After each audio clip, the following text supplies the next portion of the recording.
Lena. Chapter 1. Have any plans for tonight? Logan Stone, my boss, asks. It's my anniversary, actually. I reply, which makes him frown. Nothing can dampen my spirits tonight, as I think Justin is going to ask me to move in with him. We've been together for 2 years, and it's the natural progression of our relationship. We live together, and then a year or two later he proposes, rather romantically, of course. Our engagement announcement will then end up in the New York Times for everyone to see. A year after that, we will get married in an elegant affair, probably at the famous Waldorf Astoria. The honeymoon might be in the Caribbean, or maybe Europe, and then 2 years after our wedding, we will be met by the pitter-patter of little feet. We will have a boy first. That will make his mother happy. And then we will have a daughter 2 years after that. If you haven't guessed, I'm a planner.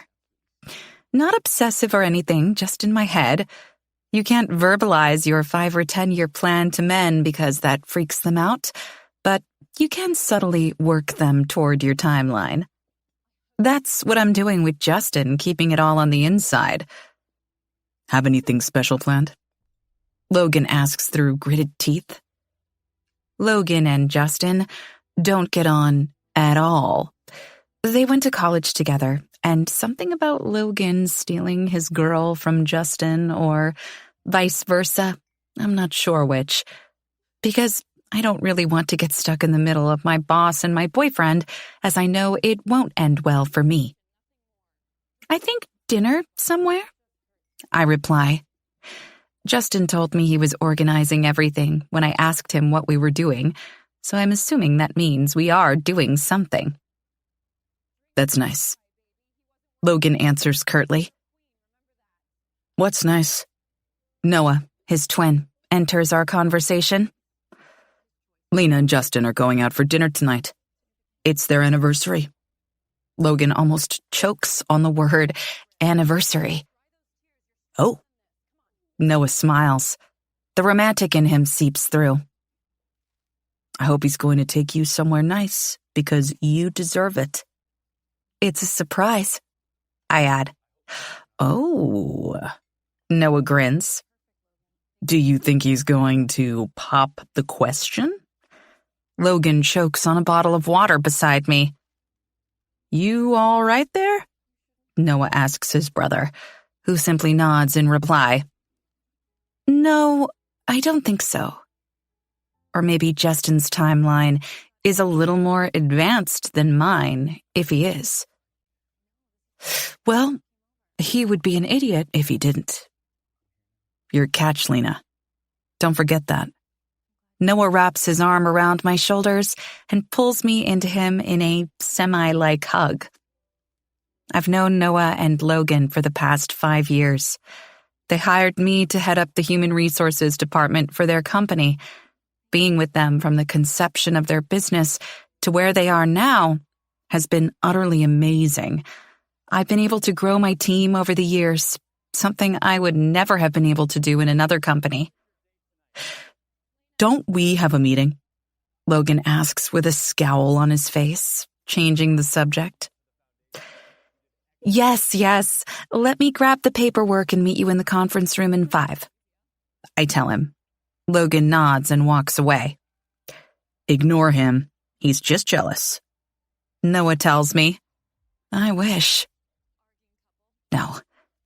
That thought shouldn't have crossed my mind, especially not when I'm happily in love with someone else. I'm no better than the other women in the office who crush all over the Stone brothers. Of course, you'd have to be blind not to realize how gorgeous they are. The way they fill out a suit is lady porn at its finest, but they do have a reputation around town. They aren't called the Playboy twins of New York for no reason. Noah's gorgeous. Even though they are twins for some reason, he doesn't do it for me like Logan does. Maybe it's his grumpy disposition or his workaholic nature that gets me going. Not like it matters, because I'm in a happy, loving relationship, and my stupid crush on my boss is inconsequential. Jealous? I questioned Noah. Yeah, jealous that he's not getting laid. Noah bursts out laughing, and a tiny portion of me deflates, as if Logan Stone would be interested in me. Noah, I groan his name in warning. I know, don't write me up for saying that. Noah quickly adds when he realizes I'm not laughing at his joke. You can't say those things in the office. I remind him of our strict sexual harassment rules. I know. He rolls his eyes at me. But you're family. That should come under different rules. I would never joke like that to anyone else in the office. I know he wouldn't.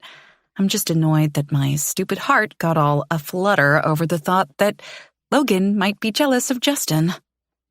Come on, we're having a meeting, I remind him. Fine, he huffs. Heading back into my office, I grab the paperwork off my desk as my phone lights up with a message. Justin. Going to be running late. Dinner at 9 p.m., is that okay? Really? He's working late on our anniversary? Me. You can't push it back. It's our anniversary. Or did you forget? The little bubbles start up, then disappear. He's probably trying to work out his best response. Justin is charming and is used to getting what he wants, and I know that I'll give in to him, which is so annoying. Justin. Babe, I'm sorry. If it wasn't an important client, I wouldn't be pushing our dinner back. Of course, I understand he has super important clients he needs to look after. Ugh, there's nothing I can say that doesn't make me look bad in this situation. Me. I know, babe. Just disappointed. Justin. I promise to make it up to you. Me. You better. I've been sitting at the restaurant for 20 minutes waiting for Justin to arrive. He's not answering any of my calls or text messages. Where the hell is he? I'm now on to my second glass of wine. I've devoured both of our bread rolls, and the staff keeps looking at me with pity, thinking I've been stood up. I'm so sorry, babe, Justin says as he finally rushes into the restaurant, looking freshly showered with some wilted-looking daisies.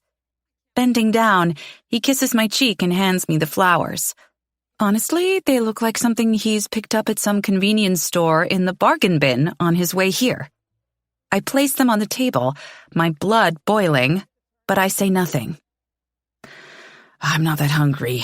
I ate with the client. He rubs his flat stomach.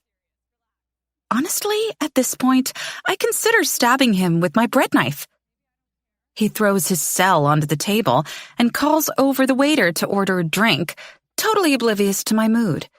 Eventually, he faces me and smiles. Happy anniversary, babe. Reaching out and taking my hands in his across the table, he looks at me with those smoldering eyes that usually melt my icy heart. But this time, they don't, because I am too damn angry. You're late. I pull my hands from his. Oh, come on. I'm not that late. He groans as he rolls his eyes, chuckling at my tone. His dismissive reaction makes my blood boil even further. You're 30 minutes late, I state, not backing down. I always back down when it comes to Justin, not being the one to rock the boat in our relationship. Am I? By the way his head draws back, I can tell he's shocked that he's even late. I did stop to get you some flowers. Oh, for fuck's sake, as if that makes everything all right. I can't help myself as I look down at the sad excuse for a bouquet and blurt out, they're half dead. Don't be so ungrateful. His curt tone shocks me. How dare he have a go at me when this is all his fault? Silence falls across the table as an intense stare-off begins between us. I'm going to the bathroom. Hopefully that will give you enough time to calm down so we can have a lovely dinner like I had planned. He scrapes his chair loudly against the cement floor and strides off to the bathroom. In his haste, he leaves his cell behind, and it lights up with a message. I don't normally read his messages unless he wants me to, but the couple of words I saw flick up on the screen give me pause to pick up his phone. I type in his passcode so I can read the message. Danny. Thanks for tonight. I had fun. I can't wait to catch up again when I'm in town. Miss you. XOXO. My hands begin to shake as I read the message over and over again. What the hell? Clicking on the message, I scroll further down and come across an array of dick and tit pics between the two of them, with dirty talk, back and forth, also messages about their hookups. I'm going to be sick. Quickly, I place his cell down again as I see Justin returning from the bathroom. Have you calmed down yet? I am literally going to murder the selfish prick. How fucking dare he? Sure have, I say through gritted teeth. Good, he smiles. Because there's something I've been dying to ask you, and I don't want your mood to ruin it. My eyes fall to where the bread knife is located, and my brain contemplates how I can possibly stab him and get away with it. I've watched enough of those cop dramas to know there's a possibility. How was your meeting? I changed the subject completely. Oh, it was good. Not even a damn flicker of discomfort talking about him fucking another woman before meeting his girlfriend for dinner on their anniversary. Did you get everything you needed out of the meeting? Sure did. He smiles. One of the best meetings I've had in a while. Got so much accomplished. They're going to be coming back next month to continue talks.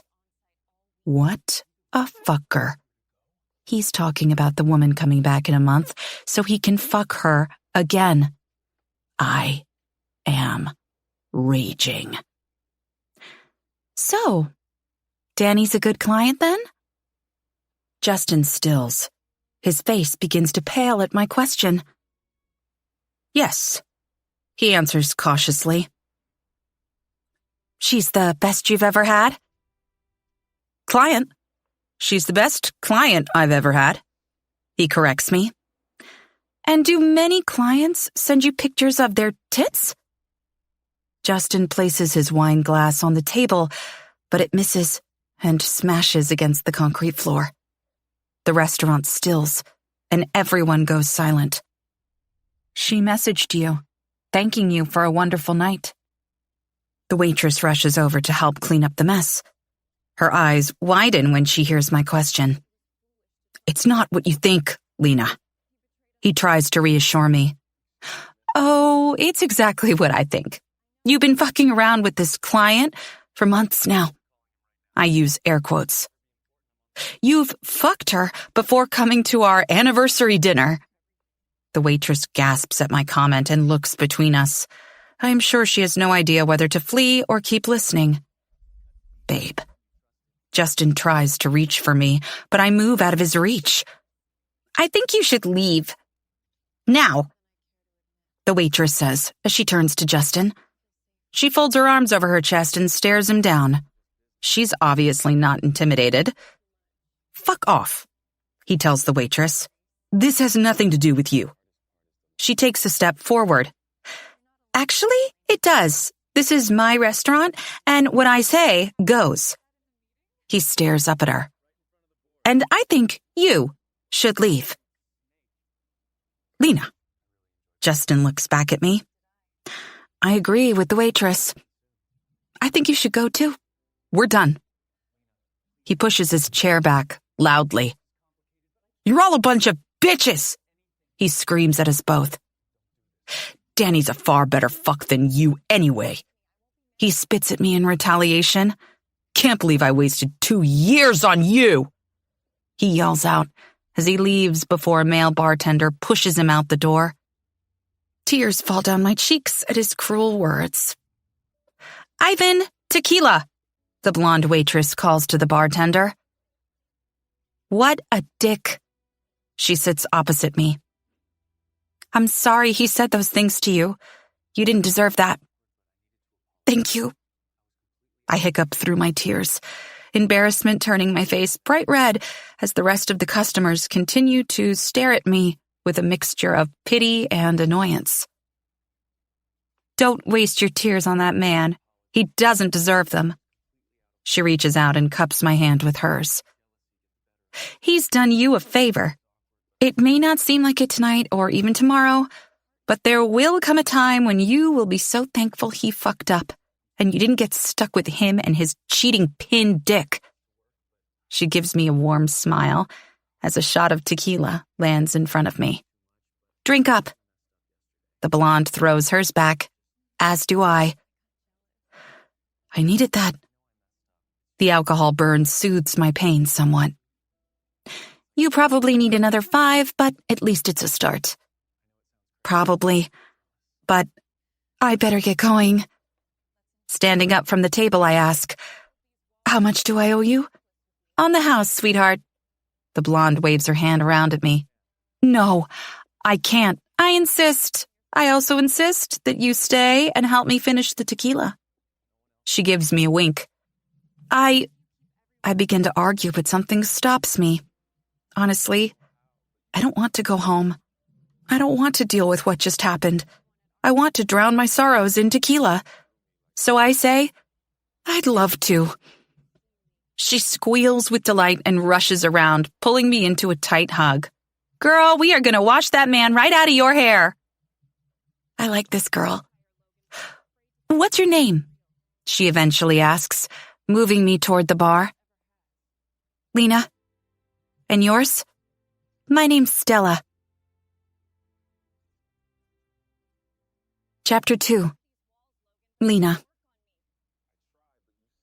My head's pounding as I roll over in my bed and turn off the blaring alarm. So, this is what dying feels like. Squinting, I try to work out what the time is on my bedside clock, but it's too blurry. My stomach gurgles, and I jump out of bed and hightail it to the bathroom, where I empty the remnants of last night. I stay there for what seems like an eternity before I slowly crawl back to my bed and grab my cell phone. This is going to be the first time in my whole career that I've decided to take a day off. I can't face the office this morning, especially not with the hangover from hell. I type out a text message to Noah, as he will be more understanding than Logan. Me. Sorry to do this, but I'll be working from home today. Not feeling very well, might have food poisoning. Noah. Nice story, I'll play along with it. Have fun in bed with Justin. Damn it.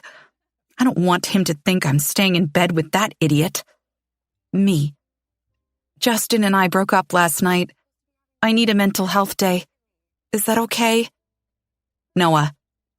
Shit. I'm going to fucking kill him. This makes me smile. Noah is like a brother to me, and I've always wanted a brother to protect me. Me. Get in line. Noah. Take as long as you need off. We've got you. Hours later, I'm feeling slightly more human. I've got a pint of ice cream, and I'm wearing my ugliest yet comfiest pajamas while watching documentaries on serial killers. The buzzer to my apartment sounds and my stomach sinks. Please don't be Justin. It's still too soon to hear from him. Slowly, I make my way over to the video screen to see who it is. My body stills. My stomach turns. There, standing at my door, is none other than Logan Stone. My boss. What the hell is he doing here? Logan? I questioned through the speaker. Can I come up?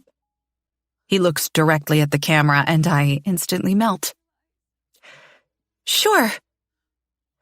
Pressing the buzzer, I catch a glimpse of myself in the mirror, and I look like crap. My hair is a mess, my face is pale, and I don't have much time to fix myself.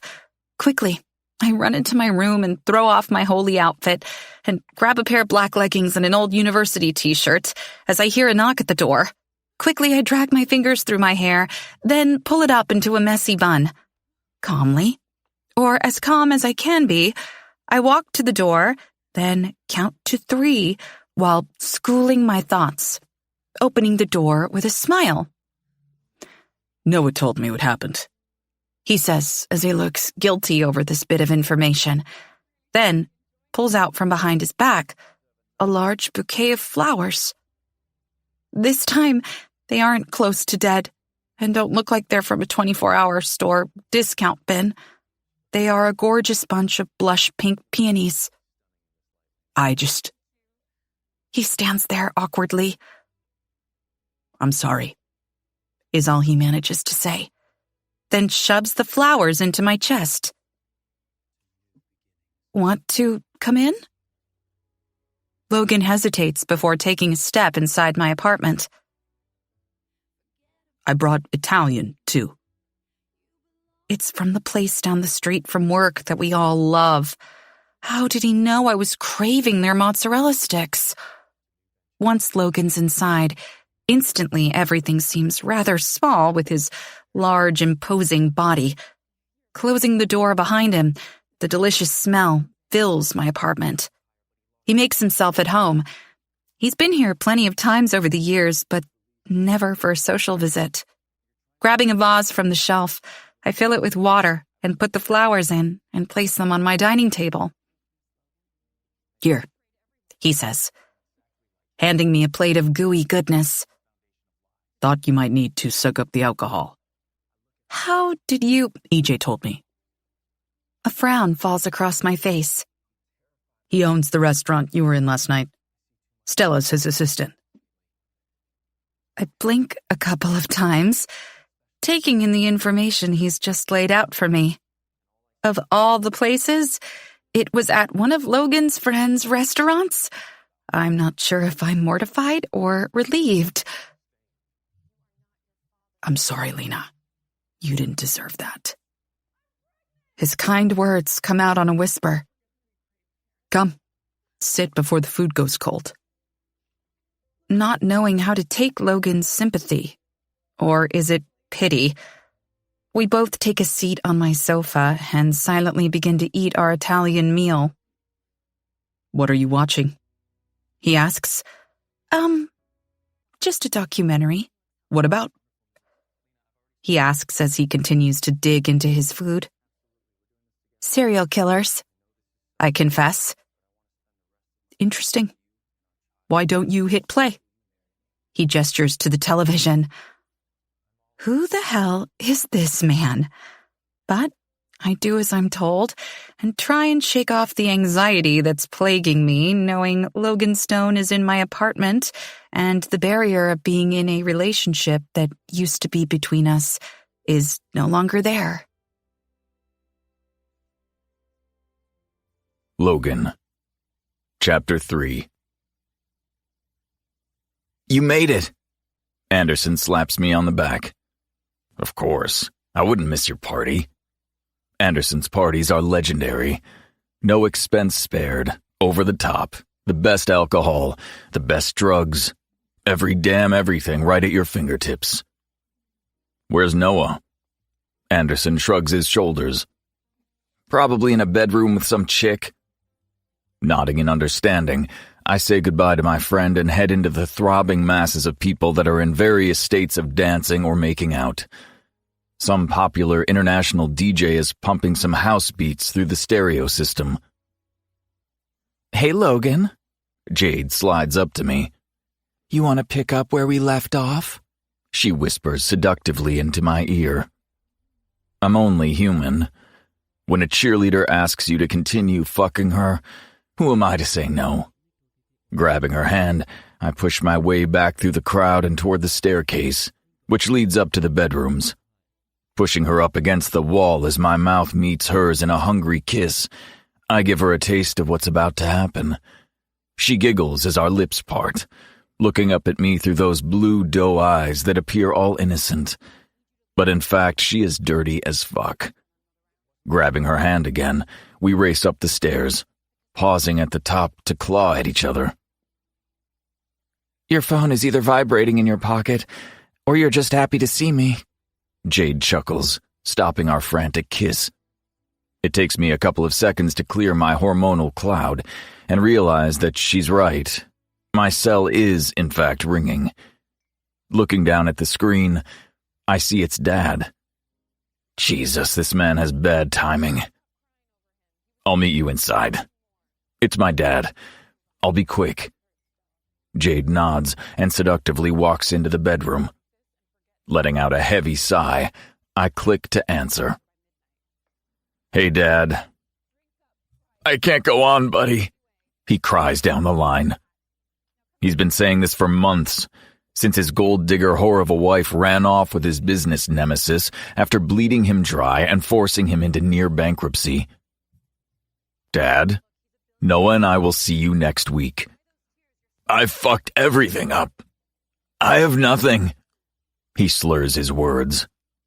He's always been a social drinker, but it's been getting worse since the whore left him. I know it's a bit rough at the moment, but I promise it will get better. I've been talking my dad off the ledge for weeks, and it's as draining as his nightly phone calls. They kicked me out of the country club tonight. He lets out a frustrated sigh. Dad, they canceled your membership. Remember? I gave them so much money. Those fuckers owe me. Pinching the bridge of my nose in frustration, I say, Dad, go to bed. We can talk about it in the morning. He took everything from me. Everything. He begins to ramble about his archenemy. No, he did you a favor taking that whore away from you. He can deal with her now. Don't talk about your stepmother like that. Are you fucking serious right now, Dad? I see all shades of red. You fucked around on Mom while she lay dying of cancer. Then you married some gold-digging whore, and now you're heartbroken because she ran off with someone richer. I loved your mother, he spits out. No, you didn't. You let some floozy with big tits distract you from the shitty cards you were dealt. You chose to follow your fucking dick instead of your vows. You've never been in love, so you don't understand, he cries. Fuck you. I loved Mom. I know what love is, you self-centered asshole. The line goes silent for a couple of moments. He's worked me up, and everything I've been bottling spews out. You need to grow the fuck up. Noah and I are sick and tired of having to babysit you. What about us? We've had to struggle with Mom's death, while you moved on with Shelley as if Mom never meant a damn thing. We sat and grieved while you shut us out. We had to deal with the whispers around town as you flaunted your younger woman in the face of all Mom's friends. We stood by you even though we hated you, because you were the only family we had left. But you didn't care. You never checked in to see if we were okay. You sure as hell didn't consult with us when you got married. So I'm done, Dad. I'm done being your support.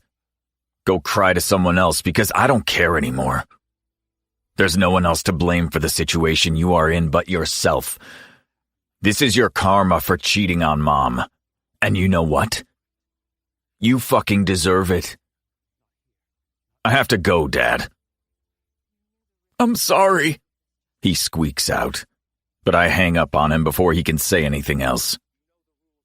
Waking with a start, my chest is bathed in a light sheen of sweat. Closing my eyes, I count to 10, trying to calm my racing heart. My last words to my father haunt me most nights. For years I've played the what-if game, and nothing changes. The outcome is still the same. I killed my father. I pushed him too far with my tough love, and he killed himself that night. I was more interested in getting my dick sucked than listening to a man who was truly struggling. There aren't many times I've wanted to turn back time, but that conversation is one of them. It takes me a couple of beats to orient myself and realize that I'm not in my own home, and most definitely not in my bed. Looking down at the brunette quietly snoring against me, I'm definitely not in my own home. Shit. We must have fallen asleep while watching television. I honestly didn't mean to stay this long. I thought I'd drop off some food from Lena's favorite place, give her a bunch of her favorite flowers, and then be on my way. EJ filled me in about the drama that happened in his restaurant last night. And it wasn't until Noah told me that Lena wouldn't be in because she and Justin had broken up that I put two and two together. I asked EJ to double check, and it was Lena. Noah was going to pop over and check in on her, but honestly, I didn't like the idea of my brother comforting her. She's in a vulnerable state, and if I'm honest, I don't trust the bastard. Even though we have strict rules about fraternization with our staff, thanks to the emotional legacy my father left us. I know him. Noah would have come over with wine, flowers, and her favorite meal. He would have tried to comfort her, and the next thing, they'd be in bed together. And if I'm honest, I don't think I could cope if those two slept together. It was hard enough watching her date that fucking douchebag Justin. But my own twin? No. No way in the world. I know I shouldn't be here as I look down at a sleepy Lena. I've overstepped a line, one that I have wanted to step over from the moment we hired her, but one that should never be crossed. Ever so gently, I try to extract myself from her couch. Bit by bit, I slide out from underneath her, the tiniest of moans falling from her lips as she gets herself comfortable again on the couch. Taking her in one last time, committing her to memory, I exit her apartment as quietly as I can. Looking down at my cell, it flashes 2:38 a.m. across my screen. Rubbing my weary face, I open my Uber app and order a car home where I'm supposed to be. After a short car ride home, I walk back into my apartment and head into my bathroom to freshen up. I look like a mess as I stare at my reflection in the mirror. The nightmare of that night floods back through my conscience. The similarities between Dad and myself become glaringly obvious. The shape of my jaw, the arch of my left eyebrow, which raises in the exact way his used to. The main difference between us is that I've learned from his mistakes. Never mix business and pleasure. That was his downfall. You came close tonight. Temptation. Lena is an utter temptation for me, especially feeling her curves against my body and her warm breath against my skin. She was so close. Too close. This is the reason why Noah and I wrote the non-fraternization rules into our company's employment contract. Because situations like tonight are going to lead me down a path like my father. I can't. No, I won't be like him. How is she? Noah asks as he makes his way into my office. She seems okay, I answer, looking up from my computer. Okay? Just okay? I can tell instantly he's not convinced. Yeah, I mean, she didn't talk about it. She didn't talk about it. Noah repeats my words back to me. Yeah. What the hell did you do all night? He asks as those familiar eyes bore into my own. We ate takeout and watched TV, I reply, feeling like I'm under a microscope. And that's all? He pushes, not seeming convinced. Yeah, that's all, I say defensively. His eyes squint. Nothing else happened? Raising my voice a few octaves. Noah! Lena just broke up with her boyfriend of 2 years. I would hardly be jumping her. Noah's eyes widen in surprise. I'm an idiot. How did I not see this earlier? He slaps his thigh. a large smile settling across his face. You have a thing for Lena. I most certainly do not, I add quickly. Yes, you do, he pushes. Because you went straight to hooking up with her when all I meant was what did Justin do? My stomach sinks with the realization that I've just outed myself. No, it's not like that at all. I assumed it would be something you would do. You know, comforting a woman in her time of need, taking advantage of a vulnerable woman. That's more your MO than mine. Noah just chuckles. Yeah, deflection at its finest. I'm not deflecting. God damn it, my brother is really pissing me off. Yes, you are. Don't forget, we are the same. Noah taps his head.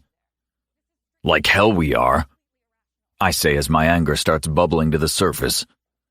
You're still hung up on some woman you met on holiday. I would never do that. That's because I have a heart, and yours is made of stone. Noah cracks up laughing. Stone, get it? Raising my eyes. Seriously, how are we related? I have a heart. I just choose to share it more wisely than you do. Noah's always the romantic, the one who sees the world behind his rose-colored glasses. I have more of a chance of hooking up with Island Girl than you ever will with Lena, he teases. True, because I will never ever hook up with her. Never say never, brother. Noah chuckles as he leaves my office. Chapter 4. Lena. Come in. His deep, timbered voice bellows right through me. Stay standing. I do as I'm told, as Logan stands from his desk and walks toward me, with those blue eyes assessing me as he moves. Goosebumps prickle my skin as he walks behind me. Did you do as I asked? His warm breath caresses the back of my neck. Yes. My voice shakes with anticipation. I don't believe you. His words are sharp and penetrating. Maybe I should see for myself. Logan moves closer, pressing himself against my back. I can feel his hard planes against my soft curves. A hand lands on my hip. Strong fingers dig into my flesh. The sound of the metal teeth of my zipper echoes through the room. Then, my skirt falls to the floor. Spread your legs, Lena, he commands, and I do as I'm told. Fingers skate across my belly and over my heated skin. The tips of his fingers drag ever so lightly across my lips. The sensation of his fingers against my soft skin arouses me. You're so wet for me, he purrs against my ear. I'm pleased. Biting my lip in anticipation as his fingers travel further south before parting my lips and disappearing into me. My legs go limp at his first touch, and I lean back against him. You're so ready for me, Lena. As another finger disappears with the other stretching me, he says. You like my fingers, don't you? He asks as his teeth sink into my shoulder, and I lose the ability to speak. Instead, I mumble something incoherent in response. You like the way my fingers find the perfect spots, don't you? Yes, I do. More. I need more. I could do this all day, making you wet with my fingers. Don't stop. Please don't stop. The bundle of nerves that he seems to be able to reach with his long fingers is bringing me closer and closer to climax. I feel my orgasm building with each deep thrust inside of me, with each flick of his thumb against my clit. The man has magic fingers. I don't think I'm ever going to look at them the same, knowing what magic they bring with them. That's it, isn't it? He chuckles in my ear. You're close, you're so fucking close. My pussy contracts around his fingers at his words. Give it to me, Lena. Show me just how much you love my fingers.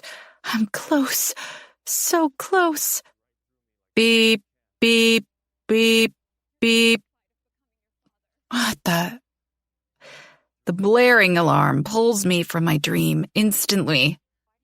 No, I was so close.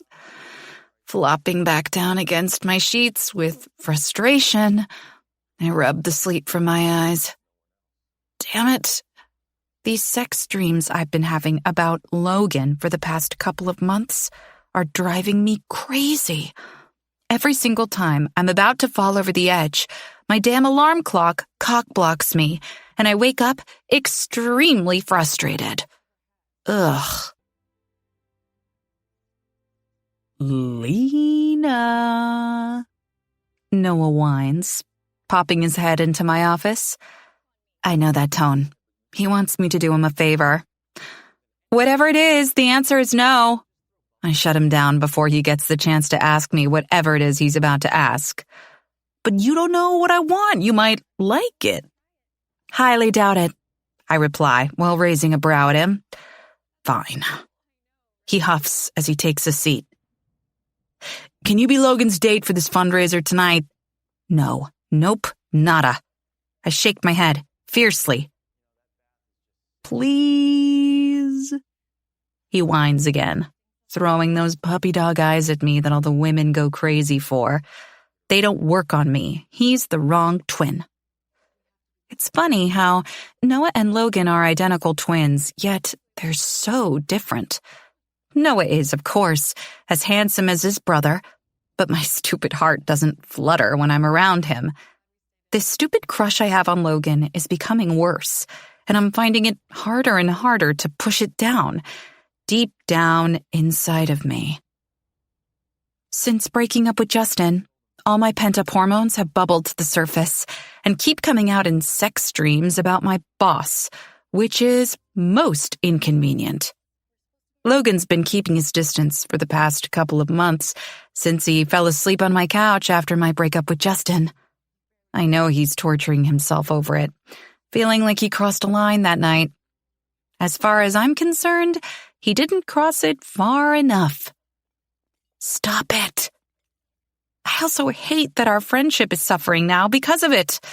I miss the great conversations between us, the times when he would grab me my favorite cup of coffee from the store below the office, or even our random lunches at our favorite Italian place. He subtly put a divide between us, and as much as it stings, I understand why. Over the years, as the three of us have grown closer to each other, the more I've been let into their personal lives, especially about their father, but that part has mainly been through Noah. Logan is tight-lipped as always when it comes to that subject, so I never push it. But I know it affects him so much, and it's the reason he's built such high walls around him. Please, Lena. Noah pleads with me again. Give me a good enough reason as to why you can't go, and I'll consider it. Sitting back, I cross my arms. Easy. He grins. Loco Linda. Linda was an ex-employee who had an unhealthy obsession with Noah. How do you know she's going? I ask him. Once we let Linda go, she kind of disappeared off the face of the earth, and we hoped it would stay that way. Because she's dating Graham Davies. My eyes widen. He's like old enough to be her grandfather. Noah nods. Graham's a real estate agent, one of the best in New York. Anderson saw them at some party and he asked. Well, that isn't surprising considering Anderson literally has no filter. Apparently she's on her meds and he's looking after her, but still. Fine. Noah's mouth drops open and he gives me an incredulous stare that I've given in so easily. I know what he went through with Linda. and the last thing he would want to do is see her again. I better get a great bonus this year for doing this. Thank you so much. He smiles. I've organized for some dresses to be dropped off and a hair and makeup consultant to come to the office.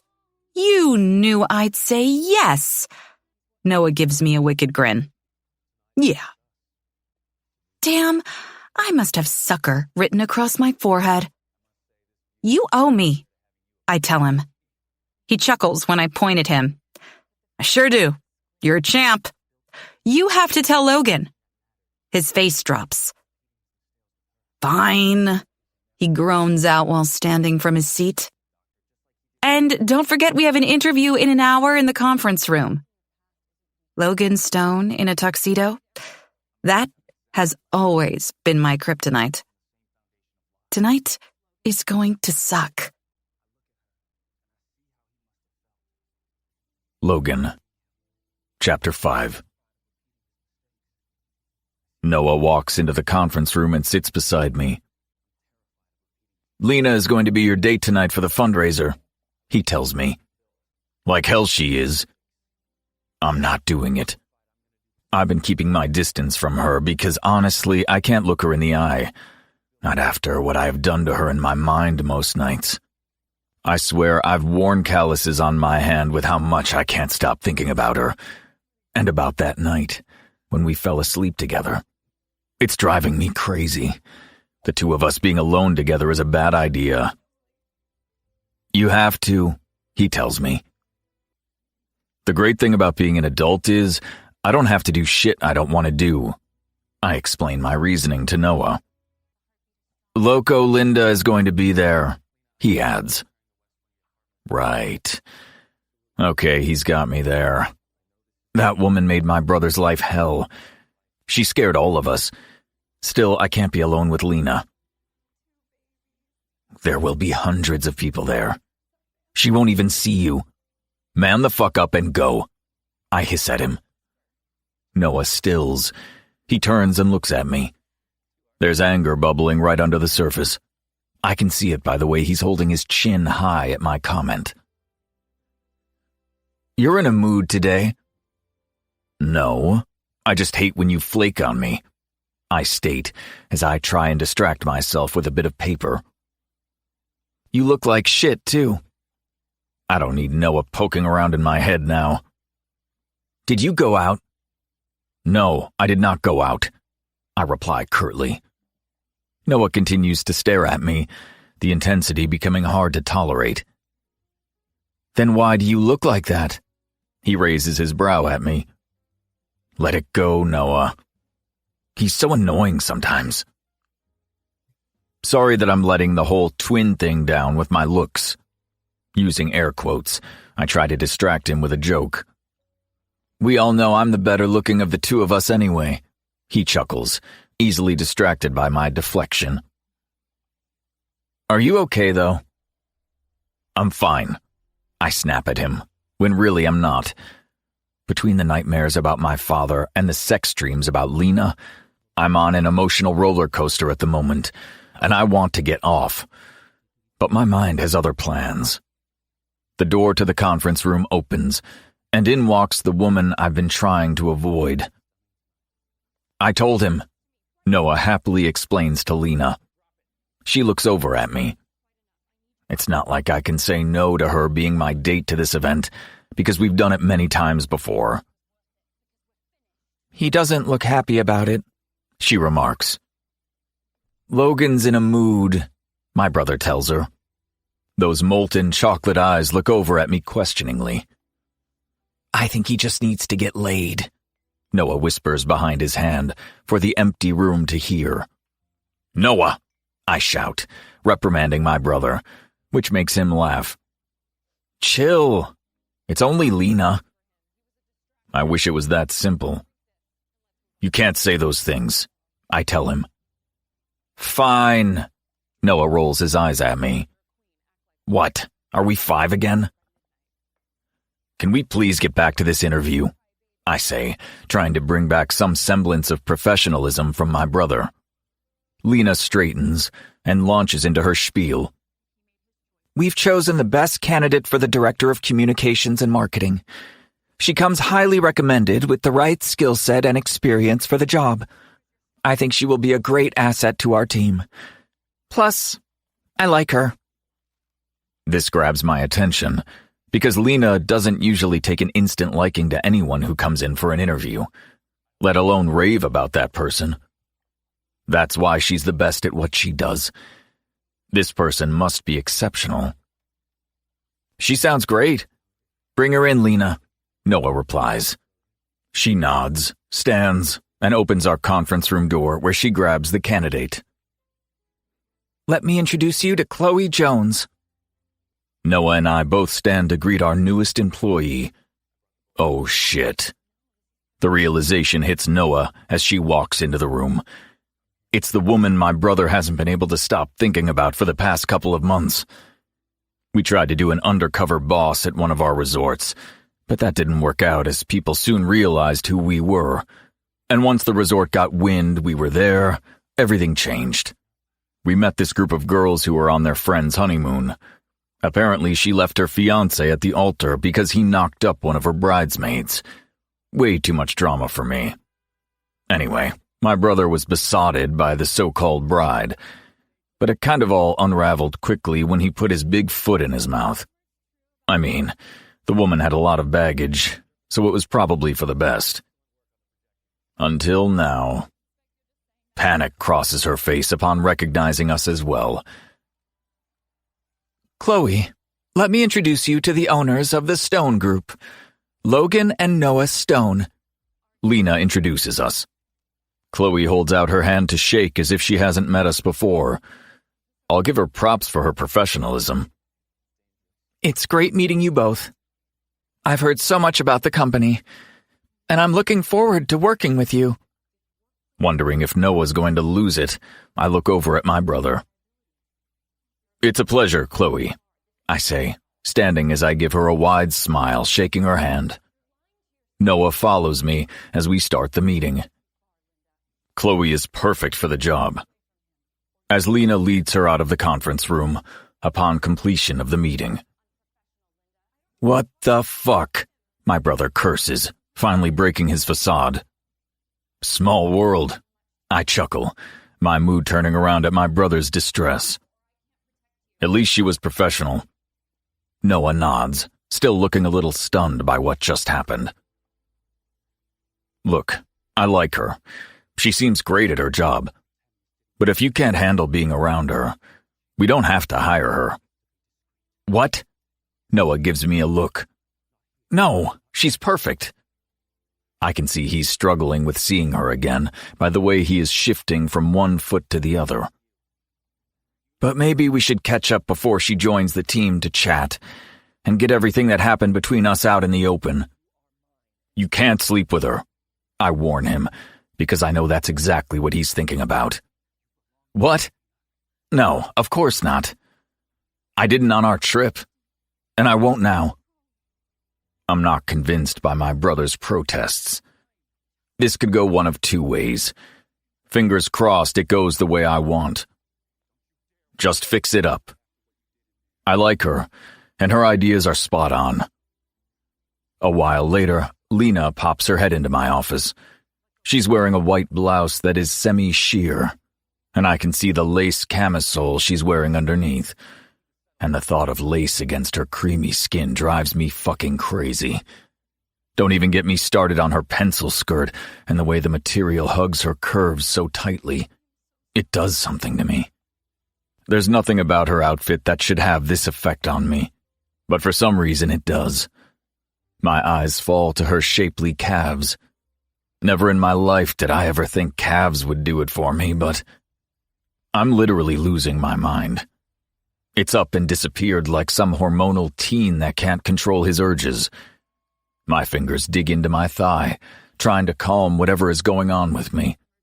Those stupid sex dreams about Lena have done something to me, and all I can think about is the things I've done to her on my damn desk. Her screams, her moans, they are haunting me. She's great, isn't she? Lena says as she sits down in front of me, Her berry-scented perfume swirls all around me, and I can't get enough. Yeah, she is. My answer is less than enthusiastic. Are you okay, Logan? She asks, as concern laces her question. How the hell do I tell her I'm moody because I can't stop thinking about fucking her? Are you mad about me coming tonight? She asks. Of course not. I try to reassure her. You seem a little off today. Yeah, I stumble over my words as I look up into her chocolate eyes, which are swirling with confusion. I melt instantly. Just not getting enough sleep. That's all. I confess. I know there's a lot going on, especially with the Hamptons estate. But we have it all under control. Plus, we've just hired our new director of communications and marketing, so we've got things covered now. Ever the optimist. True. Is there anything else worrying you? She asks as her brows frown together. Over the years, Lena has become close to Noah and me. Like Noah said before, she's family. She's been with us since the beginning, helping us build the company to where we are today. And she's been there through thick and thin with her unwavering support. Lena knows about what happened with our dad, and why we have strict rules around the office. Are you still having nightmares? She asks gently. I feel ashamed that as a fully grown adult, I'm having nightmares, and it's hard to admit. So I say one single word. Yes. Lena reaches out and touches my hand, giving it a tiny squeeze. Do you think you should see someone about them? They are becoming more frequent, Logan. How do I tell her she's the reason why? Some stupid Pandora's box of feelings has been opened, and now it's totally fucking with me again. I'm fine. I think it's stress, and it's manifesting into those dreams. She doesn't look convinced by my reasoning. Maybe try some meditation before bed, she tells me.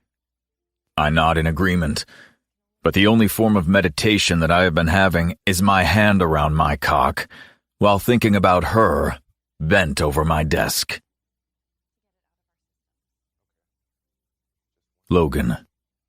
Chapter 6. Hope you get laid tonight. Noah comes into my office and stands at the bathroom door as I finish getting ready. I ignore his comment. Can't believe you're bailing on me. I side-eye him from the mirror. I have PTSD from Loco Linda. He chuckles. How did it go with Chloe? I ask, changing the subject. Good. Really good, actually. He calls out. I turn and join him back in my office.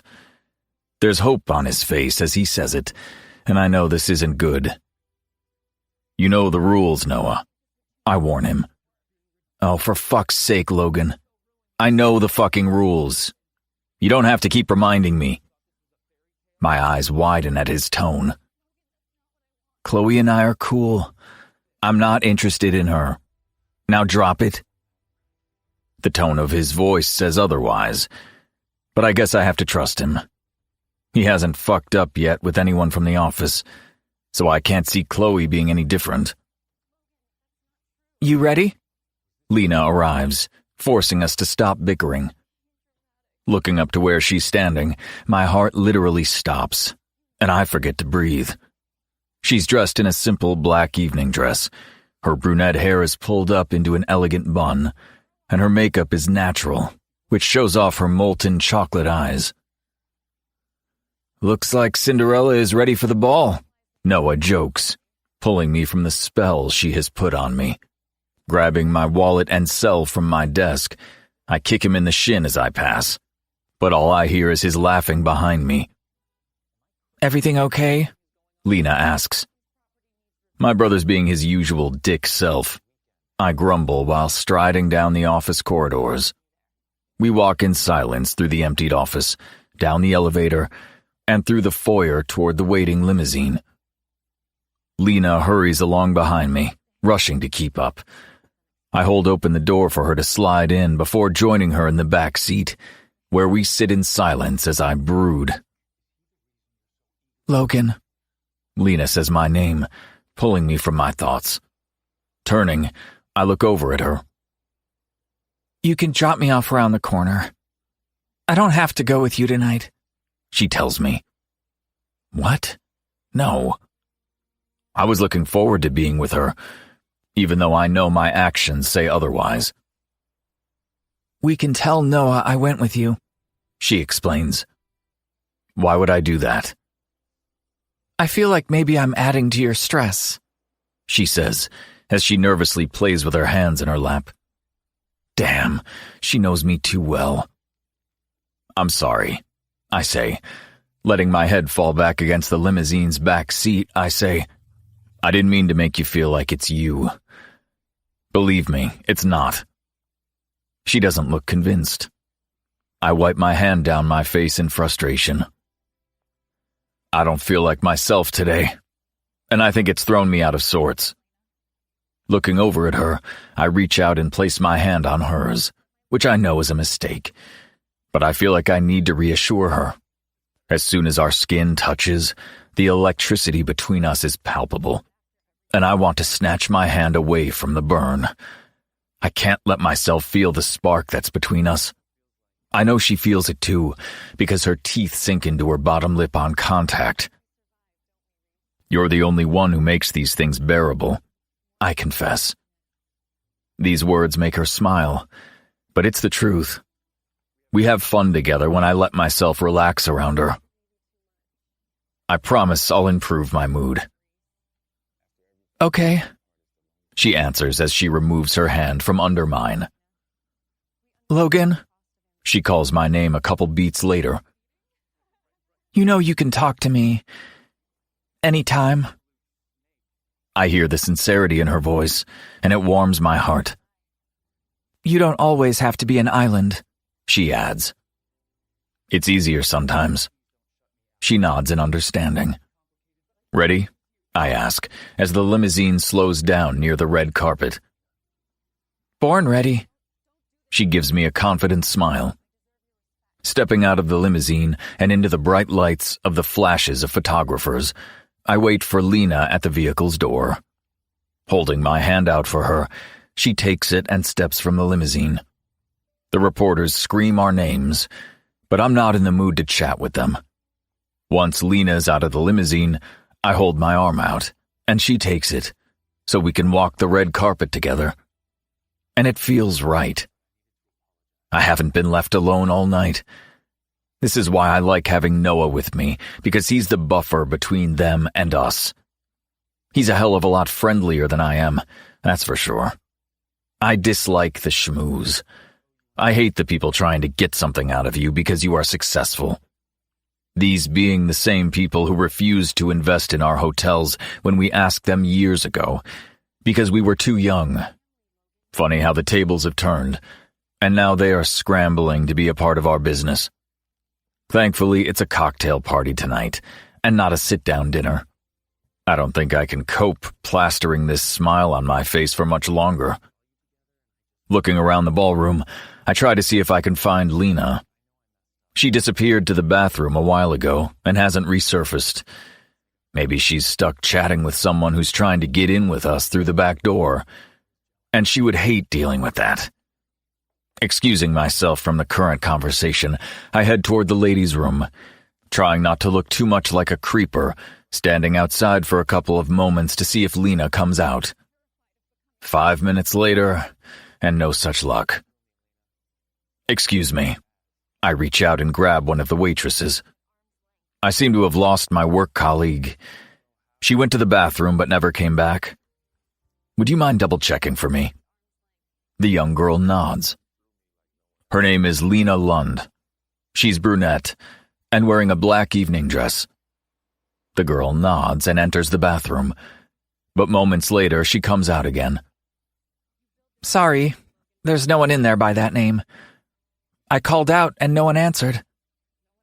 Thank you, I say as I pull out my cell to check if she's tried to contact me. but there aren't any text messages from her, or even a phone call. I quickly send off a text, hopeful she will get back to me soon. I continue walking around the ballroom, scouring the crowd, but there's no sign of Lena. Where the hell is she? I'm starting to get worried. Lena wouldn't just disappear like this. An uneasy feeling settles in my stomach, so I decide to walk outside to grab some fresh air. Maybe she needed some fresh air. After all, these things can get claustrophobic. I look around the dark, empty red carpet, and there was no one around anywhere. "Can I help you get your car, sir?" one of the valets who was helping at the event asks, surprising me from the corner where they are standing. "Not yet, thanks. I'm looking for someone, and I thought they might be out here." Maybe he's seen her. A beautiful brunette, dressed in a black dress. She wouldn't have happened to walk past, did she? The valet thinks over my question. "The only brunette that's walked out here was with another man." My stomach sinks. Did Lena pick up? No, she would never leave a work function. "They looked like they were arguing," he adds. Did she try and get away from some guy, and he followed her out here? Which direction did they go? He points to the private garden off to the side. "Thank you." Rushing off, I hope that if it was Lena, she's okay. Lena. Chapter 7. I excuse myself from Logan's conversation. One too many champagnes have me heading toward the bathroom. I wait patiently until I can pop in and do my business. "Logan Stone looks delicious," a woman groans. "He certainly knows how to pull off a tuxedo," another muses. "I bet he looks better out of it," another adds, and they all burst into giggles. "Did you see his date?" There's grumbling, which I can't make out. Then one says, "Lucky bitch. I wonder if she's sleeping with him." "No way, she works for him. There's no way he would sleep with her." That voice. I know it well. Loco Linda. "I bet I could tempt him." Someone else adds. "Oh, I did a number of times," Loco Linda adds, and her friends all gasp. "I had both of them." "You lucky bitch, Linda," the girls tell her. That's a lie, and I know it. Noah and Logan never slept with her. She may have wished they did, but I know for certain it never happened. Stepping out of the bathroom stalls and into their space, I say, "Hi, Linda," as I start washing my hands in the sink beside the group of young women. She pales upon seeing me. "It's been a while." I look directly at her through the bathroom mirror. Her friends are as slack-jawed as Linda is right now. "It's a shame you're still lying about the guys." Turning toward her this time, so she gets my full attention, I continue. "I'm sure your doctor would be interested to know you're still living in a fantasy world." Pulling out a few pieces of paper towel, I dry my hands. "How dare you?" One of the girls tries to stand up for her friend. "Linda never slept with Logan or Noah," I say, correcting her story. The girls look to their friend for reassurance, but there's nothing but silence. "Shall I tell your new friends about how we know each other?" "No, I'm good," Linda says quickly. "Linda?" One of the girls questions her. "She's right. I never slept with them. I was trying to impress you," she says, before bursting into tears. It's incredible how good an actress she really is. "I'm sorry." She begins to break down, and they quickly rally around Linda, pulling her to them as they tell her it's going to be okay. Turning on my heels, feeling more than accomplished, I make my way out of the bathroom. My work here is done. Pushing through, I walk slap-bang into a hard chest.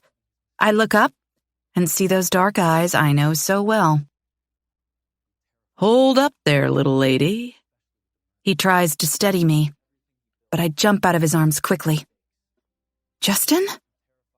Lena. His voice turns to steel as he says my name. Hey, baby. A blonde sidles up to his side, and a hand snakes around him, possessively. Believe me, he is all yours. You can have the jerk. I've got to go, I say. Turning on my heel quickly, I rush through the crowded ballroom. I haven't seen Justin since that fateful night in the restaurant months ago. He tried to contact me twice, sent me flowers once, but that was the total extent of his pathetic apology. Lena! He calls after me. No, I have nothing to say to him. Quickly, I move through the crowd, smiling and exchanging pleasantries with people I know while trying to find the damn exit. I walk out the front doors and into the cool night air. I suck in a couple of breaths, trying to calm my nerves down. Lena! Justin calls out again as he finds me outside. Oh, for fuck's sake! Just leave me alone, Justin!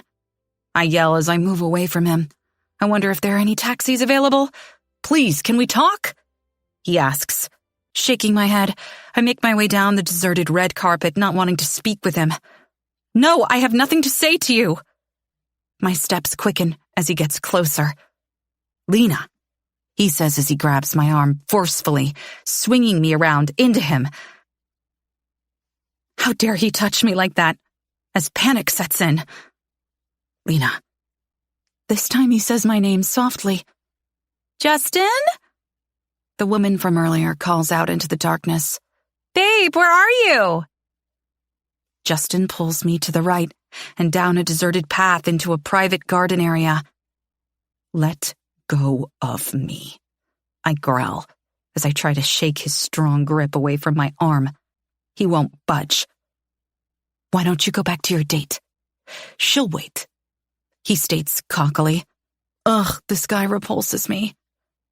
I have nothing to say to you, I tell him, looking him in the eyes as I stand my ground. Well, I have a lot to say to you, he sneers as he folds his arms across his chest, his eyes glaring with anger as he takes a step toward me. I don't want to hear it, Justin, I tell him, holding up my hand to halt him. Well, you're gonna hear me. He hisses as his tone sends a cold shiver all over my body. He's not going to let me go until I hear him out. Make it quick, I snip, trying to act confident when in fact I'm scared as hell. You embarrassed me at the restaurant that night. Getting me kicked out? I'm blacklisted there now.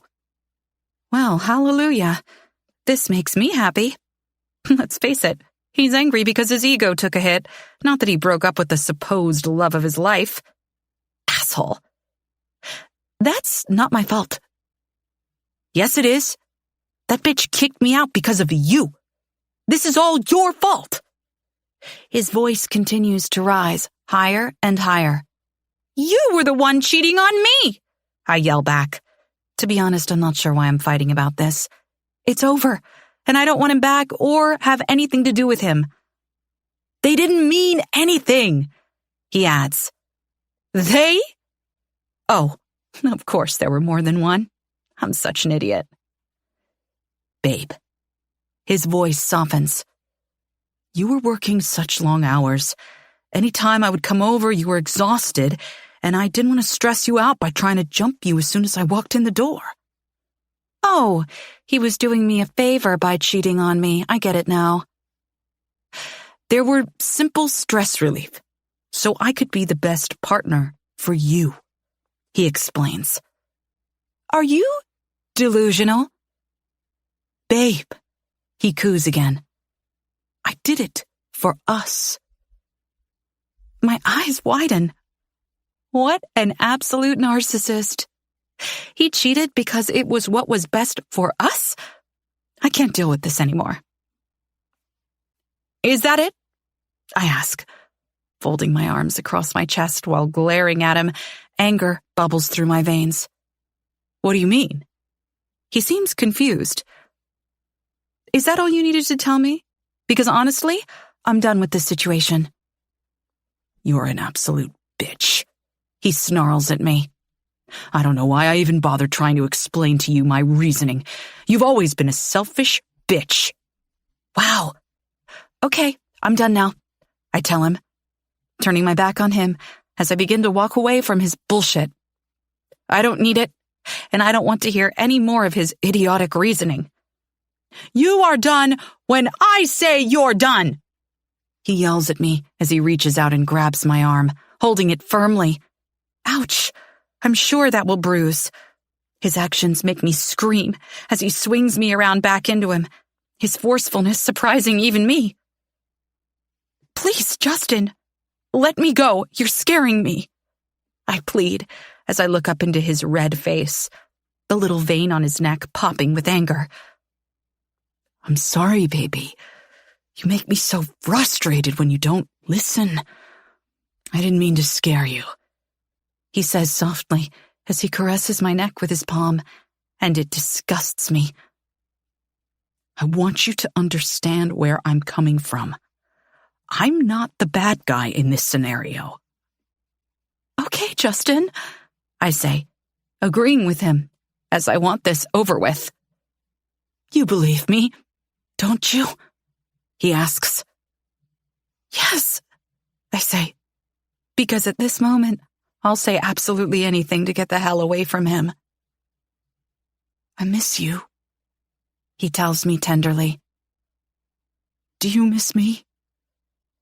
Hope flashes across his face, and I know I can't lie because I don't want to give him false hope, but I also don't want to anger him again. Lena? I hear my name being called in the distance. Logan? Who the fuck is that? Justin growls and curses. Are you seeing someone else? Lena, where are you? Logan calls out again. Turning around in the direction the voice is coming from, I'm relieved to hear a familiar voice. Who is he? Justin demands. Moments later, Logan appears from behind the bushes. He pauses when he sees Justin and me together. Worry laces his face when I see his forehead crinkle. Then, as he takes in Justin with his arms around me, I see him swallow hard, and his head shakes infinitesimally in disbelief and perhaps even hurt. I always knew you were fucking him, Justin curses. The whole he's my boss bullshit. We didn't start until you fucked up, Logan adds with a curse. My eyes widen in surprise. Did I hear him right?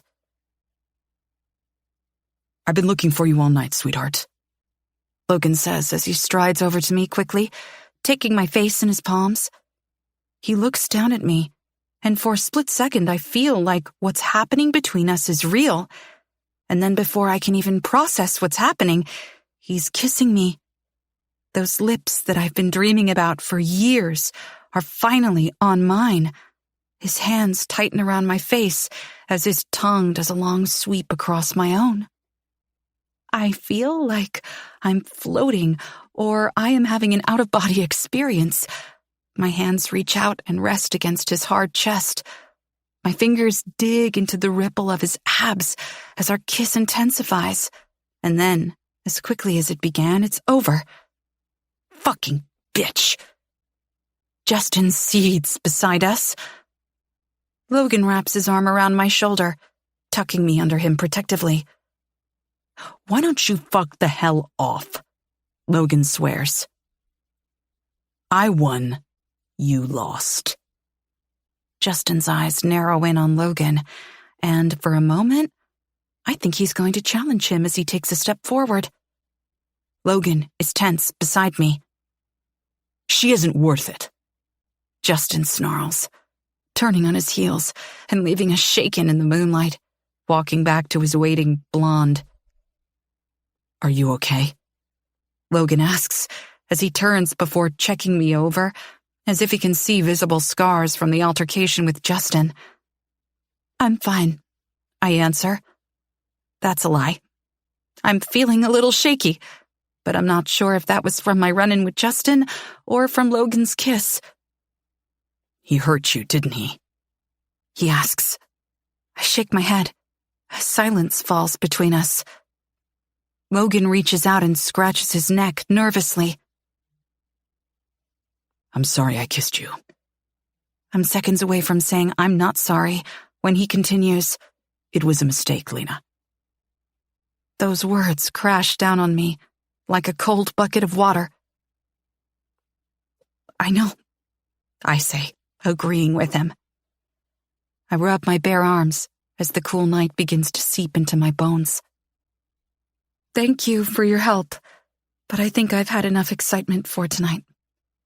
I'm going to get going, I tell him as my throat begins to constrict, and I know I'm seconds away from bursting into tears. I'll come with you, he states, as he places his hand against the small of my back. I let him, too exhausted to fight about it, as we walk silently out of the gardens and back onto the red carpet. Let me just call my driver and he can take us home. No, I tell him, moving away from him. I'd rather grab a taxi, as I head toward the taxi bank. Lena, Logan calls after me. Looking up, I can see the confusion on his face. So I say, "We're all good, Logan. I'm tired." You sure? I nod as a taxi pulls up in front of me. "Night, Logan," I call out as I open the door of the taxi and slide in. Night, Lena. His words are cut off as I shut the door behind me. Logan. Chapter 8. I fucked up with Lena last night. Kissing her was one of the biggest mistakes I have ever made. It's changed things between us now. I know it. She couldn't get away from me fast enough last night. Seeing her there in the darkness with Justin made me angry. I hate the fact she was with him. Justin never deserved Lena. He certainly doesn't deserve her now after cheating on her. Unfortunately, ego got the better of me, and I kissed her to prove a point. I knew it would piss him off. And fuck did I want to hurt that fucking weasel. The problem is, as soon as my lips touched hers, Justin faded away. And I was consumed by her. Her soft lips, the tiny sighs that fell from her as our kiss intensified. The touch of her hands against me, her fingers running along my abs. My dick grew instantly hard, and it took everything in my power to pull away from her at that moment. Every damn thing. "Heads up, dickhead!" Anderson yells before launching a basketball at me. The hard ball hits me square in the chest, taking my breath away for a couple of moments. "You're a million miles away. Wake the hell up, pussy. We're about to play a game," he warns me. Rolling my eyes, I pick up the ball and throw it back at him. "First Noah's away with the fairies, now you. What the hell is happening with you both?" One guess. Noah's thinking about Chloe. "You know the new girl we hired is the chick from the island." Anderson stills. "Which chick?" His eyes narrow in on me. "The one Noah tried to hook up with but failed." Anderson shrugs. "The one whose friend you spent all night with?" Ah, now he remembers. I see the sly grin lighting up his face. "Hang on. She works with you guys?" he asks as he bounces the basketball a couple of times in front of him. "Yeah, Lena found her. She's good at what she does," I tell him. "Do you think she did it on purpose?" he asks. That thought had crossed my mind, but Chloe genuinely looked shocked when she first saw us in the conference room. No, she seemed genuinely surprised that it was us. "Small world, huh?" Anderson chuckles. "You can say that again. Just hope it doesn't complicate things." I let him know my reservations. "You seriously think Noah would do that?" Anderson passes the ball to me. "I'm not sure. I pass the ball back to him. I don't think he would. I mean, Noah has so much tail on speed dial, he doesn't need to go chasing one from the office. He throws the ball back to me. Yeah, but there's something about this one that got to him. Passing the ball back. Probably the challenge. She's the first woman to ever say no to him, Anderson says as he throws the ball back at me. I trust him. I think. I tell him, passing the ball back. Guess we'll soon find out when she starts. Anderson chuckles, which unnerves me. How did last night go with Loco Linda? He changes the conversation's direction, and I am happy about that. Never saw her. I pass the ball back. How's my girl Lena? Anderson winks at me. He loves winding me up by flirting with Lena in front of me. Thankfully, she isn't interested. I mean, I don't think she is anyway. I heard she was your date last night. Of course Noah would have told him about that. Her ex was there. Anderson stops bouncing the ball. Anything happen? He asks, as concern lines etch across his face. He cornered her in the garden and was yelling at her. Fuck her! Anderson curses as he squeezes the basketball so tightly I think it's going to burst. But, should I tell him? I mean, Anderson is the biggest gossip known to mankind, but I kind of need someone's advice on how to handle what I've done. And by someone, I mean not Noah. But what? Anderson eyes me suspiciously. Justin is a fuckhead, and I... You what? Anderson's voice rises with alarm. I kissed her. I confess, as I scrunch up my face into a frown because I already know what he's going to say. You fucking what? He yells. I was trying to teach Justin a lesson. He was abusing her and saying he always knew we were sleeping together. I said yes, we are. And I don't know why. I know why, he smirks. You have a thing for her. I do not, I argue as I throw the ball back at him. You do too. He throws it back harder at me. From day one. It's obvious. I mean, it is to everyone on the outside. We are just friends, I argue. Friends that kiss, he laughs. It was a one-time thing, and it will never happen again, I add. Never? Anderson raises a brow. Yes, never. Damn, you have way more discipline than me. Once I've had a taste, I don't think I could stop till I have eaten her all up. He chuckles at his dirty joke. She's an employee. We have strict rules, I remind him. Then fucking don't tell anyone, Anderson shrugs. I just told you, I argue. Not sure what you're talking about. You told me shit. Come on, let me whip your ass, Anderson says as he throws the basketball back at me with full strength behind it. Lena. Chapter 9.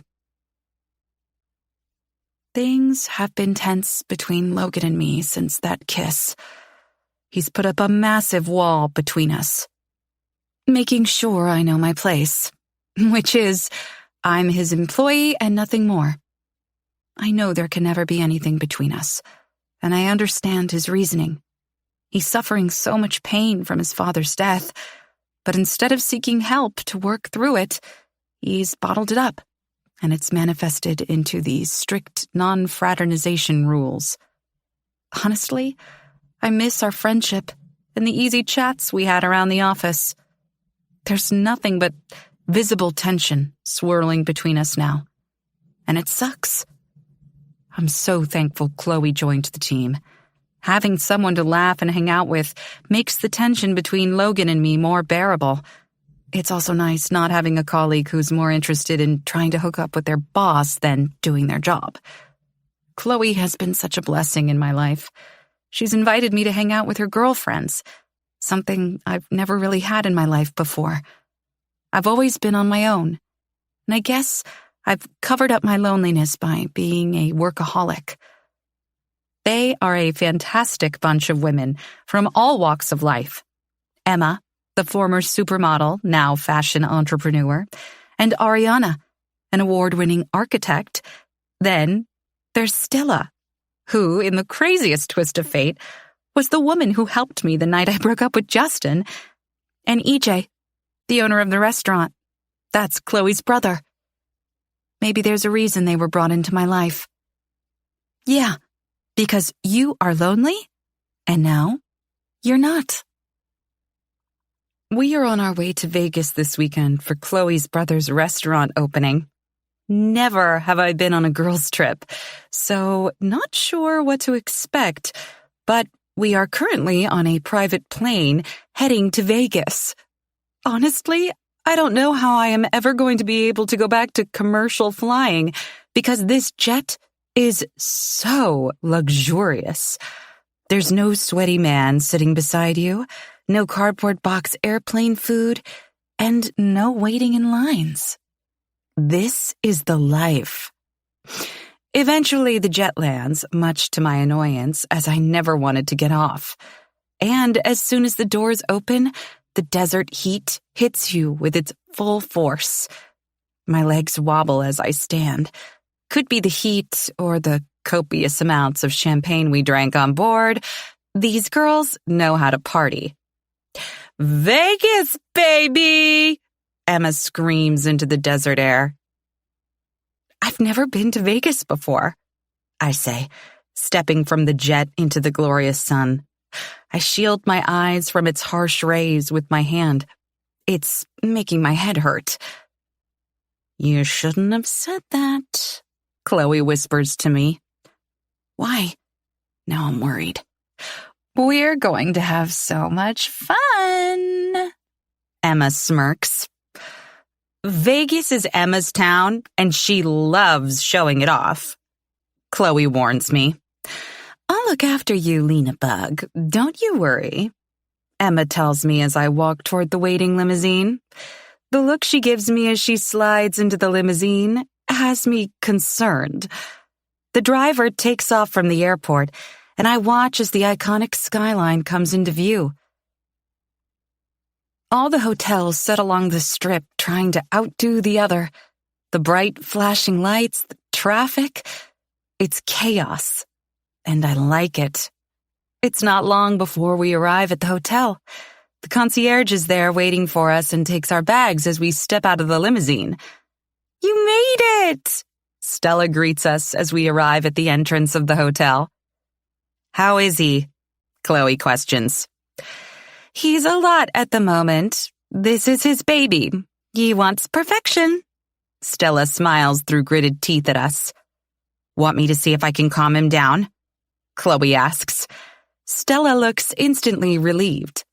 "I'll meet you guys a little later," Chloe tells Emma and me as she heads into the hotel with Stella to catch up with her brother, EJ, before the opening of his restaurant. "We'll be fine. I'm planning on popping Lena's Vegas cherry this afternoon." Emma smiles. I look over at Chloe and Stella, concerned. "Well, good luck with that," Chloe says, giving me a thumbs up. "I should be worried, shouldn't I?" I ask them. "You'll be fine," Emma says as she hauls me away, laughing. "I promise you, I'll go easy," she says, but I'm not convinced, especially by the naughty twinkle in her eyes.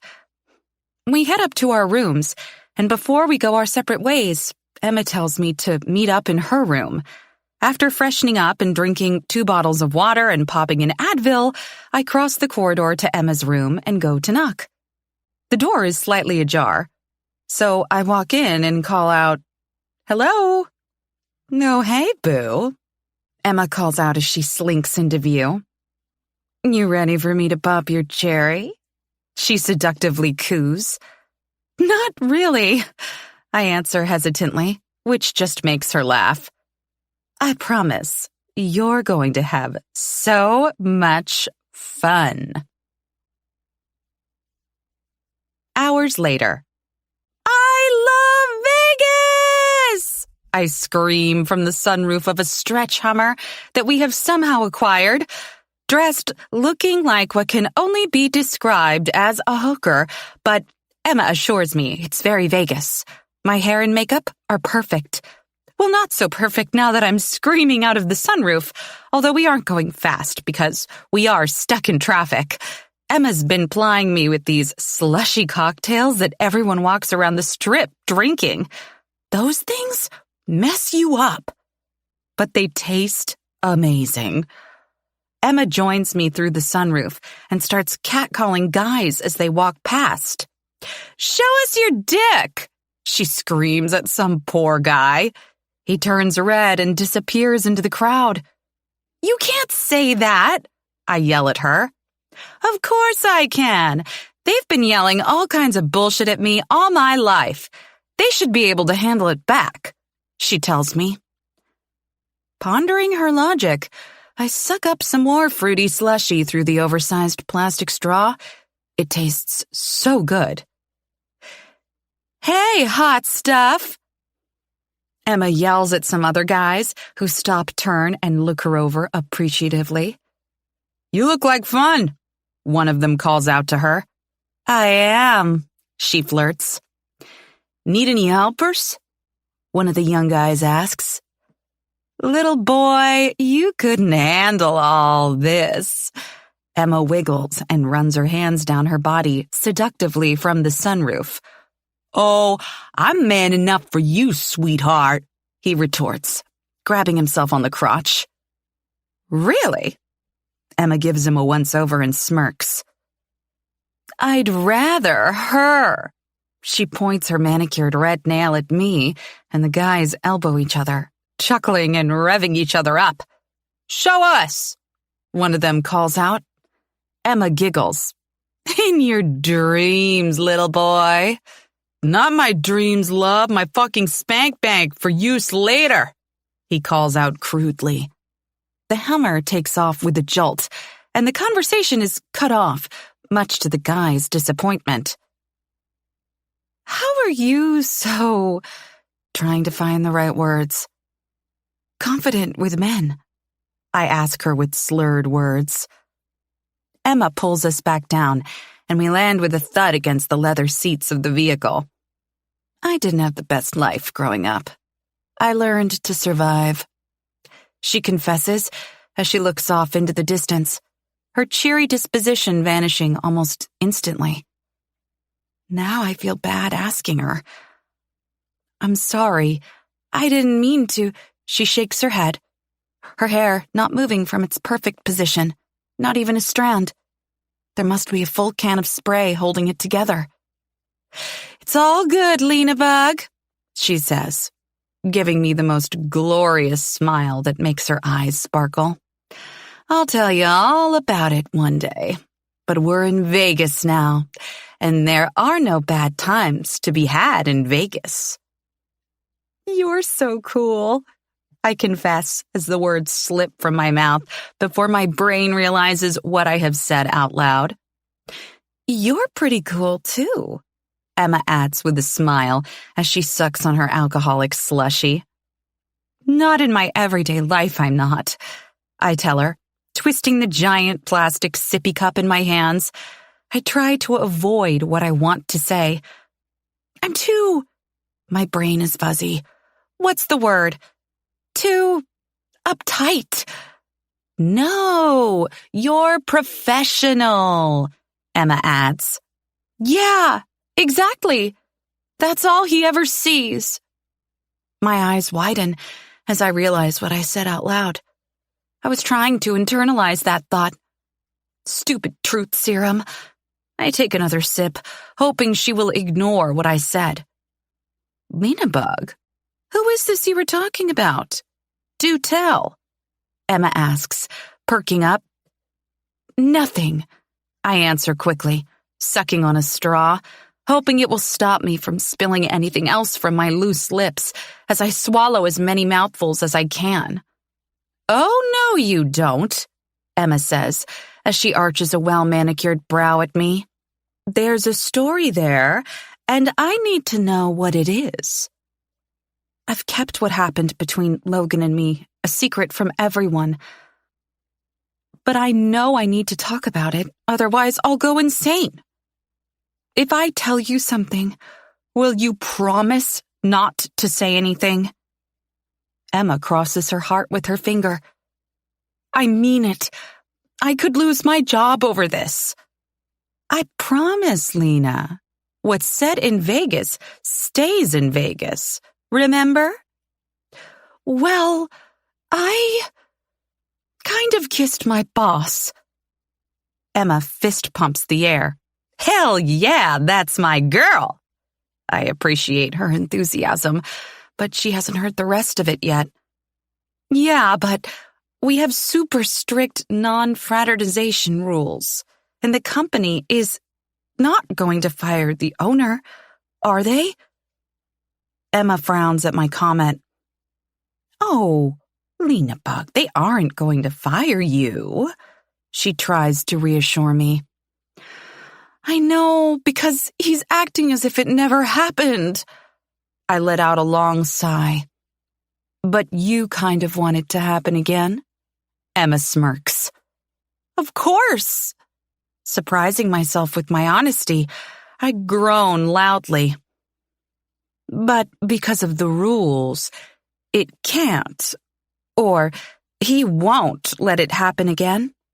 Emma asks. Both, I reply. Was it good, Dick? She questions me. What? No, Emma frowns. I mean, I wouldn't know. We only kissed. Oh. She taps her red nail against her chin. Then how do you know if he's any good in bed? He could be a dud for all you know. I doubt that, I say, rolling my eyes. Not all confident men know what they're doing, she tells me. Yeah, but the way he kissed me, I bring my fingers to my lips.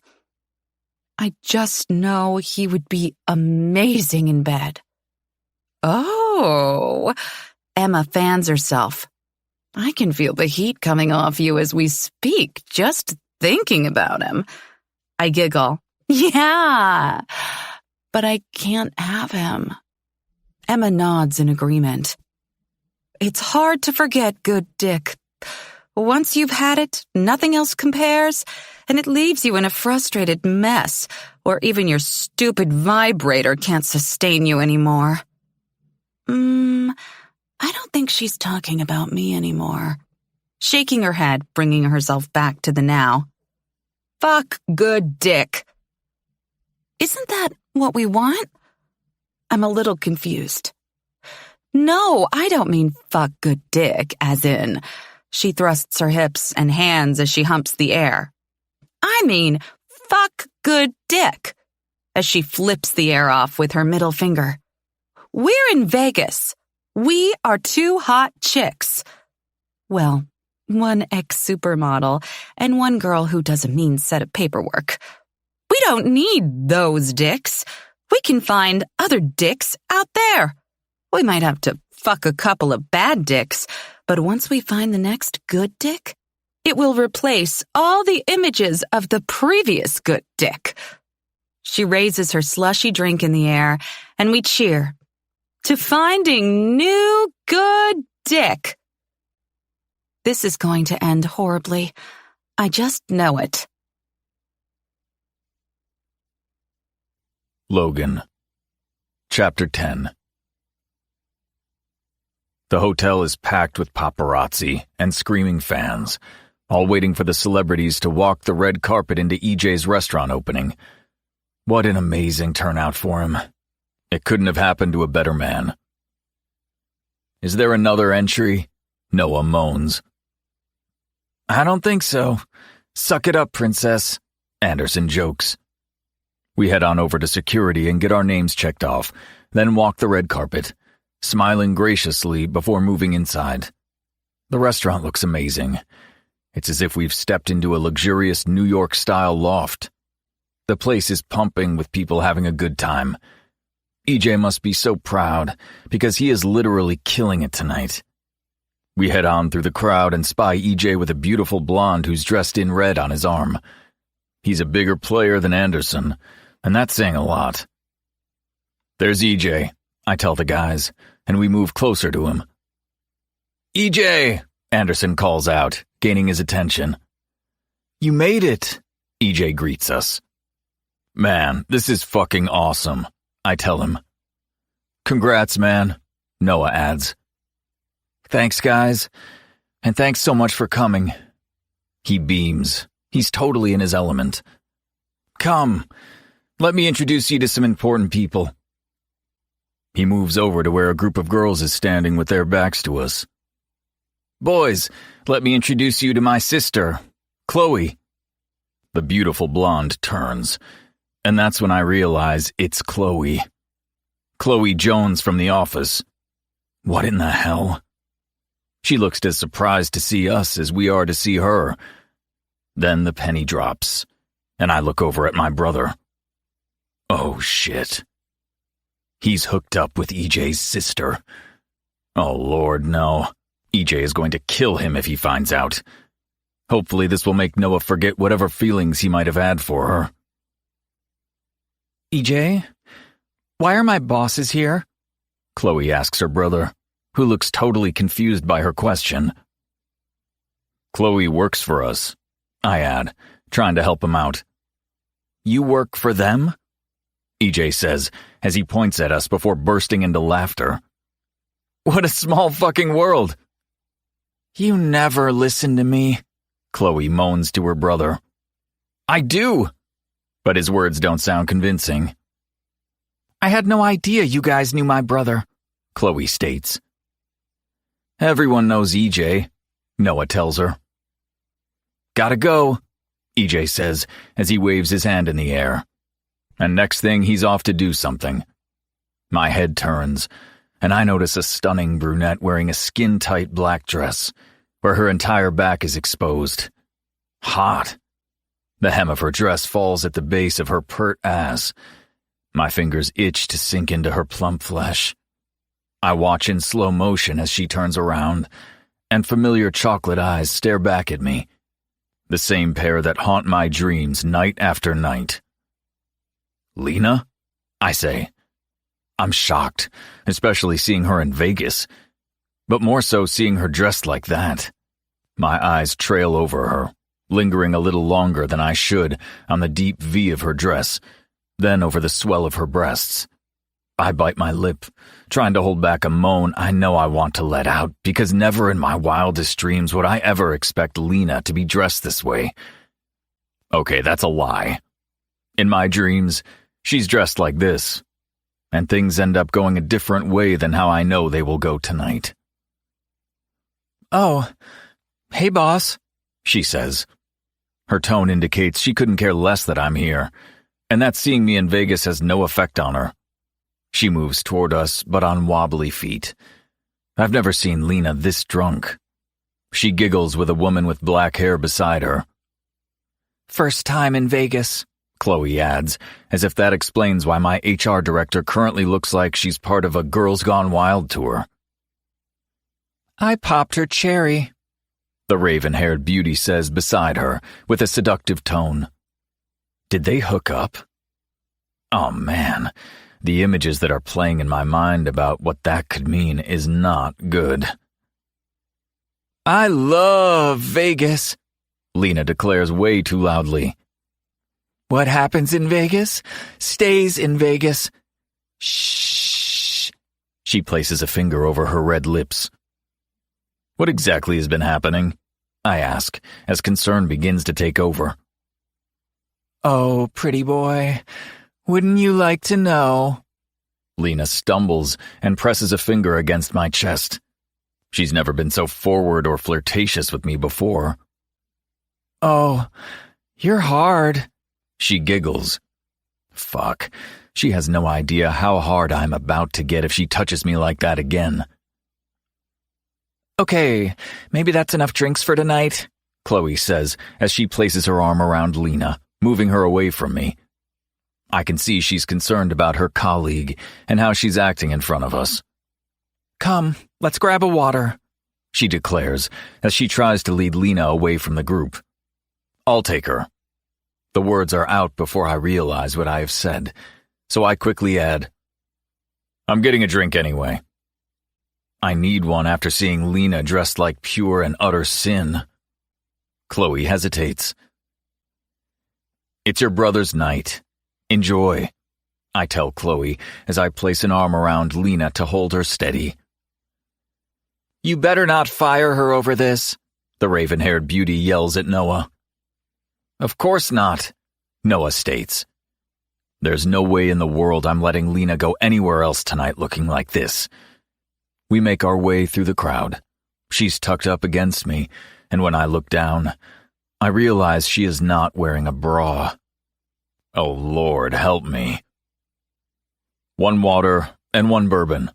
Neat, please, I order from the bartender. He nods and efficiently grabs my order. I'm okay. I don't need a babysitter, Lena groans out from beside me. I could argue differently, but I don't. Instead, I take her all in because she's refusing to look at me. Her normally straight brunette hair has been turned into soft waves that fall against her creamy skin. Reaching out, I move the hair that has fallen in front of her face back over her shoulder. I hear the slightest hitch of breath, and it hits me deep in my soul. She's affected by me the same as I am by her. I like your hair, I say as I lean against the bar. Thanks. It was all Emma's idea, she shrugs. Who's Emma? The supermodel standing with us tonight, Lena says as she looks up at me with a frown. How did you not notice her? Is she talking about the raven-haired girl? I mean, she's attractive, but I was too busy looking at Lena to care about anyone else. I didn't notice. The bartender taps me on the shoulder as he places the drinks in front of me. Here. Handing her the large glass of water, she throws it back quickly, and I smirk. Are you seriously telling me you didn't notice the supermodel standing beside me? Honestly, I state. I was too busy looking at you. Lena's dark lashes blink a couple times in surprise. I'm so fucking stupid, she mumbles to herself. Then, before I know it, she's turned on her heel and disappears into the crowd. For fuck's sake. I quickly throw back my shot of bourbon and head after her. I didn't think she could be that quick, especially as she's been so wobbly on her feet, but she's gone. Looking around frantically, I know I shouldn't have said anything. If something happens to her, I won't be able to live with myself. Movement out the front door catches my attention, and I head toward it. Pushing open the doors, I'm thrust back onto the red carpet where the paparazzi are still hanging around. Flashes go off, blinding me momentarily as I catch Lena exiting to the left and heading through the foyer. Ignoring the people calling out for me, I follow her. Lena! I call out to her as I grab her arm to stop her. She swings around unsteadily, and I catch her in my arms. There are tears welling in her eyes. Please, Logan. I've had enough for tonight. I want to go to my room. There's hurt written clearly across her face, and her body is tense as she holds onto her stomach. Let me walk you to your room. Please. She hesitates for a couple of beats, her body relaxing as she gives in. I link her arm with mine, and we walk through the foyer in silence. I press the brass button of the elevator, then we step into the steel box. Lena pulls herself away from me as we stand quietly watching the flashing lights as we ascend higher and higher. You can't say those things to me, Logan, Lena tells me. She's wrapped her arms around herself protectively. I know, I say, as I look down, staring at the tiles of the elevator floor. Did I do something wrong, Logan? Her question catches me off guard, so I look over at her, and she appears so small and vulnerable right at this moment. Of course not. The elevator stops, and the doors open. Lena rushes past me, but her heel catches on the door's lip, and she takes a tumble across the carpeted floor. "Hey, are you okay?" I ask. Reaching for her, tears have well and truly started falling down her cheeks.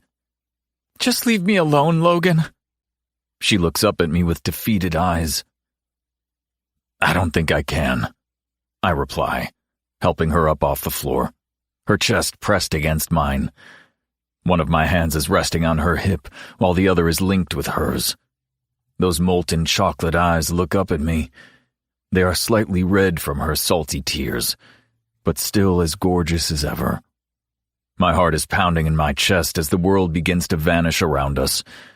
Just the sound of our labored breaths fills the hotel corridor. I'm not sure who makes the first move, but the next thing I know, my lips are against hers. Fingers are in my hair while my hand is gripping a cheek of flesh. Then my back hits a wall, and it takes my breath away. A warm body is pressed against me. Lush breasts rub against my chest. "Key," I pant into Lena's ear because I'm seconds away from fucking her against this wall. She pulls herself away from me, her lips looking swollen from my frantic lips. Her cheeks are pink and rosy with need. Her nipples are taut and pressed against the thin fabric of her dress. She shakes the small clutch in her hand and turns on her heel as her hips swish seductively down the corridor.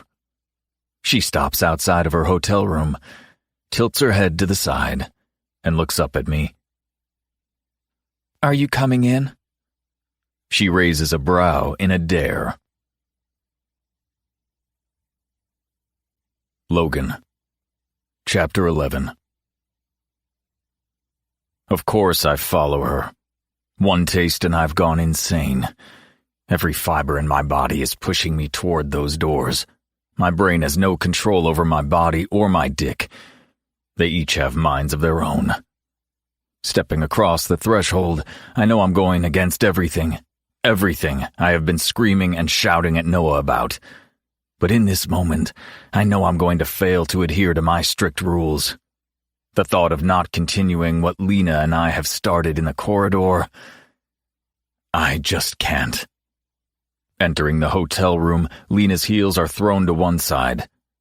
Then the barely there black dress is cast aside like sexy little breadcrumbs for me to follow. She's standing at the edge of the bed in nothing but a G-string. Her pert ass is on display like the perfect, juiciest peach you have ever seen. One that is so ripe, you want to sink your teeth right into it as soon as you have it in your hands. She turns her head to the side, and vulnerable eyes stare back at me. "You're the most beautiful woman I've ever seen," I confess to her. Slowly, she turns around and exposes herself to me. My dick comes alive instantly. Her tits, they are as perfect as her ass. Dusty, pert pink nipples beckon to me. "I want you, Logan." Her honesty catches me off guard. "But—" "No, please don't stop now. I've never wanted anyone more than I do right now." "But what?" I take a step toward her hesitantly, as her chocolate eyes look me over. "I don't want to cause you any more pain." Her words stop me, even at this moment. Through the hormonal haze, she's putting me before her own needs. "I have wanted you for so long," she confesses. "But if you say the word, I will get dressed and never speak of this moment ever again." Lena. Her name falls from my lips with concern as I shuck off my suit jacket. "I mean it, Logan. I won't jeopardize everything for a one-night stand." Does she honestly think once I sink inside her that one night is going to be enough? I kick off my shoes. "Lena."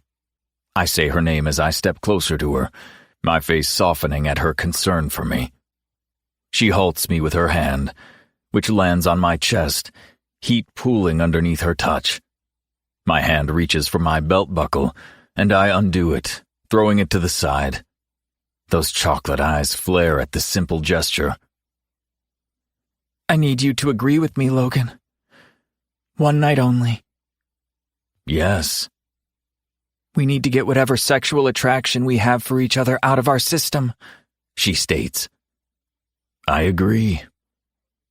I think we need to sleep together, and then we can go back to being friends and colleagues, she adds. In theory, it sounds good, but...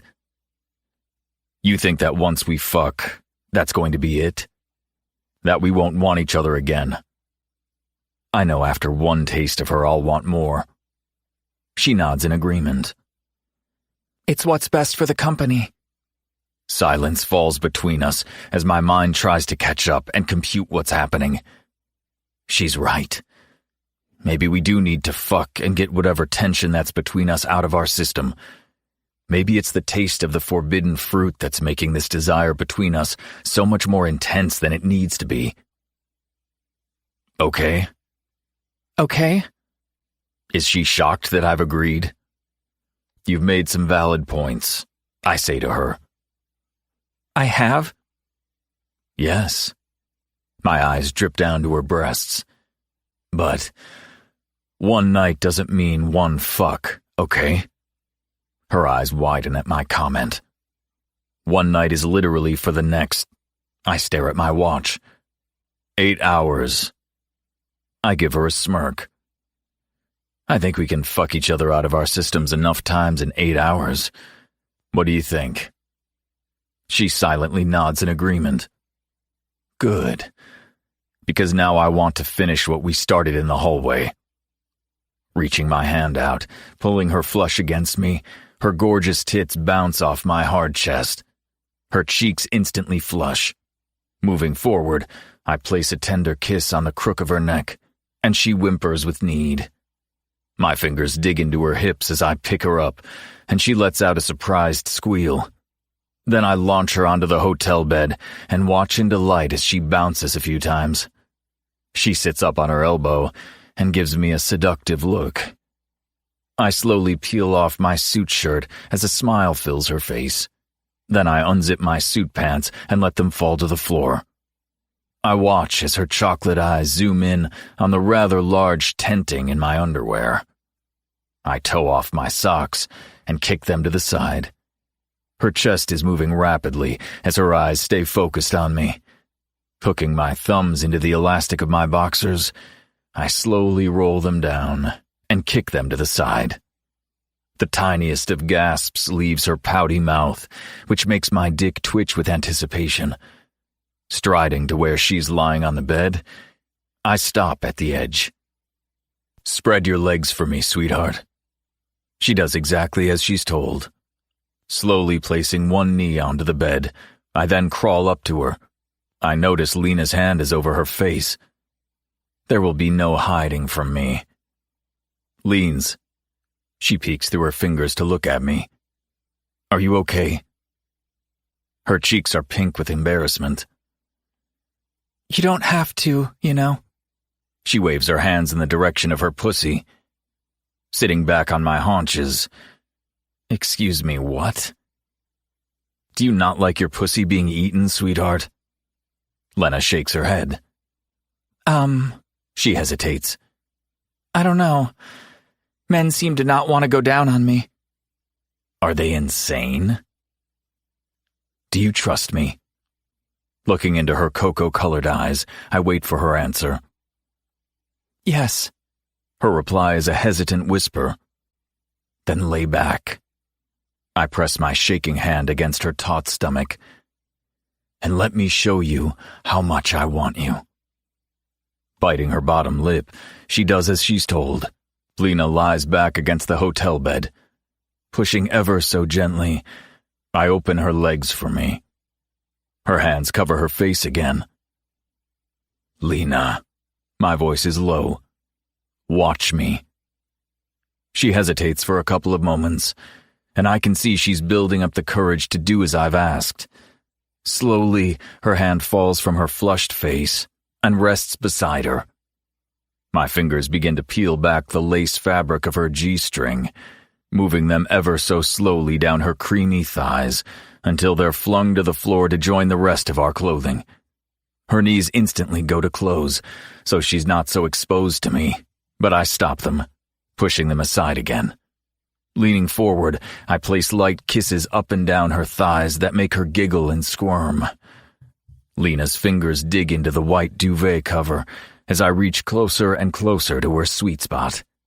Taking one look up at her as I nestle myself right between her thighs, her smooth pussy is ready for me. 1, 2, 3 licks have her arching her back and the tiniest of moans falling from her shocked lips. I'll allow her movement for a couple of moments until she's used to me. 4, 5, 6 licks have her twisting against me, her fingers moving from the bed to my hair, her nails digging into my scalp. 7, 8, 9 has her pressing herself against my mouth, trying to create friction around her aching clit. Oh no, you don't, Lena. I'm going to make you work for it. I pull out all the stops with my tongue, using every trick in the book trying to make her thrash about underneath me. Logan! Oh my God, Logan! She screams as she almost pulls strands of my hair clean out of my scalp. Then I give it to her, right where she needs it, wants it, feels it. I suck and tease her clit until she's almost screaming down the room. Then I add a finger, and that's all she needed, because it pushes her so far over the edge that she's coming so hard I think the rooms around us might be calling security, thinking I'm killing this woman. She's screaming so wildly. Fuck! Fuck! Fuck! Lena pants as she slowly comes down from her orgasm with tiny aftershocks, making her quake as she comes back around. Fuck, Logan. Those molten brown eyes look down at me with awe. Holy shit. She gives me an appreciative smile, and I feel like a goddamn superhero right in this moment. I told you we have 8 hours together, and I haven't finished with you yet. Lena raises a brow as she sits up on her elbows, her eyes falling from my face to my cock. Then, before I know it, her legs are wrapped around my waist, and she's pulling me to her. Show me more, she coos, her breasts heaving with desire, and they mesmerize me. This has to be the only reason why I forget the next step. Sheathing up. Her pretty little pussy is calling me, and the moment I sink deep inside of her, I know it's wrong, but I don't care. I know I have fucked up, but she feels too fucking good to stop now. I know my dick has taken over my mind, because never have I ever fucked without a condom.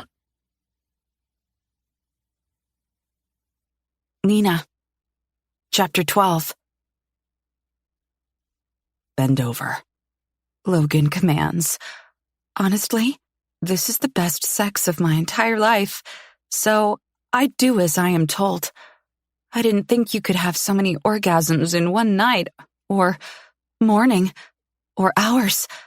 I have no idea what the time is because I've lost track. Logan enters me from behind while I'm bent over the desk in the hotel room, looking out the window over the Vegas Strip below. My fingers grip the wooden desk as he fucks me wildly. My legs feel like jelly. I ache in places I shouldn't ache. And honestly, I don't know how I could possibly come anymore, but I can feel it building. That tiny flutter deep inside of me as his dick hits the place that gets me off. Some magic place deep inside of me that someone as skillful as Logan Stone can only reach, because my belly quivers, my legs shake, my tits bounce as he shows me exactly what good dick feels like. I get it now. I get what Emma was saying about good dick. It sucks that this dick is attached to my boss, who has major non-fraternization and commitment issues with his employees. I guess I should be thankful that he doesn't fuck around with people in the office, because that would kill me to watch. Strong fingers dig into my hips. So much so I know I'm going to have bruises all over my body from the glorious way he has manhandled me all night. Oh my God, there it is. That amazing sensation where you feel your orgasm building, and you know it's going to be incredible when you climb over that edge. Over and over, he hits me in just the right spot until he practically throws me over the cliff and into the sea, and now I'm swimming below in the glorious waters of my orgasm. I can't get enough of you, Logan whispers in my ear as he lays feather-light kisses against my shoulder. We stay joined for a couple more moments, enjoying the feeling of being one. I am not sure what to say as I feel his dick softening inside of me, but continue with, I should get cleaned up. This is awkward. The man you want more than anything is pulling himself out of you, and you know that the time you have together like this, joined as one, is now coming to an end. My body feels empty, and my hand moves to between my legs so as not to make a mess on the carpet. Standing rather awkwardly from the desk with one hand, I turn and see Logan staring at me with a strange look on his face. What? Is there something he doesn't like about me? Is my cellulite showing? Are my tits too saggy? I don't know if I should say it, he says. Okay, now my brain is truly freaking out. You've just spent hours inside of me? I think you can be honest with me. Tension runs through my tone as I answer him. Seeing myself dripping down your leg? He bites his lip as if he's trying to halt the words from coming out of his mouth. Knowing I'm still inside of you even when I'm physically not? Fuck, Lena. Those ocean blue eyes swirl with desire. It's like I just fucking branded you as mine. My eyes widen at his caveman-like words. How the hell are you supposed to respond to that? Fuck. He runs his hand through his light brown hair. I'm a damn pervert, aren't I? What? No, I reply, because I think it's hot too. Logan shakes his head as if he is trying to erase his wayward thoughts. You coming? He asks, indicating in the direction of the bathroom. He wants me to come with him? Sure. I waddled toward the bathroom, trying not to make a mess on my way. He turns on the shower and tests the temperature. Then we both step into the cubicle. The cool water feels amazing against my flushed skin. Let me. Logan grabs a face cloth and lathers it up with soap and slowly starts cleaning me. His hands run along my curves, over my hips, across my stomach, around my breasts. Then his hand slips between my legs. The rough toweling, a surprising feeling against my tender lips. Ever so slowly, he cleans himself off me. I'm sorry about what I said earlier. His lips brush against my ear. I don't know what came over me. Turning around in his arms, the water hits my back as I look up at him. I liked it. Wrapping my arms around his neck, I continue. I like that side of you. The one that stops hiding behind this perfect boss image. You think I'm hiding? His question is laced with curiosity. Yes. My hand runs along the strong planes of his shoulders. You show the world this perfect image, which I get, but I think that image is starting to blend into your personal life, too. The CEO who can't differentiate between work and personal life. I don't have a personal life. He adds, I know. And why is that? I push him. He frowns, confused by my line of questioning. I'm building an empire, Lena. I thought of all people you understood that fact. His body tenses. It seems I'm pushing him too far out of his comfort zone with my questions, but I can't seem to stop myself. You can't build an empire by yourself, Logan. Those blue eyes narrow at me as he reaches behind and turns the faucet off before stepping out into the bathroom to grab a towel. I follow him. Don't you get lonely in that ivory tower of yours? The air conditioner causes goosebumps to form on my skin as I enter the bedroom. Logan begins to dry himself off, then grabs his clothing off the floor of my hotel suite. Just because I fucked you doesn't mean I'm looking for more. His words stop me in my tracks. He said them with such venom it catches me off guard how he can turn so quickly. Do you seriously think I'm asking for more? I ask, pulling the fluffy white hotel towel tighter around me. I feel utterly foolish. Every woman wants more. They can't just fuck a guy and say, that was great sex. No.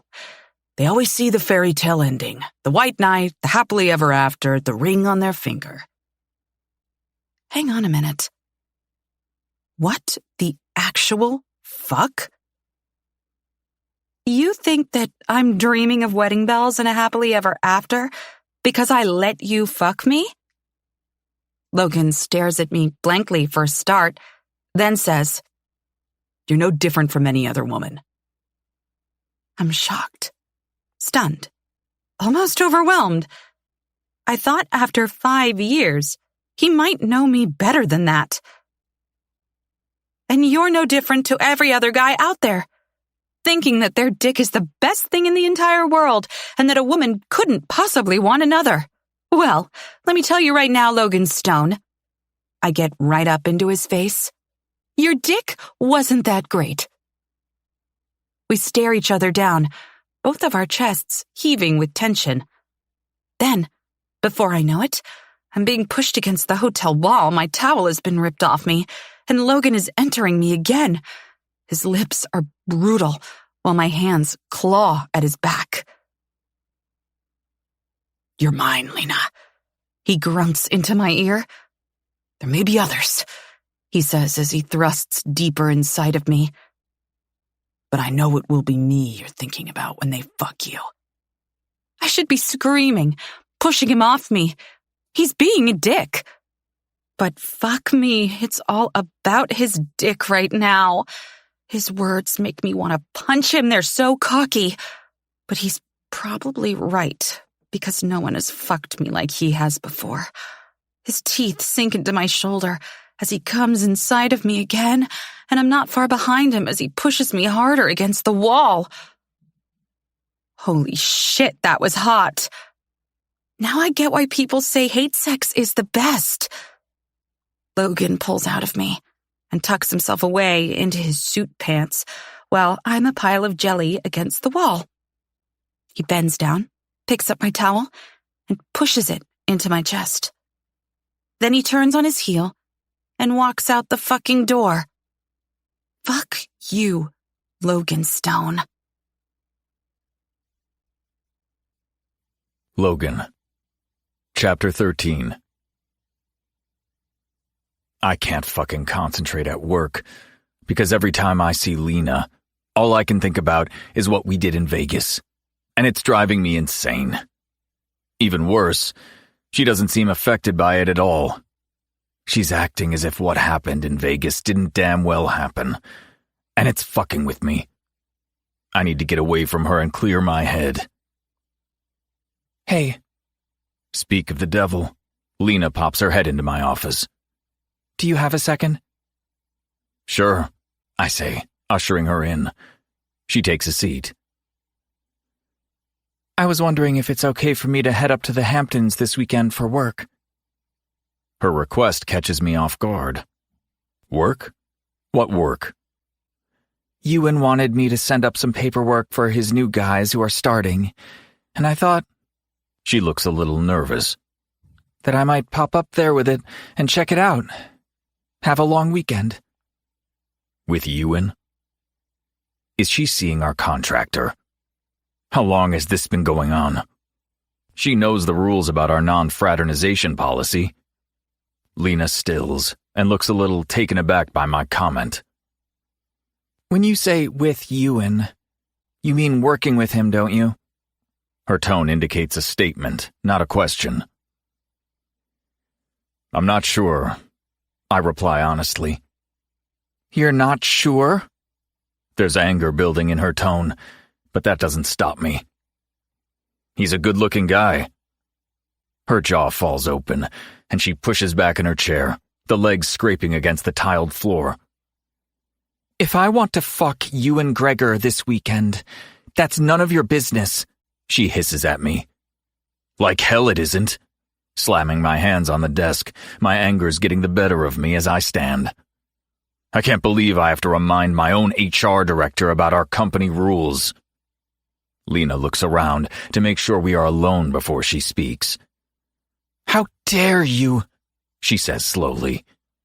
How dare you insinuate that I'm going to the Hamptons to screw the contractor? I mean, you screwed me easily. How do I know if it's a pattern or not? Lena's hands turn into fists. I think if she could punch me right now, she would without questions. I'm being a dick. I'm being the biggest bastard in the history of bastards. The problem is I can't help myself. And I know that isn't a good enough reason. You know what? She states with steely determination. Fuck you, Logan Stone. I know I have pushed her too far.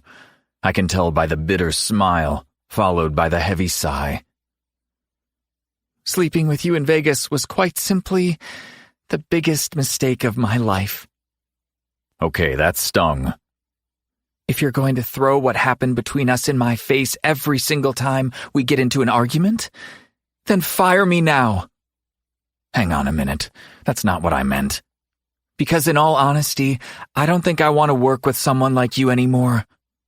Turning on her heels, she walks out of my office, slamming my office door behind her. Well, fuck. Falling back into my chair, I know I have fucked up big time. I've let my fucking ego get in the way of business. What? Anderson screams down the phone. Well, hello to you too. He groans at my comment. You interrupted something. You've got 5 minutes. I need your advice, I ask him. Really? This gets his attention, because he knows I would never ask for advice, and especially not from him. You're alone, aren't you? If you mean, is Noah here? Then yes, I'm alone. Of course, I've interrupted him with some girl. Can you please make yourself alone then? I ask as I navigate my way through the Manhattan traffic. He huffs out something. Then I hear the creak of a door, and his voice starts to echo when he speaks. I'm alone, he drawls. Okay, I fucked up with Lena. Silence fills the phone line. Are you going to say anything? Sorry, just taking a moment to appreciate that Logan Stone is a human and not a cyborg. So continue. Lena and I hooked up in Vegas. Anderson hums his reply. I can't stop thinking about it. Or her. I got fucking jealous when she said she wanted to go to the Hamptons estate to drop off some paperwork to Ewan. And I accused her of going up there to fuck him. You did what? He yells down the phone. Yeah, once I got on a roll, I kept putting my foot in it over and over. And now she's angry. I don't blame her. She's so angry that I think she could sleep with Ewan just to spite me. Are you fucking serious? Anderson chuckles. Yes, deadly. So much so, I'm on my way to the Hamptons now to make sure it doesn't happen.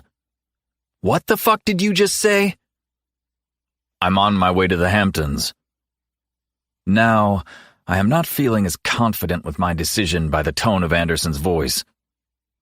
And what the hell do you think you're going to do when you get there? He asks. Stop her from sleeping with him. Now that I'm saying this out loud, it seems totally crazy. Why do you care if she does? She's mine, I want to say, but I don't. Because it's against company policy. Really? That's the kind of bullshit answer you want to give me? He questions me.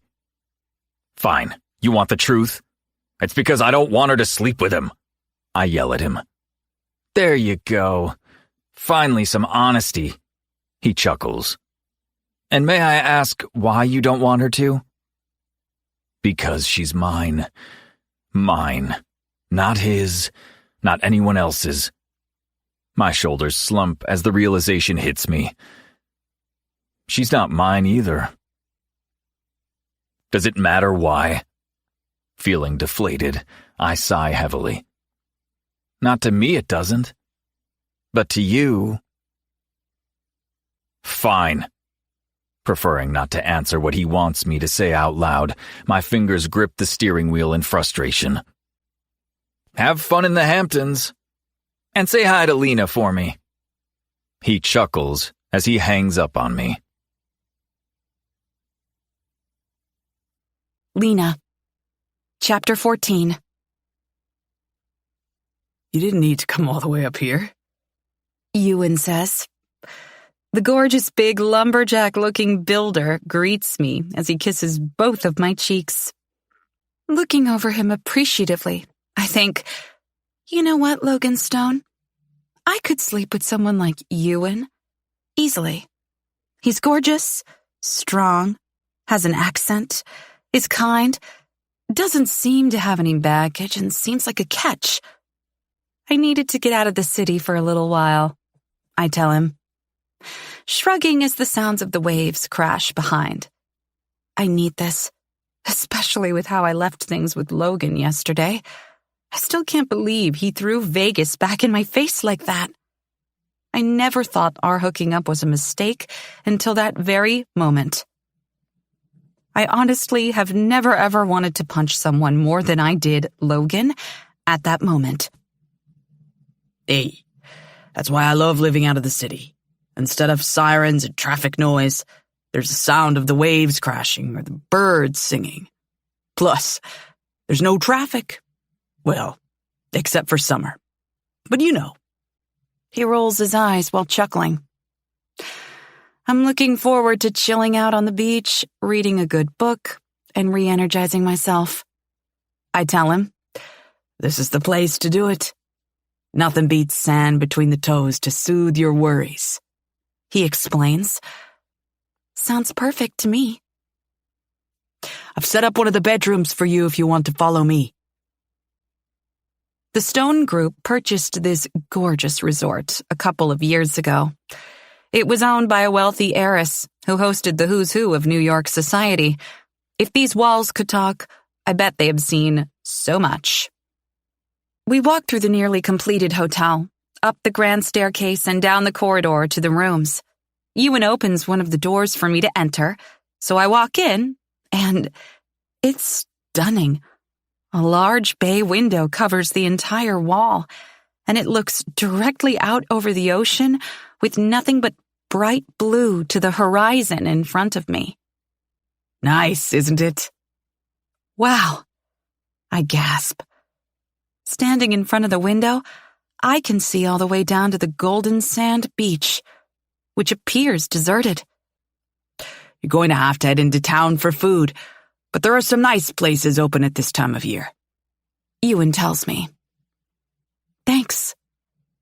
My eyes gaze adoringly over the beach before me, with its pristine sand sparkling back, tempting and inviting me. Well, I'll leave you to it. You have the security codes and my number if you need anything, and I do mean anything. Okay? Anytime. Day or night. He tells me, then gives me the biggest of smiles. Is he flirting with me? Thanks, Ewan, I say as I wave him goodbye. maybe after the bottle of wine I have in my car, I might need him. Stop it, Lena. Once Ewan has left, I grab the bottle of wine, head on out to the beach, and as far as the eye can see, there isn't a soul. This is exactly what I need. Taking a seat in a nice spot on the sand dunes, I twist open the bottle of wine and take a sip directly from the bottle. Yes, now this is the life. For ages, I stare off to the horizon, thinking about everything and nothing all at the same time. The tiny buzz from the wine makes me feel a little better, happier. What the hell am I going to do about Logan? Nothing. He is emotionally broken.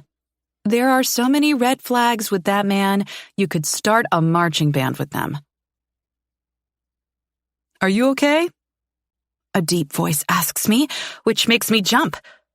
I'm so lost in my thoughts, I don't notice the handsome stranger walking past me. He's dressed in jeans, a chunky cable-knit sweater, and no shoes, with glossy dark hair blowing in the breeze, and the most gorgeous blue eyes.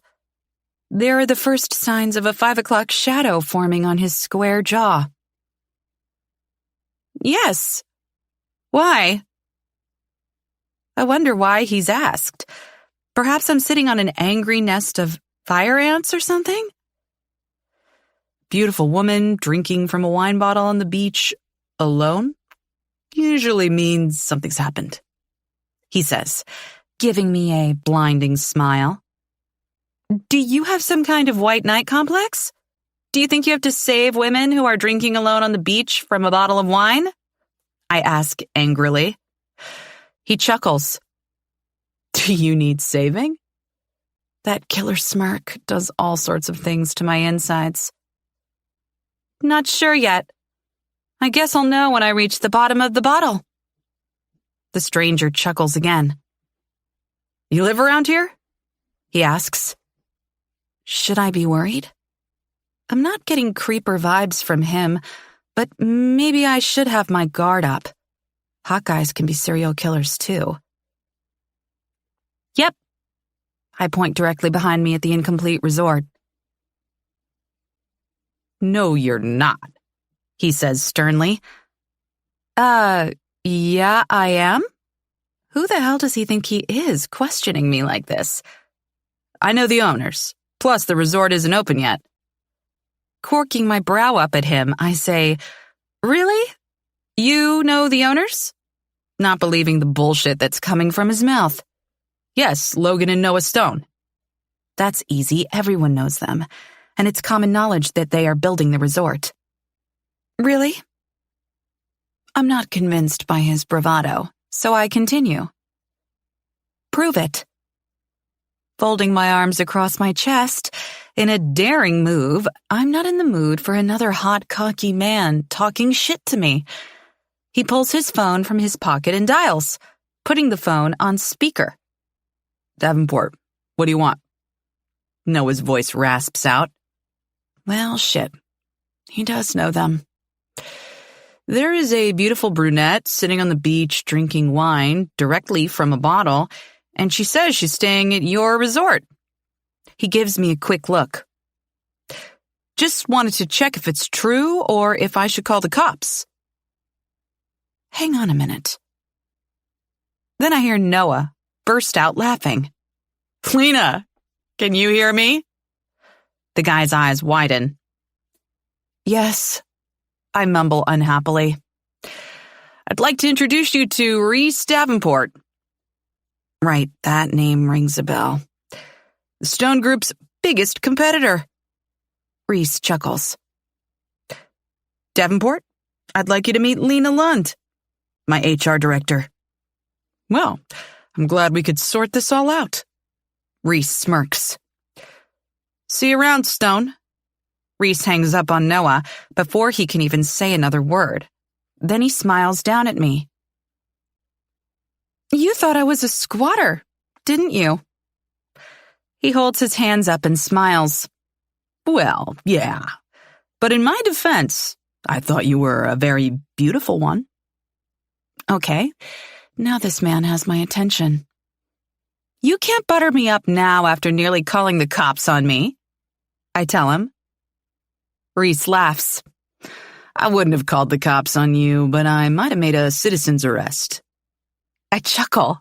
Wow, that doesn't sound creepy at all. I was hoping for more suave than creepy. Reese shrugs. You might need to rethink your strategy. It's been a while since I've been single, so I guess I've lost my mojo. He adds, I doubt someone like you will be single for long, I say while looking over the man who looks like he's just stepped out of a Nautica advertisement. You'd be surprised. Sounds like there's a story there, I reply while looking up at him. You'd be right, he adds a little sadly. I've got wine. Shaking the half-empty bottle in his direction, he takes it from me and plonks himself down on the sand beside me. How much time do you have? He asks, then takes a swig from the bottle. I've got nothing but time at the moment. Taking the bottle back from Reese, I have a swig myself. After Reese told me the horrific story of his wife running off with his best friend and how he's in a bitter dispute with her over his assets, we moved from the beach, which had turned cool, to his beachfront home, which was toasty and warm from his log fire.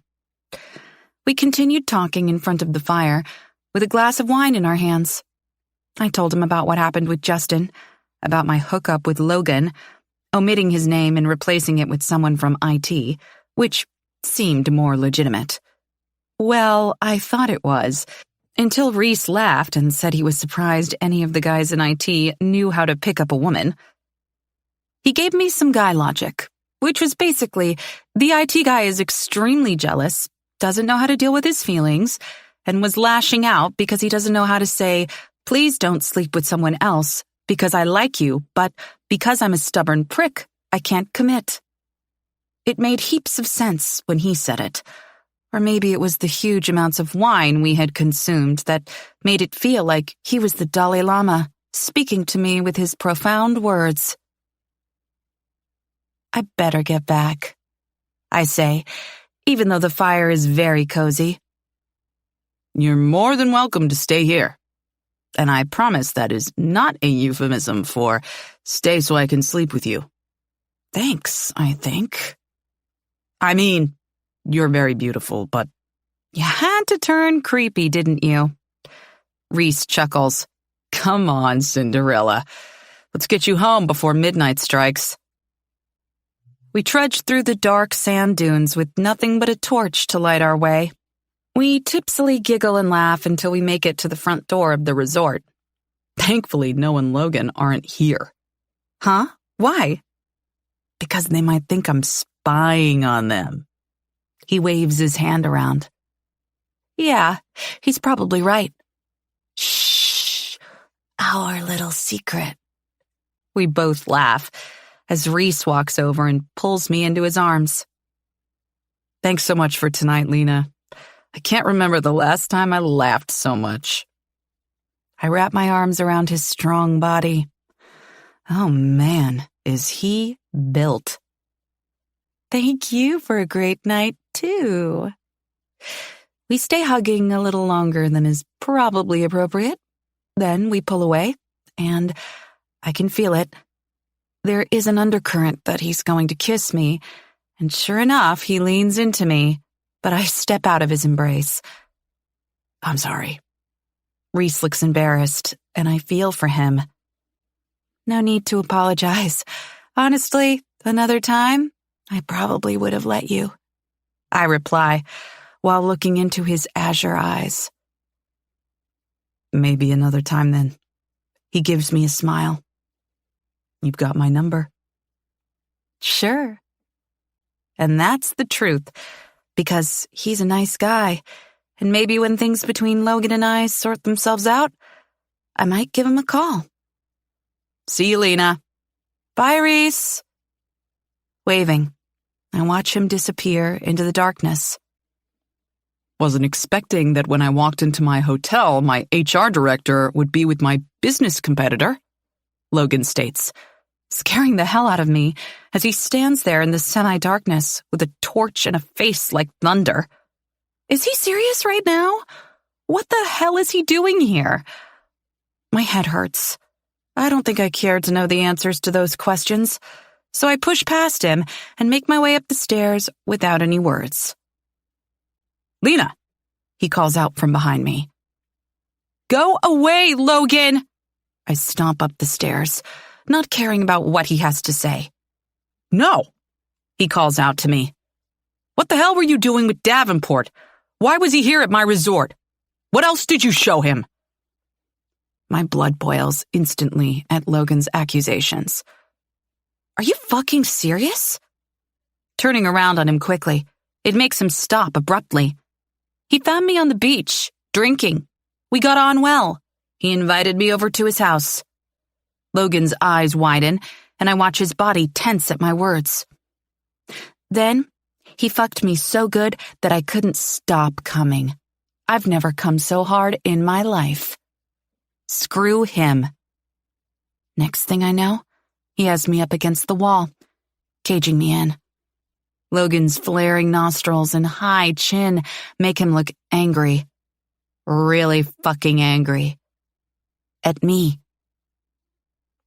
I'm going to ask once, and I want the truth, Lena. Did you fuck him? His chest is heaving, as if he's holding himself back while waiting for my answer. I had a threesome with Reese and Ewan. I roll my eyes. What the hell do you think? Logan snaps. He picks me up and throws me over his shoulder and marches down the hallway. He shoves open the bedroom door.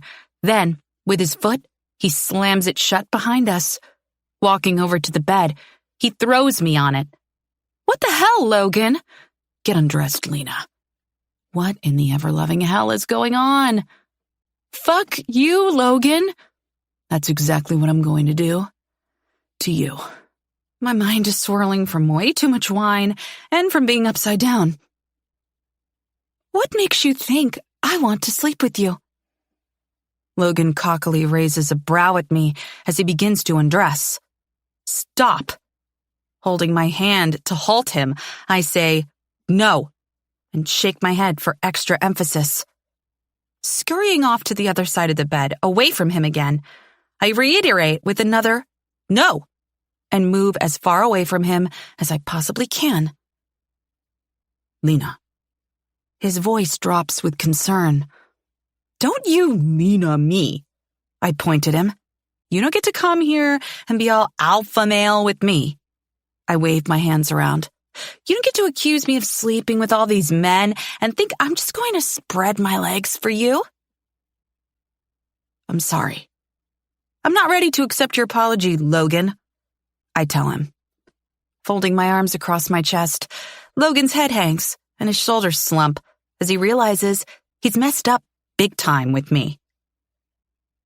I don't know what to do. You need to get dressed and walk out of my room. That's what you need to do. Lena, he pleads. Shaking my head. No, Logan. What you've done to me is unacceptable. I came here for you. No, you didn't, I argue. You came here for you. You came here because your ego was so big that the thought of someone else having me was too much for you. That even though you don't want me, you don't want anyone else to have me. It's not like that at all, Leans. I'm tired. I would really like to go to bed. Alone. Logan's shoulders slump even further as he grabs his things and walks out of the door. Once the door is shut behind him, tears fall silently down my cheeks. That utter bastard. I hate that I want him so much.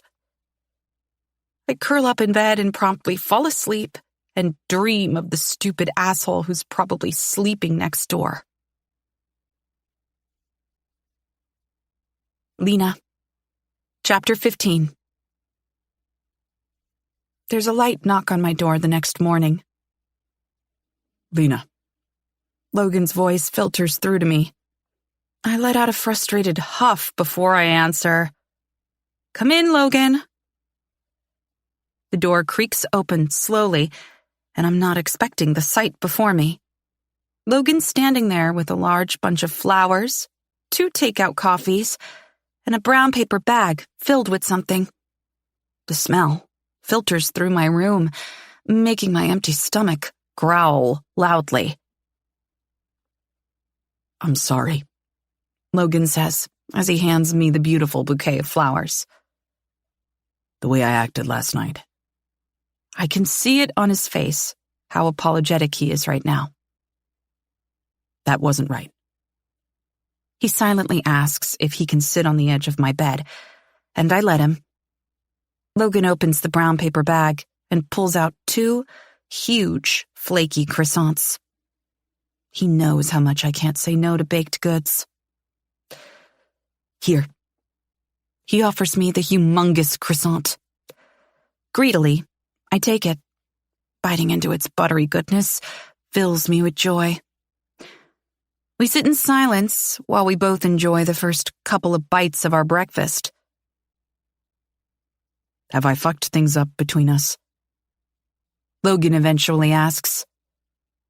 No. After letting out a long sigh, I continue. But you did hurt me. I need him to know he can't talk to me the way he did last night or the day before, for that matter. I'm sorry, I don't know what's got into me. Jealousy. Logan looks up at me, and he's ready to argue, but decides not to. Yeah, I was jealous. I didn't think you would confess so easily. You know you have no right to be jealous, don't you? I ask. I know. He huffs. But he nervously wriggles on the edge of the bed. I don't think I can help it. This is going to be a problem between us. Sitting up straighter on the bed, I tap the space beside me. Logan moves the flowers to the side table and joins me. What happened between us in Vegas was fun. I start, as I turn and glance over at him. Would I like to do it again? Sure. But I know deep down inside, it won't work. Logan's forehead crinkles into a frown. I think the deep-seated rules you have set for yourself about mixing business and pleasure is now fundamentally ingrained in you. It's so deep-seated that if you broke them any more than we already have, not sure why I'm getting so emotional, that it will destroy you. I mean, it has already started. Lena. Logan looks at me. Pushing everything aside, I genuinely feel like we are friends, good friends. Maybe that's all we're meant to be, and that Vegas was just Vegas. We got swept up in the craziness of it all. I don't regret Vegas. I regret my actions after, though. Logan tells me quietly. You should. You've been a dick. My honesty makes him chuckle. I know. He replies while looking at me fondly. I keep women at a distance. But you... He closes his eyes and lets his head fall back against the headboard. You found a way through my defenses. Those ocean blue eyes look at me. And I don't know how to build them back up again when it comes to you. That hits all the feels. Logan, I can't stop thinking about you. No, he can't say those things to me. You have to, Logan. I know. His hand brushes against mine. I hate this pull we have between each other. The slightest touch, and it makes my body come alive. There's a deep throb between my legs that's becoming harder to ignore. Our faces lean in closer to each other. We shouldn't, I tell him. I feel his breath across my face, and he says, "I know." My body moves toward his. "It's a bad idea." "Yeah, it is." He agrees, but that doesn't stop him from moving even closer. I'm not sure what I'm trying to protest about, because whatever it was doesn't have a chance to continue as Logan's lips meet mine. He tastes like coffee and buttery croissant as he slowly devours me, not pushing for more, but making me want it all the same. Next thing I know, I'm climbing on top of him, need now throbbing through my body. "I can't stop this," I say, as I grind myself against his hardness. "Me either." Logan's large hand wraps around my neck, pulling me closer, devouring me.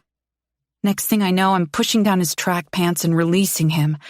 This is escalating rather quickly, but pure need has taken over, and I'm powerless to stop it. Then I'm sinking myself onto him, both of us moaning as we join. I run my fingers through his thick hair. He thrusts into me. This was not my plan this morning.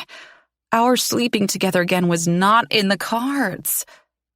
"Fuck, Lena," Logan groans, as he gives me what I've been craving since Vegas, and moments later I follow him.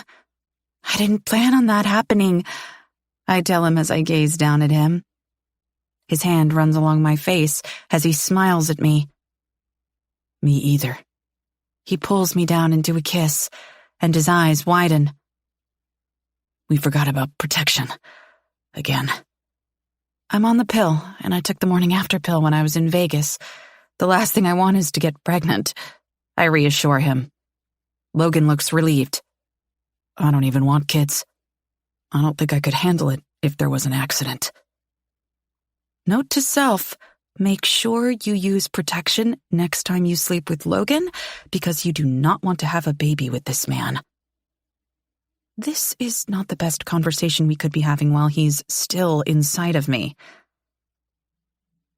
"Let's have a shower," I tell him as I ease myself off him. I scurry into the bathroom, and moments later, Logan joins me in the shower. "We need to be more careful," he tells me while resting his chin on my shoulder. "Don't worry, it won't be happening again." He turns me around quickly in his arms. "You want to stop?" Has he not been listening? "Logan." Looking up at him, I'm getting a strange sense of déjà vu. "We won't work." "I know," he tells me, looking a little deflated. "You want something different from what I want out of life," I tell him. "What do you want?" His question seems genuine. "I want a partner. I want to have a family one day. I want the white picket fence, the 2.5 kids, and a golden retriever."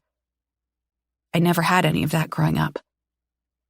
I feel completely stupid telling him all this, but maybe it's enough to scare him away for good. Obviously, not now, but soon. I mean, I'm not getting any younger.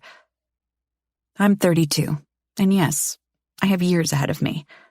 But if I keep wasting my time on guys who don't want the same thing as I do, then I'm going to be 40 and look back and realize I wasted my time on men who weren't right for me. I don't want to waste my chances of a happily ever after on someone who doesn't deserve it. I wish things were different. He whispers softly. "Do you seriously think we would have worked?" I ask, screwing up my nose. "I would have tried for you," he confesses. My stomach flip-flops in hope at his words. "But I know in the end, I would have broken your heart." "Yeah, you would have," I say, agreeing with him. Are we being adults about this situation? Because this feels awfully mature of us. Guess we are. I smile. Logan reaches out and cups my face. I wish nothing but the best for you, Lena. He tells me as he bends down and kisses me ever so softly before he pulls back and declares, I don't want to lose you. You have me. I'm here. I tell him. I promise to keep my jealousy under control. Okay? Me too. Logan's eyes widen significantly at my confession. You are jealous? Of course, I can't believe I'm going to say this, but the man's been inside of me, so it doesn't really matter. I've had a crush on you ever since you interviewed me for the job. There, it's out in the open, and I've said it. With those words, I somehow feel lighter. You've had a crush on me for 5 years? Okay, when he says it like that, it sounds creepy. Forget I said anything, I add, an attempt to wrestle out of his grasp. Oh, no, you don't, he asserts while giving me a bemused smile. I need to know more about this crush. Now he's teasing me, and somehow I knew he would. Pulling myself out of his arms, I jump out of the shower and wrap myself in a towel. He follows behind me. Come on, tell me about your crush, he asks with a chuckle. Go away, I tell him, as my face flushes with embarrassment. But he swings me around, so I have no choice but to look at him. Did you think of me when you touched yourself all these years? He doesn't need to know the answer to that. Because I did. His voice lowers. From the moment you stepped into our conference room, images of you have helped me relieve my stress. Did he confess to jerking off about me? Images of fucking you on the conference table with the blinds up. People standing around watching me eat your perfect little pussy, wishing it was their mouth devouring you. Holy hell, I like dirty talking Logan. 5 years, I've wondered what was underneath your clothes, dreamed about tasting you, ravaging you, wondering what you sounded like when you came. Is it getting hot in here? Now I know. And I don't know if my hand is going to be good enough anymore. What the hell have I gotten myself into? Guess you're gonna find out if your hand's up to the task from now on, aren't you? Logan gives me a wicked smile. Or, he challenges me. You could show me. We just decided it wasn't a good idea, I tell him. I know, he says, running his hand through his wet hair. Logan begins to pace around the room. What I'm asking goes against everything I have ever stood for. Okay, that's not a great start. I'm fighting with everything inside of me at the moment. Still not sounding great. But my need for you outweighs everything else. Huh? What did he say? Now that I know what you taste and feel like, I don't want to give you up. Logan, I'm confused. I'm giving such mixed signals. I can't offer you anything more than a willing dick. I can't give you happily ever after. I can't give you the white picket fence. All I can give you is dirty, secretive fucks, clandestine hookups, cool indifference at work.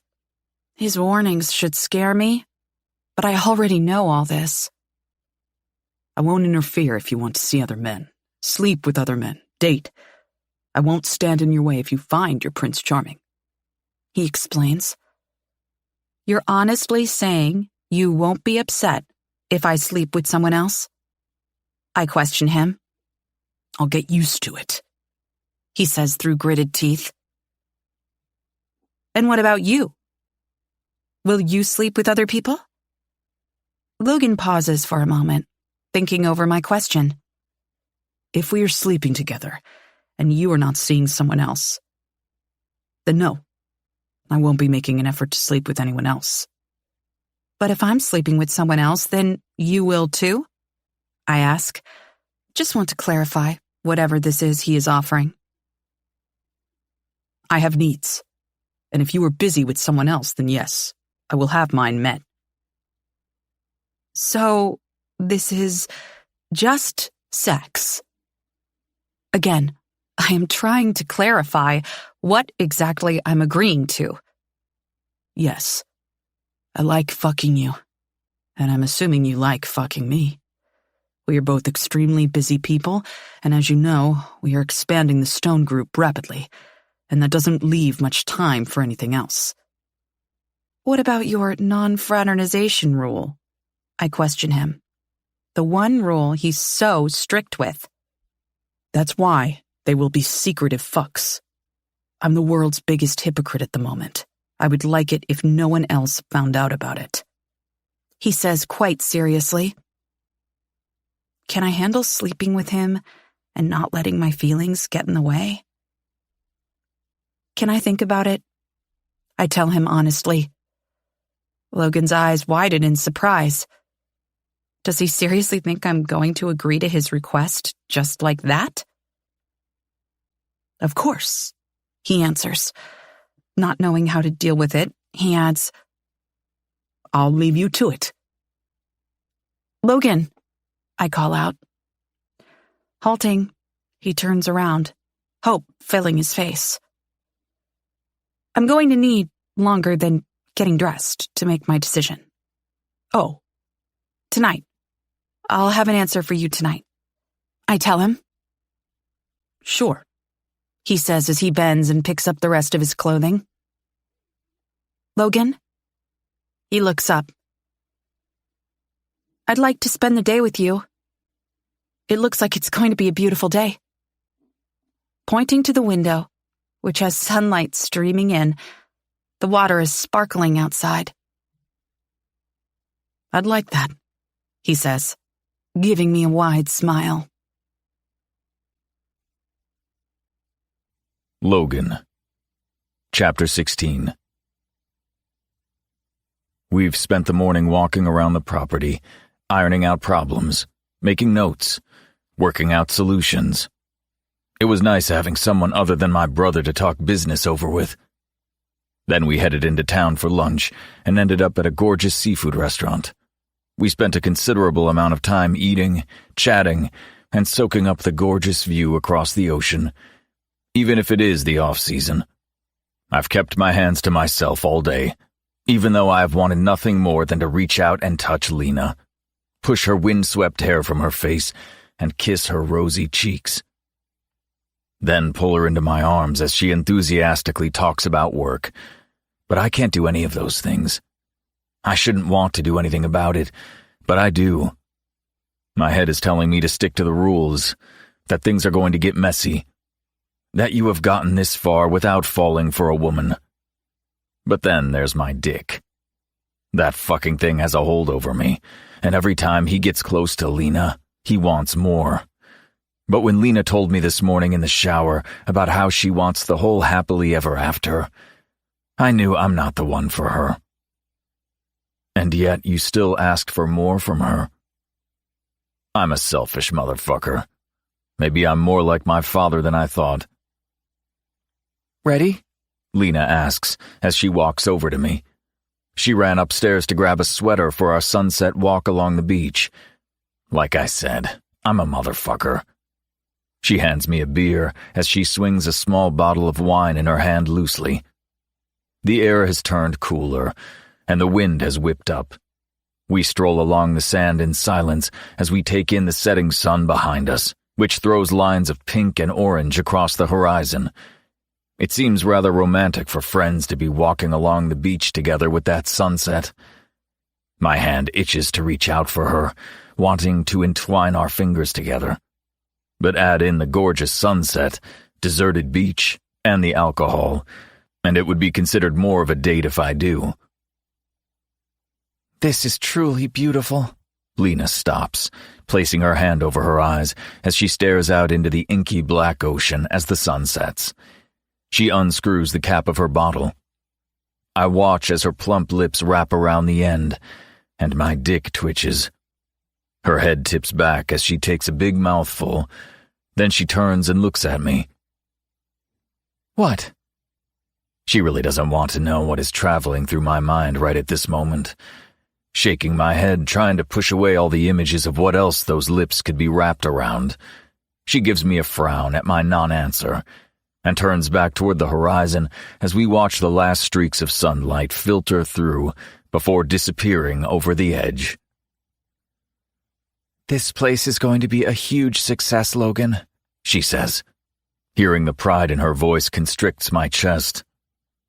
It's a team effort, I add. But it's your vision, she adds. Shrugging my shoulders, I'm not my twin, and I don't accept compliments well. She reaches out, and her cold hand touches my skin. You should be so proud of yourself. I can hear the sincerity lacing through her words. All I can think about is what's next. Confessing the turmoil which is currently swirling around my brain, the never-ending search for more. To do better, to be the best. Do you ever sit back and enjoy everything you've created? She asks me. Her question makes me think. Have I ever enjoyed a weekend at one of our resorts? Except for the one time with Noah and Anderson, when we thought we could be undercover bosses. I don't think I have. Which I guess is sad when we've created some of the most exclusive resorts in the world. Can't say that I have, I tell her. Putting my hand in my pocket, I take another sip of my beer. The tiniest ray of sunlight streaks across the ocean for the final time, and the first couple of stars start to emerge from their homes and begin lighting up the night sky. Never? She seemed surprised by my comment. I'm always looking forward, always searching for the next sight. Lena nods in understanding. A bit like your relationships, then. Her comment catches me off guard. What do you mean? I ask, turning my back toward the ocean, giving her my full attention. Always looking for the next. Never satisfied with what you've got. She bites. Those chocolate eyes glare at me as she takes another large drink of her wine. Is she talking about us? Business and pleasure are two separate things. She shrugs her shoulders, which kind of infuriates me. What's the point in working so hard if you can't celebrate what you've achieved? She says. There's sadness as she says the words. Is she sad for me? Am I missing out on life by being so focused on my business? You're not your father, Logan. Her words are almost a whisper as the wind whips up around her, carrying her words away out toward the ocean. What does she mean? Wanting to know what she's thinking inside that head of hers, I respond with, elaborate? I think you're worried if you loosen the reins on your business or on your life, that it's going to spiral out of control like your father did. Those chocolate eyes stare deep within my soul, extracting my deepest and darkest fears directly from me. Her comment floors me a little because I thought that I was able to hide my fears, but she sees through all the walls I've built up around me so effectively as if they're made of glass. Lena shakes her head. I shouldn't have said anything. She turns on her heel and starts to head back to the resort. Lena, I call out, jogging after her. Reaching out, I halt her with my hand. She looks up at me through dark lashes, those chocolate-colored eyes glistening with unshed tears. I cup her cheek with one of my palms. I shouldn't be psychoanalyzing you, Logan, she states, seemingly upset with herself for her comments. I don't understand, as they hit so close to the mark. She knows me so well. You see me, Lena. Looking up at me, she relaxes the tiniest bit. No one's ever really seen me. I shouldn't be surprised that she, of all people, is the one to get me, to be the one who has pushed through all my barriers. She's been at my side for the past 5 years. Lena's experienced the highs and lows of my career, and now Now she sees the real man underneath the veneer I show to the world, and for the first time, I find myself lacking. I think you are one of the most hardworking, generous, funny, moody, I chuckle. handsome men I know. Leaning forward, I kiss her, because she's rendered me speechless. She opens willingly for me. We aren't in a hurry this time as we savor each other, softly, gently. The wind whips her hair around us. Waves crash behind us in the distance. But all I care about in this moment is Lena and showing her that even though I may not be the right man for her forever, I am the right man for her right now. She shivers beneath my arms. Let's head back inside. It's getting cold.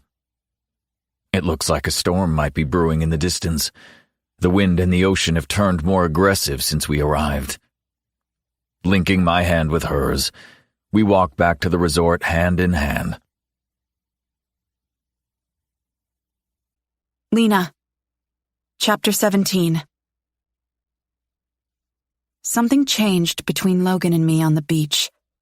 Something for the better. I'm hoping. The tension that riddles his back and shoulders seems to have eased ever so slightly. I'm cautiously optimistic that it might be because of me.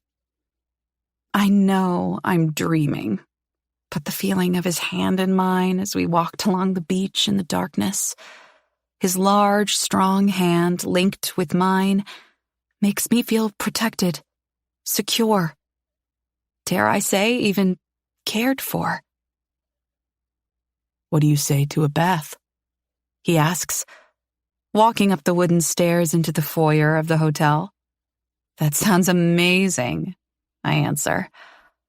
A cold shiver creeps up my spine as the wind whips us around before we enter.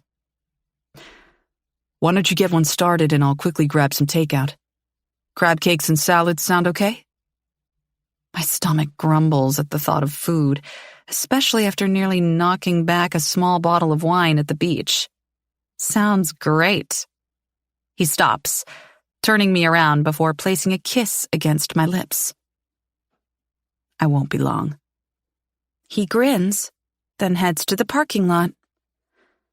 It felt, almost, I dare say it, domesticated. I need to rein in the hearts and rainbow shit because he's told me so many times that he can't offer me anything more than a good time.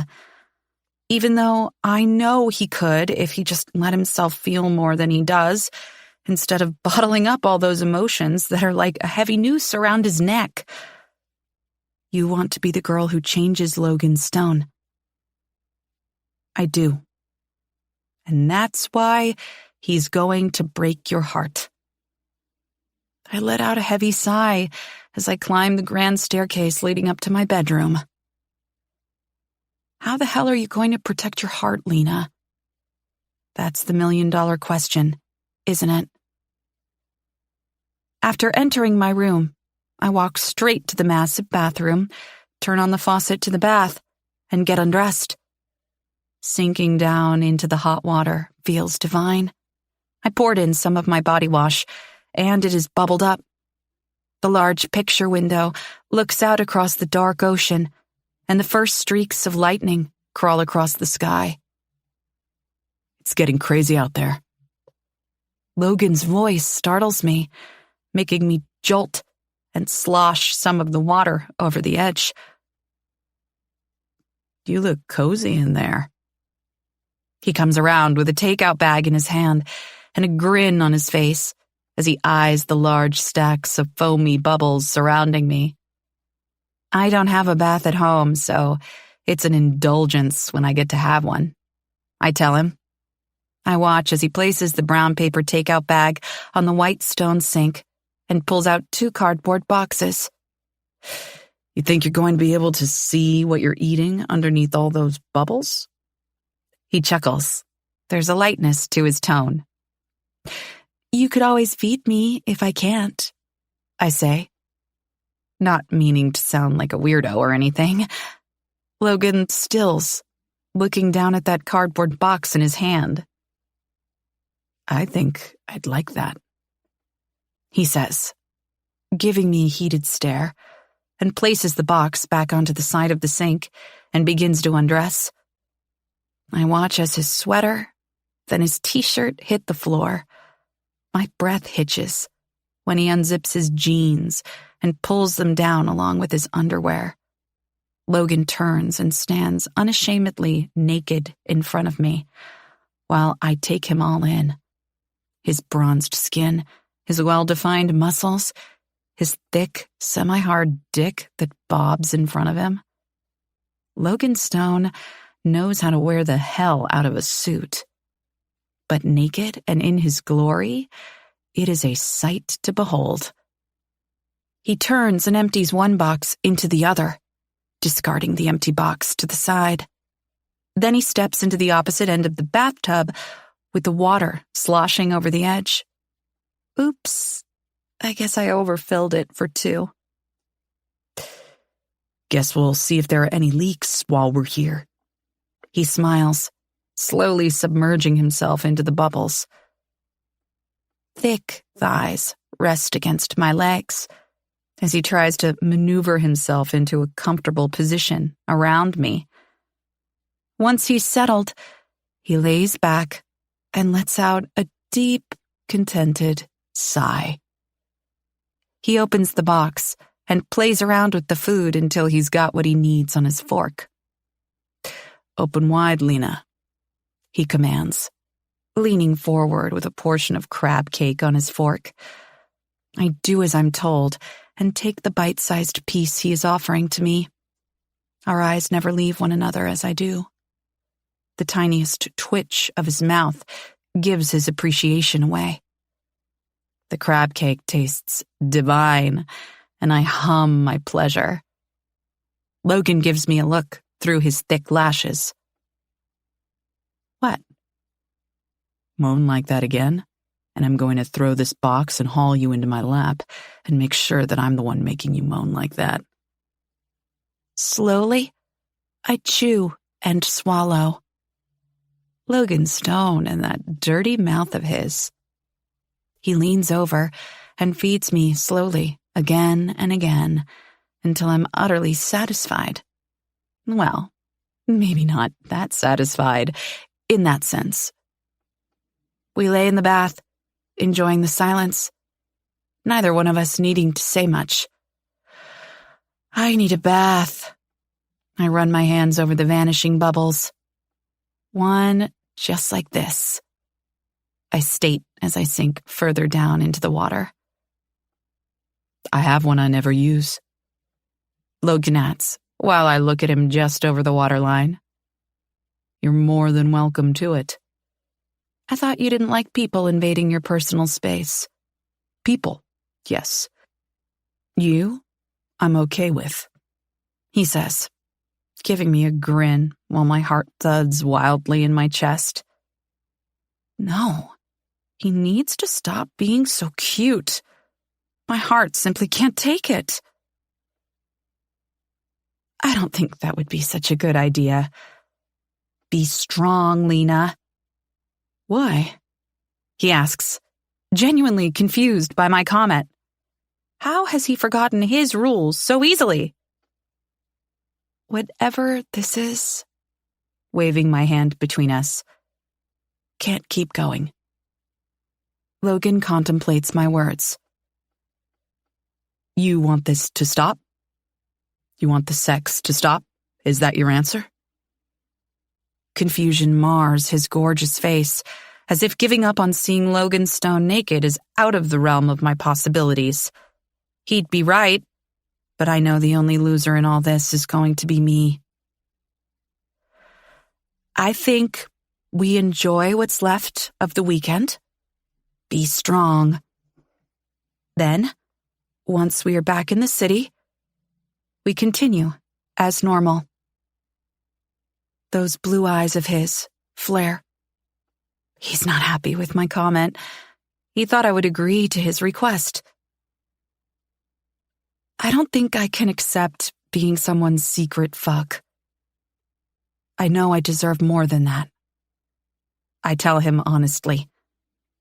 As much as I want to continue being with Logan, after everything I've been through with Justin, I deserve someone who does not keep me in the shadows. I want to date someone who sees a future with me, someone who wants more than clandestine fucks, someone who wants to be seen with me out in public. I agree. You deserve more. You deserve so much more, he says. His voice seems somewhat sad when he says the words. We can worry about all this tomorrow when we go home. Tonight, let's enjoy our little bubble one last time before we must venture back to reality. I tell him. Logan looks at me and grins before reaching out and pulling me to him, so I'm straddling him. He maneuvers himself at my entrance. Guess I better make it good then. As he thrusts up into me. And, oh boy, does he make good on his words. Logan. Chapter 18. Thanks for a great weekend. I think we got a lot accomplished, I tell Lena. I'm acting professionally, as if my tongue hasn't been tasting her all morning. This is going to be something truly amazing, she adds. She's truly amazing. The way she arches her back as I bring her to the brink. The way she does as she's told when I ask her to. The way she gives herself to me so freely. I don't deserve someone like her. I could only wish I was man enough for a woman like Lena Lund. But unfortunately, those are the cards I've been dealt with. Lena's driving back in her car. She wouldn't hear of me asking one of my drivers to drive it back to the city for her. I wanted a couple more hours with her before having to go back to reality, but she's insistent on driving back herself, probably eager to get away from me, thinking about what a mistake this weekend was. I know she enjoyed the sex. Her screams and the scratches down my back are an indication that she did. Lena, I say, stepping forward as I cup her face. Those doe eyes look up at me expectantly. I had fun this weekend, and I don't regret coming up here. Her body sags at my confession. I don't regret you coming up here either. She places her hand against my chest and looks at me for more. I want to say more. I want to say what I'm feeling deep down inside, but I don't because no matter what I may want in the end, I know I will break her heart, and I can't do that to her. Instead, I deflect by leaning in and taking her lips one last time, savoring her taste, taking in the feeling of her pressed against me to memory, so I never forget how perfect she feels in my arms. Thanks, she says awkwardly. Her cheeks are a little pink from our kiss. I'll see you back in the office on Monday. Drive safe, she tells me before turning on her heel and jumping into her car. Drive safe, Lena, I say, as I watch her drive away with the dust kicking up around her tires. I realize I have to get back to the city by myself, and back to my life that doesn't include Lena Lund underneath me. I find I am in no hurry to get there. Like a damn creeper, my attention has been pulled by the sound of Lena's laugh. I watch as she chats animatedly with Chloe in the office, and I wonder what they're talking about. She's wearing one of those damn pencil skirts again. Today is a bright red one with a black blouse and black heels. Her brown hair is pulled up into a high ponytail, and all I can think about is wrapping it around my hand while those bright red ruby lips service me under the table. "Hey, dickhead," my brother calls out, which surprises me, catching me off guard in a moment of weakness. Noah closes the door behind him. He has a grin on his face. What has he done? "What's going on?"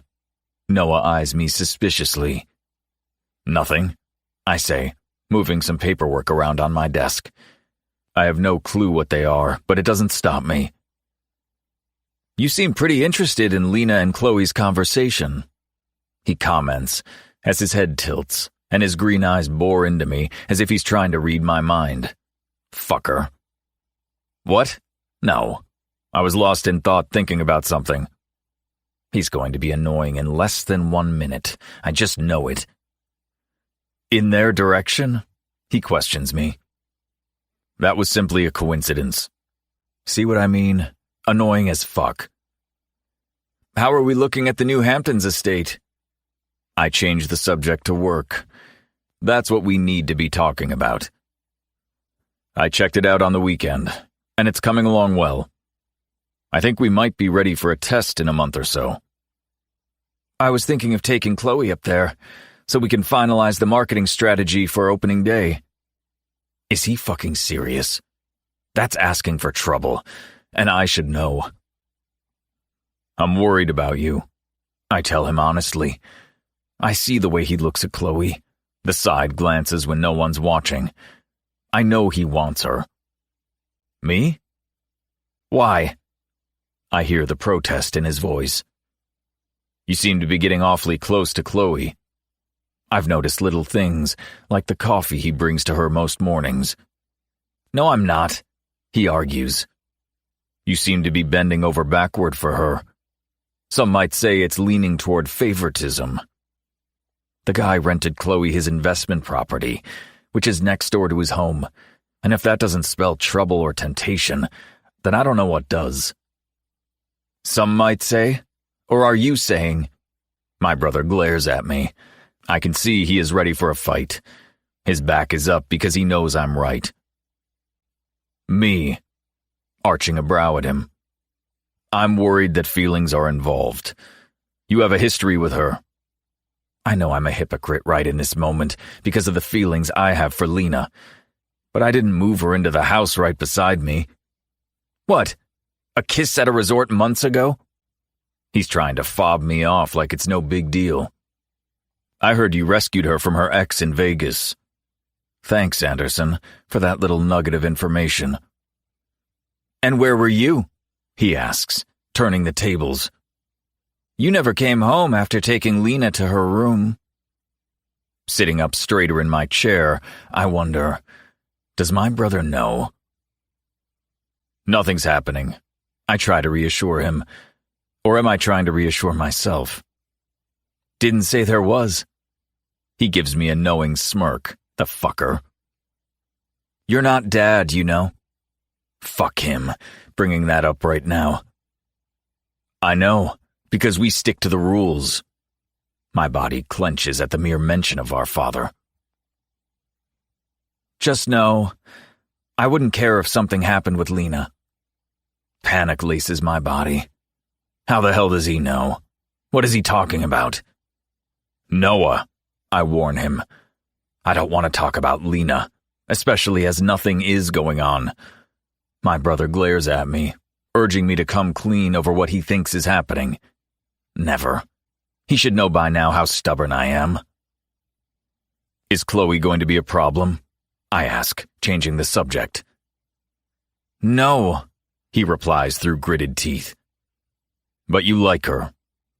I know I'm stating the obvious. Anyone with eyes can see they like each other. Yes. I'm surprised he's being honest with me. Least I'm man enough to be able to acknowledge my feelings. Noah glares at me. Is he trying to insinuate there are feelings between Lena and myself? You have feelings for her? Not like that. He tries to defend his words. But more like friends. I'm testing him to see if I should be worried about my brother's infatuation with our employee. Do you think taking her away to the Hamptons is a good idea? Because, let's be serious, after a couple of wines, the moonlight, the stars, the ambiance of it all, it can easily push a friendship into something more. It's work, he argues. I know, I'm concerned after what you've told me. Noah is a romantic deep down inside, even though his exterior screams womanizer. And I know how much he likes Chloe, but she has baggage. I'm not a teenager with a crush, I know the difference between work and play, he tells me defensively. Hey, don't get pissy with me. I'm just trying to be the voice of reason here. So you didn't take Lena to the Hamptons last weekend? Stilling at the accusation that's dripping in my brother's words. It was work, I seethe. How did you find out? Anderson told me. Fucking loudmouth. You hid it from me, Noah says. He sounds a little hurt over the fact I never told him. Because it's nothing. Just work, I reassure him. I'm going to hell for the lies dripping from my tongue right now. And yet you think me taking Chloe to the Hamptons is something else? He questions me. He has a point, but I'm not about to tell him that. You and Chloe have hooked up. And you just told me you like her. Deflect, deflect, deflect. So you don't like Lena? He pushes. Of course I like Lena. The subject is becoming dangerous now. As a colleague. You're so frustrating, Noah growls. I'm taking Chloe to the Hamptons this weekend. For work. Nothing more. Okay, I agree angrily. Good. And with that, my brother walks out of my office, and I feel like I've gone a couple of rounds with Mike Tyson. Logan. Chapter 19. Hey, man. EJ pops his head into my office. Hey. I'm surprised to see him here. He's never shown up here before. What are you doing over here? Just had lunch with Chloe. Thought I'd better make time. Things have been crazy since Vegas, he says. I keep forgetting Chloe is EJ's sister. So how are things? Good. Going well. Got heaps in the pipeline. I know we have to talk about doing some things together. I'm thinking maybe somewhere tropical could be nice, he says, reminding me of our many chats about working together. I'll make a note. Do you have any plans tonight? EJ asks. No, I'm free. EJ's eyes light up, and a knowing grin falls across his face. Good. Well, you and I have a double date. Wait, what? No. Anderson, the pussy, canceled on me tonight. Not sure why. He's always up for some fun. Can't you handle them both by yourself? I question. I mean, the man is a celebrity chef. Women love that shit. Yes, I can. But I thought, his eyes narrow on me, that you need to get out of this office and go on a freaking date. When was the last time you went on a date? I have no idea, so I shrug. He slaps his hand down hard against my desk, vibrating everything on it. See? He smiles. You need to get laid. No, I don't. You need to enjoy good food, copious amounts of wine, and the company of a gorgeous woman to get you back into form. Don't think I lost my form. EJ rolls his eyes on a sigh. Dude, you are the grumpiest, moodiest bastard I know. And the only thing I can think of that makes you that way is a complete lack of sex. He couldn't be more wrong. The weekend of amazing sex with Lena definitely set my mood right. But what's really messing with my mood right now is the way she has effortlessly gone back to the way we were. That I don't affect her. She treats me as if I don't know what she tastes like, or that she has a cluster of freckles underneath her right breast that I like to run my finger over. I don't think it's a good idea. EJ stills, frowns. Those green eyes flicker with questions. Are you seeing someone? His voice lowers. No, I answer rather too quickly. But you have been? He pushes. Does it matter? It did matter, but now it doesn't? Why is this turning into the Spanish Inquisition? Let's not talk about it. Hoping he will move on, EJ sits back and crosses his arms, silently assessing me. "You can talk to me, you know," he says with sincerity. "I'm not like Anderson. I don't gossip." It doesn't matter anymore because it's not going to happen again. She's not interested. And plus, I shuffle some papers on my desk nervously. I'm not the right person for her. That's as close to the truth as he's going to get. EJ nods in understanding. "Then come tonight. No expectations.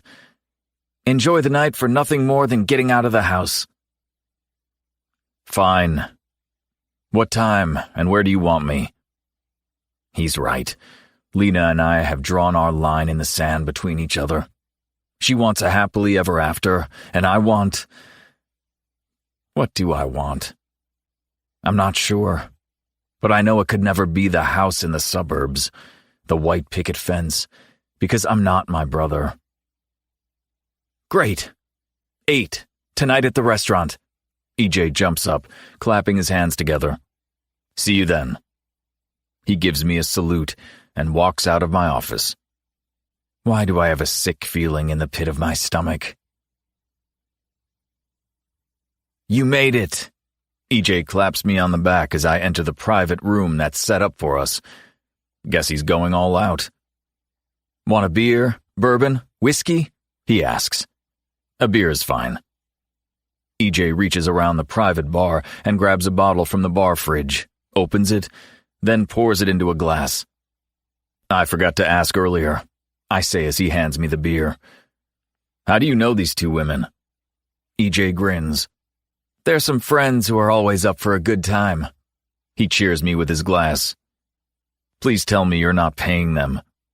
EJ's eyes widen over the rim of his beer glass. "I don't have to pay women to spend time with me. Look at me." He runs his hand up and down his body, the cocky bastard. "They happen to be some model friends who are in New York for a shoot.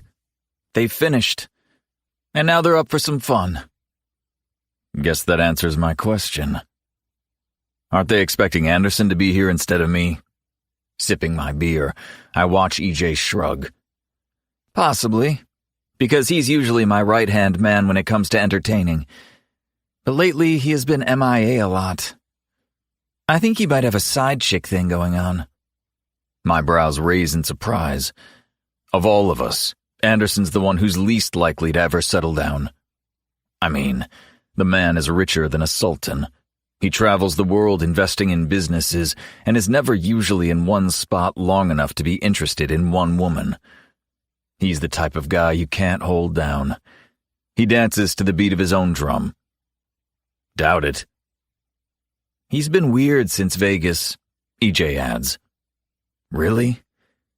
Have I been that wrapped up in my own stuff to notice what's been going on with my friends? Maybe he's got a deal going down. You know how he gets when he's concentrating on a deal. I tell him. EJ thinks it over. Maybe. But I swear I've heard a woman on the other end of his phone when I've called him. He always has a woman in his bed. Anderson's the worst of us all. Not that we're bad guys, but we do appreciate the company of beautiful women. You're right, EJ agrees, as the door to the private dining room opens, and in walks two gorgeous women. Ladies, you made it. EJ greets them warmly, kissing them each on their cheeks. Let me introduce you to one of my good friends, Logan Stone. Stepping forward, I greet them the same way, kissing each of them on their cheeks. He owns the best resorts in the world. This bit of information makes the girls giggle. Oh no, please do not be airheads. This is Lindsay, EJ points to the brunette. And this is Allie. He introduces the blonde who smiles at me. Champagne, ladies? EJ asks, and they both giggle again. Maybe I shouldn't have come. Can I come home with you? Allie, the blonde, purrs in my ear. EJ has filled me to the brim with good food and even better bourbon. My mind's a little cloudy. I never lose control like this, but the stress of work and everything has made me indulge. Tonight, I want to forget about everything. Maybe I need to let loose. Say fuck it for once. Yes, I agree to her question. She leans in and kisses me. She tastes of champagne, and it feels all kinds of wrong. We're out of here, EJ announces with Lindsay wrapped around him like a blanket. So are we, Allie answers for me. Helping me stand on unsteady legs, EJ gives me a not-too-subtle thumbs up. Allie wraps her arms around me, and we stagger our way through the back entrance of the restaurant, where the VIP guests enter. My driver is waiting for me in the alley. Is this your car? Allie asks. Yeah. My driver opens the door for me, and I say, Are you coming? Turning, I look at her. She smiles, nods, and slides in after me. As soon as our asses hit the leather seats, she's on me. Allie straddles me in the back of the car. Her hands are running through my hair.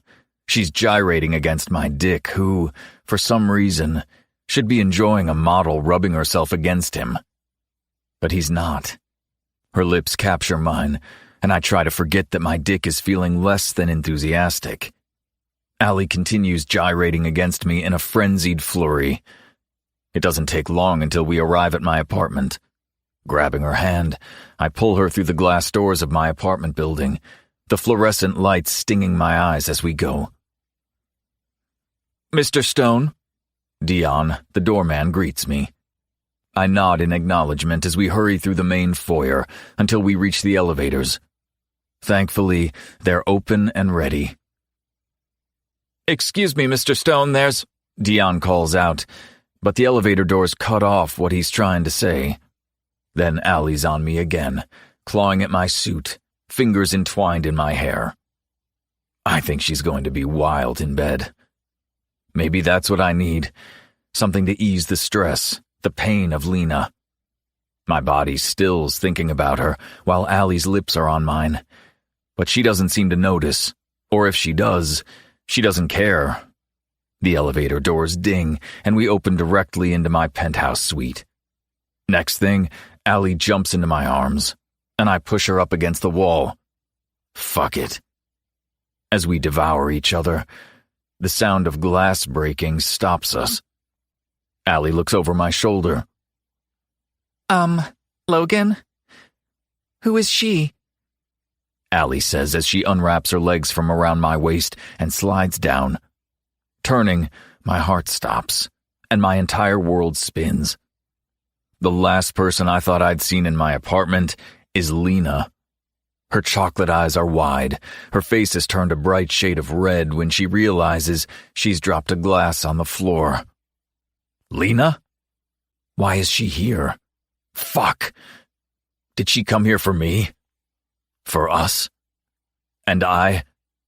Shit. I run my hand through my hair. She's not supposed to see me with someone else. Not after everything. What the hell am I doing? Lena quickly picks up the bits of glass she's dropped. Rushing to her, I kneel, trying to help.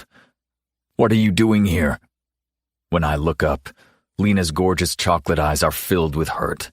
They are glistening, and I know I have hurt her deeply. You said I could use your bath, and I really needed one. I shouldn't have come. She stands abruptly. I didn't know you had a date. She looks over at Allie, then back to me. I'm sorry to have interrupted. Fuck. She's on the verge of tears as she sidesteps me, grabbing her bag off the counter. Damn it. I am so sorry for interrupting, she tells Allie, who looks rather confused. Lena.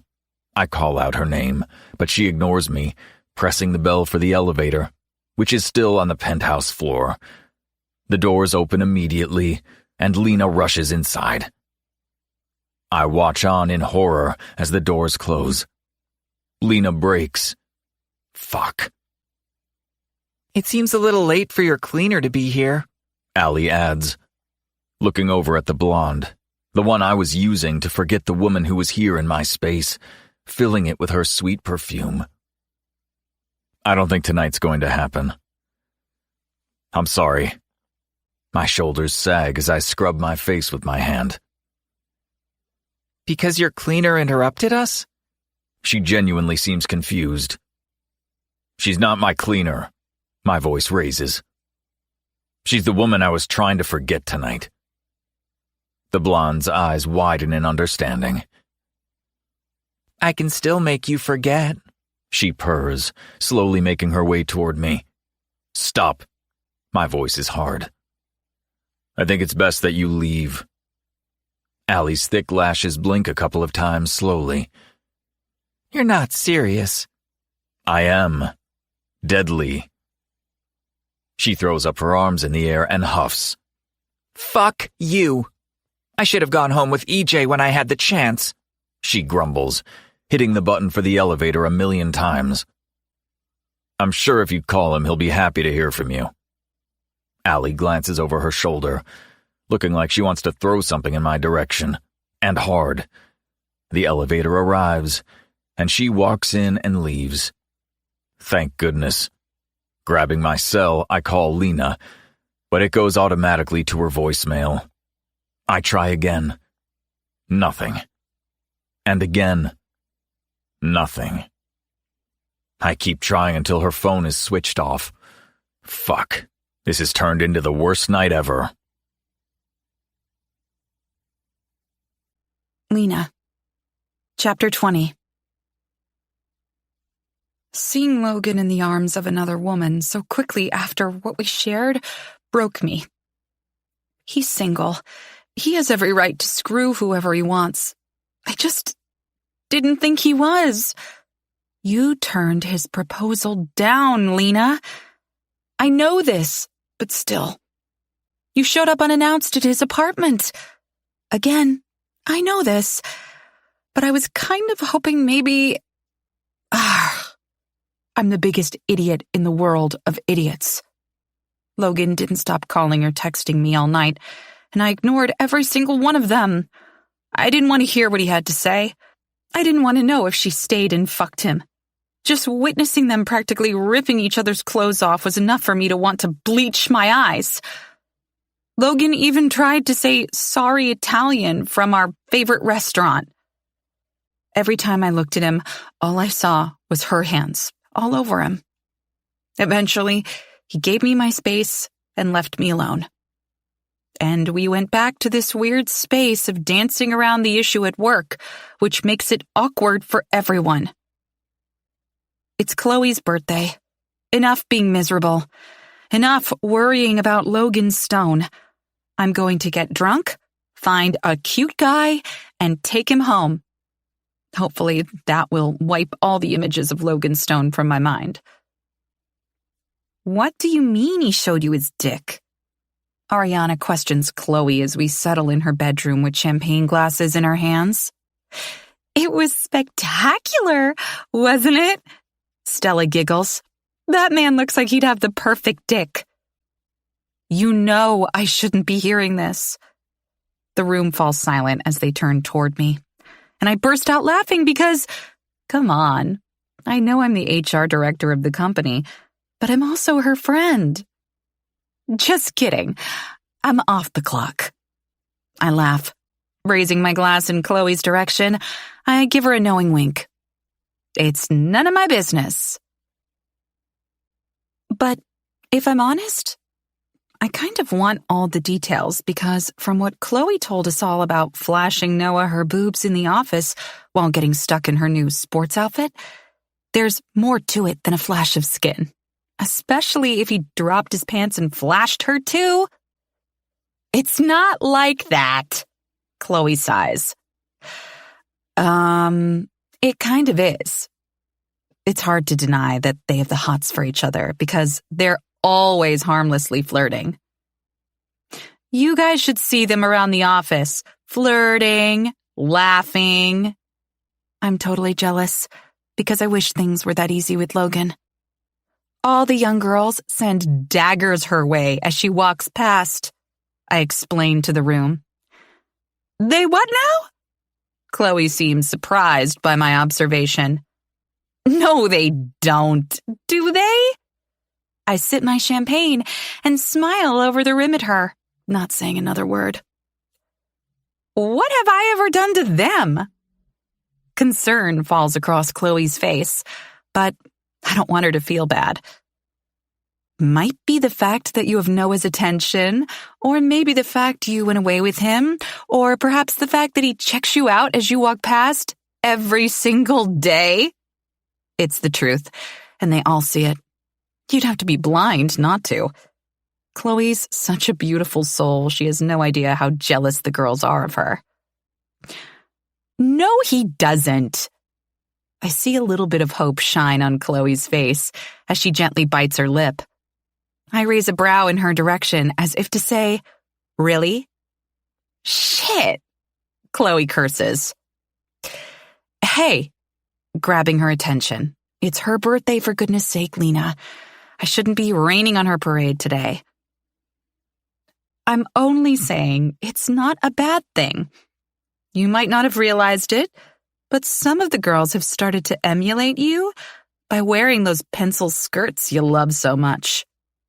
It's quite sad, really, because they all started wearing skirts or dresses that are short enough to be able to get away with professionally, but now they're wearing over-the-knee pencil skirts. It's all laughable.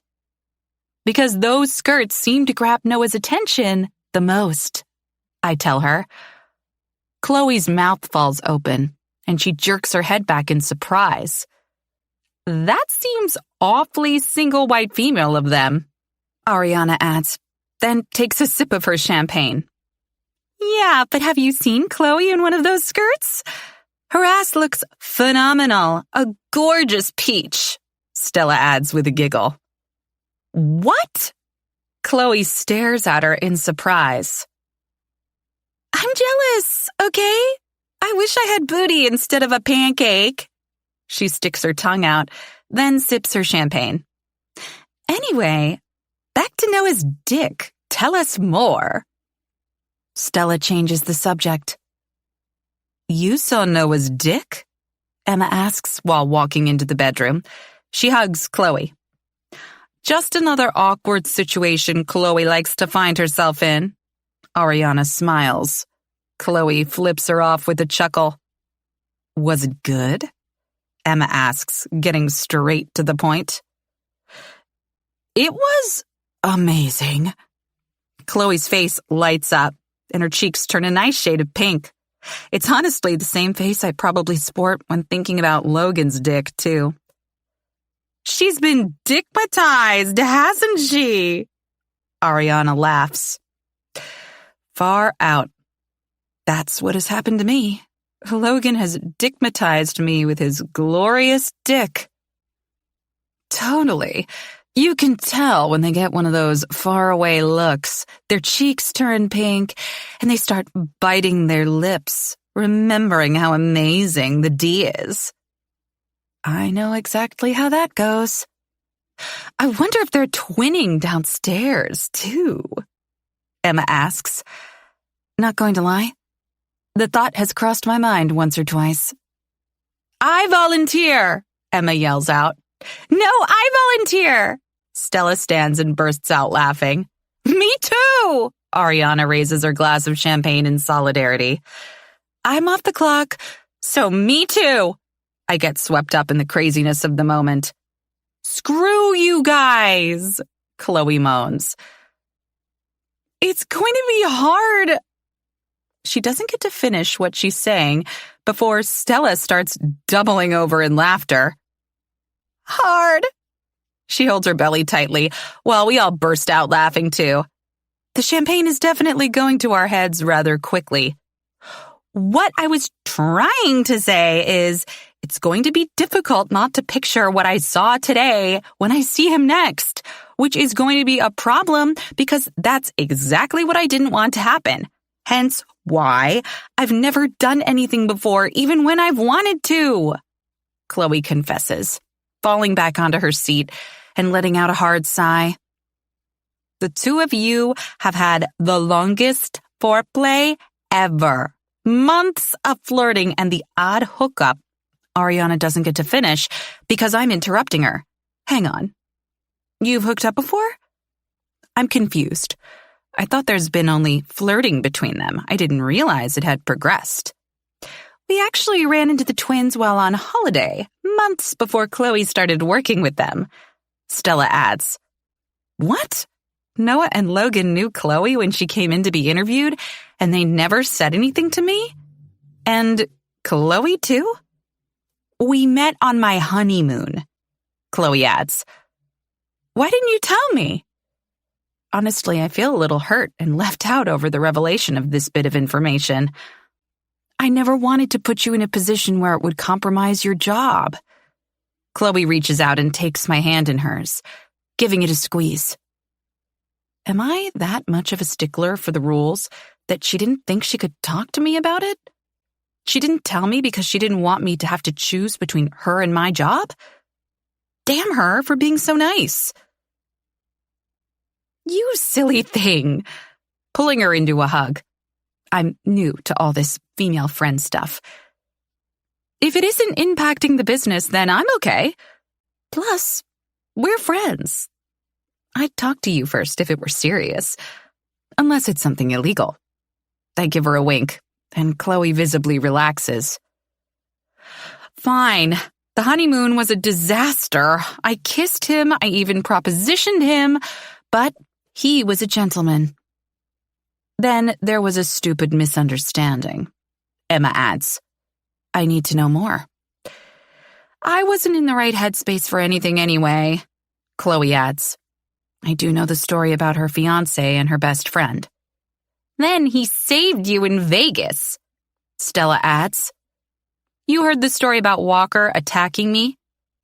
It rocked me to my core when I found out, and I felt bad that I wasn't there to protect her. Like a knight in shining armor, he attacked Walker and saved the day. Stella romanticizes Noah's actions. Shame you missed it. Emma gives me the all-knowing side-eye. I guess Logan was doing his own nightly duties. I'm like a deer caught in the headlights at her comment. She smiles, but I can feel my face burning up with embarrassment. Nothing happened. I wave my hand in the air dramatically. Why do I feel like I'm on fire? The bedroom feels awfully small suddenly. Continue, Chloe, I say, hoping to change the subject before anyone notices. Nothing else has happened. Boring, really.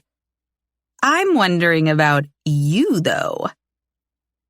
Chloe's attention swings back to me, and the whole room falls silent as I look around at the sets of eyes that are waiting expectantly for my words. Should I say something? Maybe not. I've never had girlfriends I can talk to about guys, and generally, I feel like I'm my own little island trying to work out my feelings. Maybe it might be okay to say something. Fine. We hooked up in Vegas. I was drunk, extremely drunk, thanks to you. I point in the direction of Emma. I've never been so drunk in my life as I was in Vegas. You're welcome. Emma raises her champagne glass in my direction. He disappeared after. I thought, letting out a heavy sigh.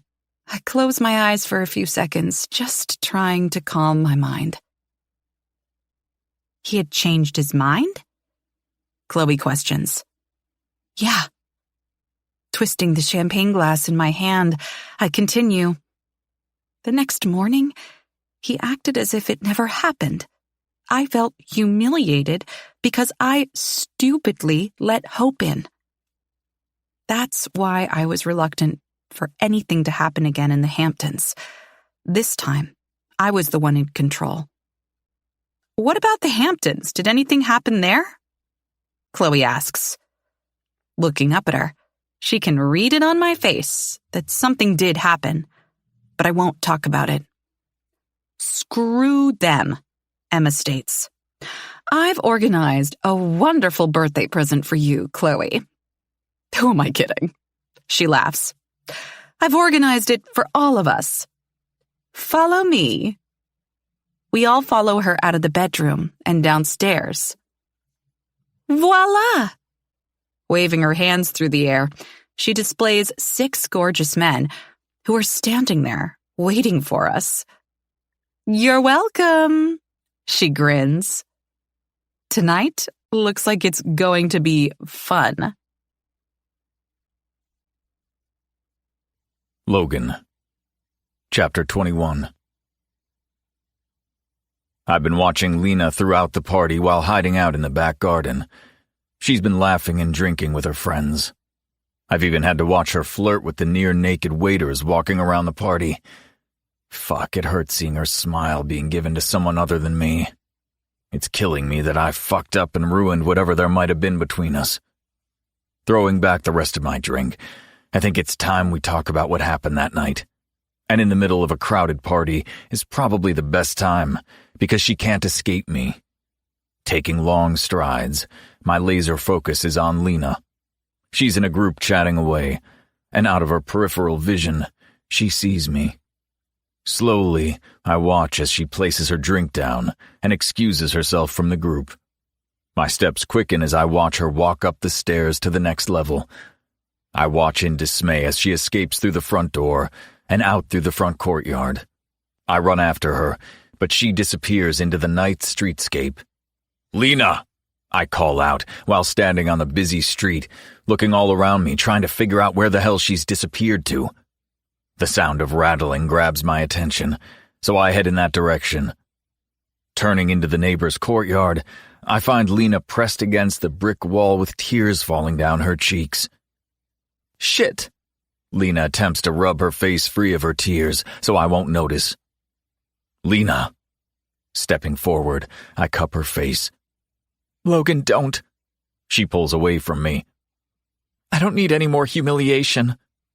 Why are you humiliated? I ask, looking at her wrapping her arms around herself as if it's providing some sort of protection. She can barely look at me, which is ripping out my heart. Please, Logan. She shakes her head. I'm sorry, Lena, for what you saw. I don't know how many times I can say it, I tell her. Stepping closer, I reach out for her tentatively, but then let my hand drop. I get it. You're sorry. I forgive you. She waves her hand between us, but her tone suggests otherwise. I'm certain she is trying to get rid of me. Lena, stepping right into her personal space, which makes her straighten up and look at me, I sigh loudly. You're a single man, Logan. You owe me nothing. Her words are cold, heartless, and she's recoiling away from me. I was trying to forget you. Lena rolls her eyes at my confession. Of course you were. My dick was limp the entire time. She lets out a huff, as if she doesn't believe me, and her attitude shows me exactly what she thinks. Feel him now, I tell her. Reaching out, I grab her hand and place it against my hardening length. It seems like he only responds to you. Those chocolate eyes flare as her fingers wrap around me. Yes. Knowing you were in my home, naked and wanting, it kills me. I would do anything to change what happened. Lena's hand lets me go. It was the wake-up call I needed, Logan. Her words sound so final. Have I really lost her? Lena, I fucked up, okay? I run my hand through my hair. You told me you wanted to be friends, and that you didn't want me. I was trying to forget you. Those chocolate eyes fall back to mine. I can't stop fucking thinking about you. I'm laying it all out there, and her face softens a little. Every damn day, I have to watch you walk around the office, knowing exactly how exquisite you taste, how plump your breasts are, the way you scream my name when my tongue hits your clit. All I want to do is flip you over my fucking desk and fuck you every damn time you walk into it. There's an audible gasp from her lips at my filthy words. Every time you wear that red lipstick, all I can think about is how it would look wrapped around my dick. Her teeth sink into her bottom lip as my hand rests behind her head, against the cool bricks. Every single time. I say the words slowly, hoping their meaning isn't lost. Fuck it, Lena curses, before her lips are on mine in a hungry kiss. This is not at all where I thought this conversation was going. Lena. Don't say a fucking word, or God help me, I will turn around and find the first available single man at that party and fuck him instead. Like hell you will. I growl against her mouth as our teeth clash in the frenzy we have found ourselves worked into. Her hand slips between us and rubs against my cock. That's practically bursting out of my trousers. The sound of scraping metal echoes into the night as her nimble fingers unzip me. Her hand dives into my briefs and releases me. A loud moan falls from my lips as her hand grips my length, roughly working me over. If she keeps going like that, I'm going to end up embarrassing myself. Turn the fuck around, Lena. Those chocolate eyes widen at my command before a hungry smirk falls over her face, and she does as she's told. I press her hard against the brick wall. The sound of people walking along the street filters past us. Keep your mouth shut. Otherwise we will be arrested for public indecency. Lena nods in agreement, but doesn't answer me. There's a brick alcove that's shielding us from the street, but if people really wanted to see, they could without too much effort. Lifting her dress, I expose her creamy ass to the cool night air. Spread them, I command, while nudging her legs apart with my thigh. She does as she's told. Good girl, I praise her. My hand dips between her creamy thighs, testing her wetness. She's ready for me, and I wonder if Lena's an exhibitionist at heart.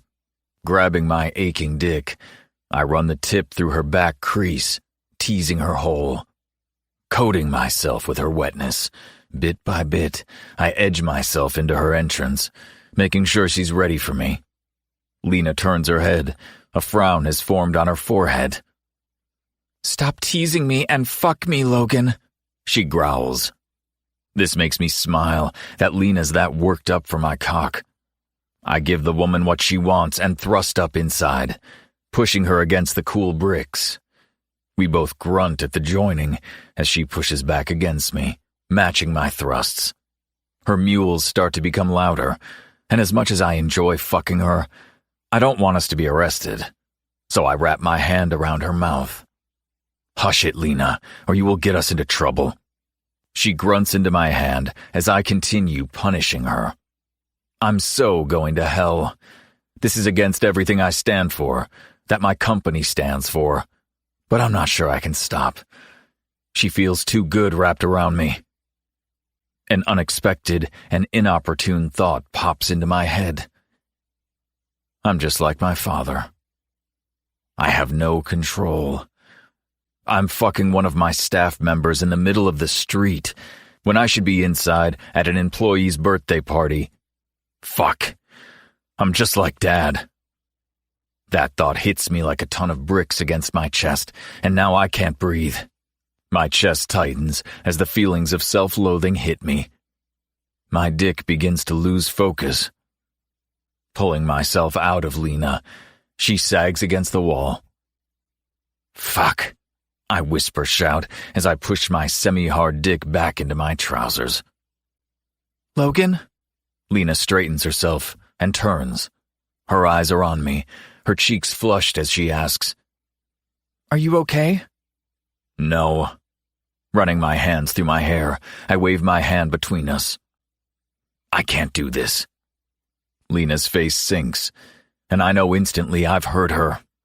Again. You're right. It was a mistake. Lena straightens her back and pushes past me, leaving me in the darkness to wallow in my own melancholy for a while. Reluctantly, I make my way back inside the party where things have taken a turn for the worst, with sparklers and strippers dancing around Chloe. The girls look like they're having fun watching the pumped-up men strip down to next to nothing, and Lena's included in that list. She's happily letting some sweaty stripper touch her. It should be me. No, it shouldn't. You had her and let her go. Because I'm turning into my father. That man was obsessed with Shelley so much, it killed him.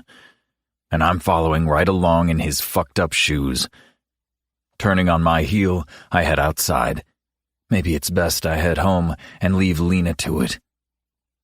You're going to leave her with a sweaty stripper? Trying to shake the images of a stripper fucking Lena makes my stomach curdle. The sound of stomping feet echoes through the courtyard to where I'm standing. You're leaving so soon? It's Noah, who looks like he's seconds away from punching something, and I wonder if obsession is heredity. Yeah, we said happy birthday. No point in staying. My eyes narrow on him, where I see the pain etched on his face. I know he has feelings for Chloe. We both seem fated to follow in Dad's footsteps when it comes to women we work with. Guessing you didn't like the halftime entertainment? Noah ignores me. Are you jealous?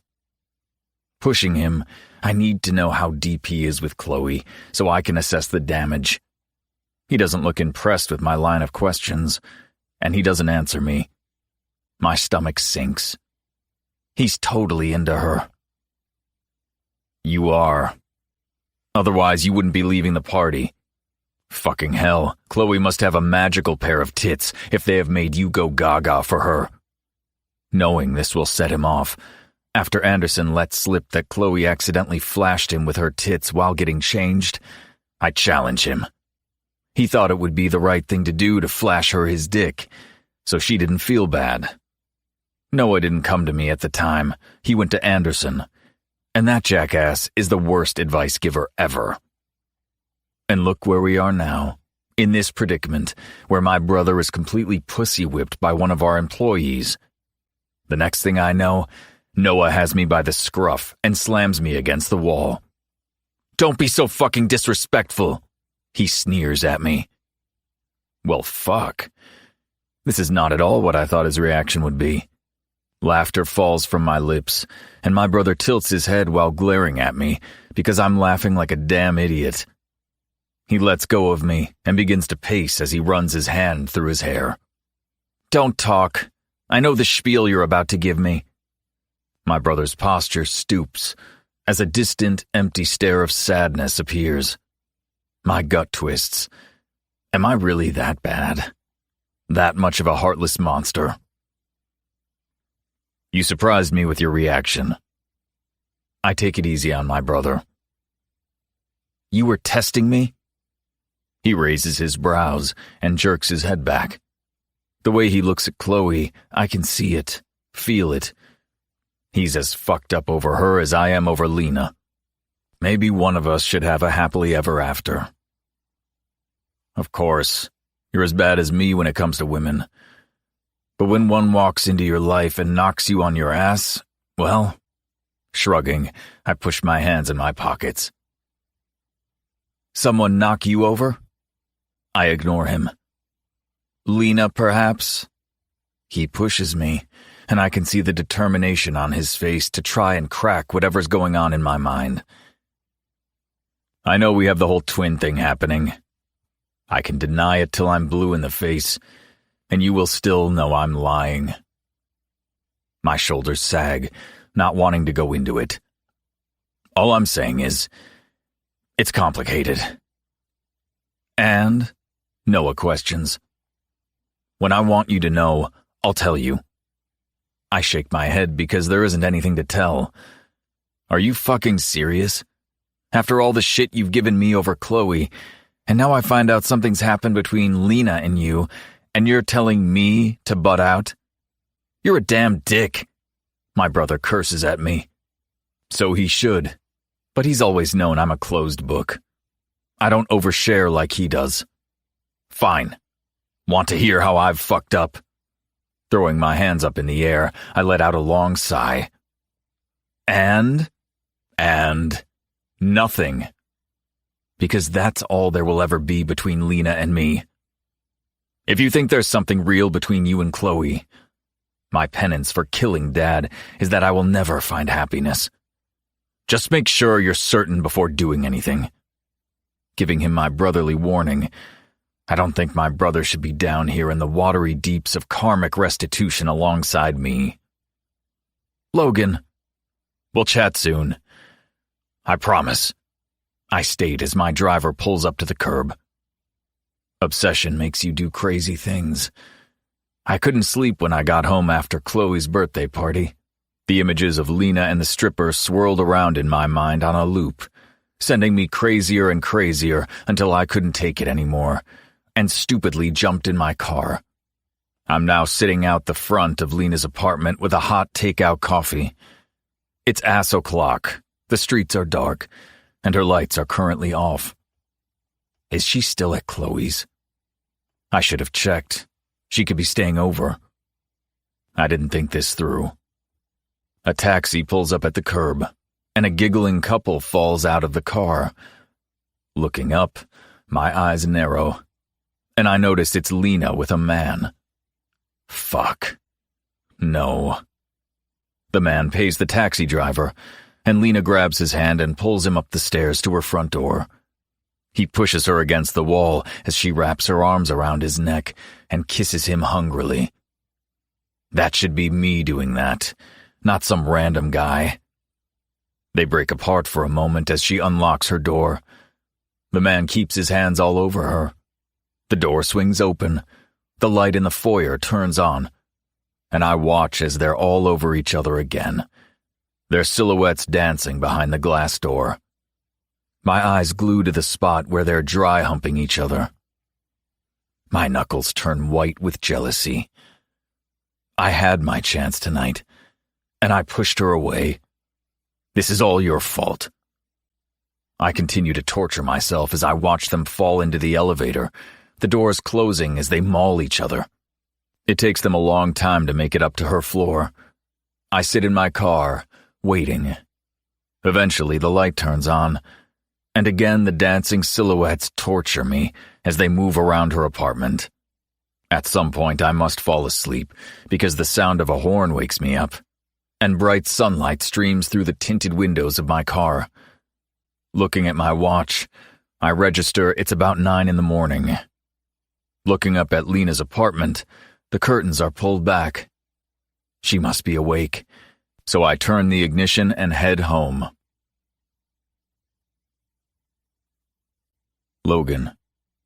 Chapter 22. Morning.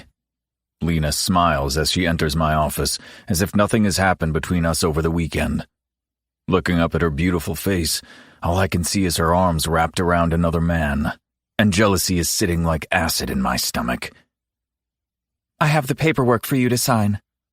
She places it in front of me with another smile. What the hell is this for? For what? Annoyance creeps into my tone. I can't help it. For Noah and Chloe. Her words fall away. They are about to arrive any moment. What is going on? I feel like I've missed something. What the hell are you talking about? Noah and Chloe made it official on the weekend. They are dating, she replies, slowly testing my reaction with each word. Why the hell did my brother not call me and tell me?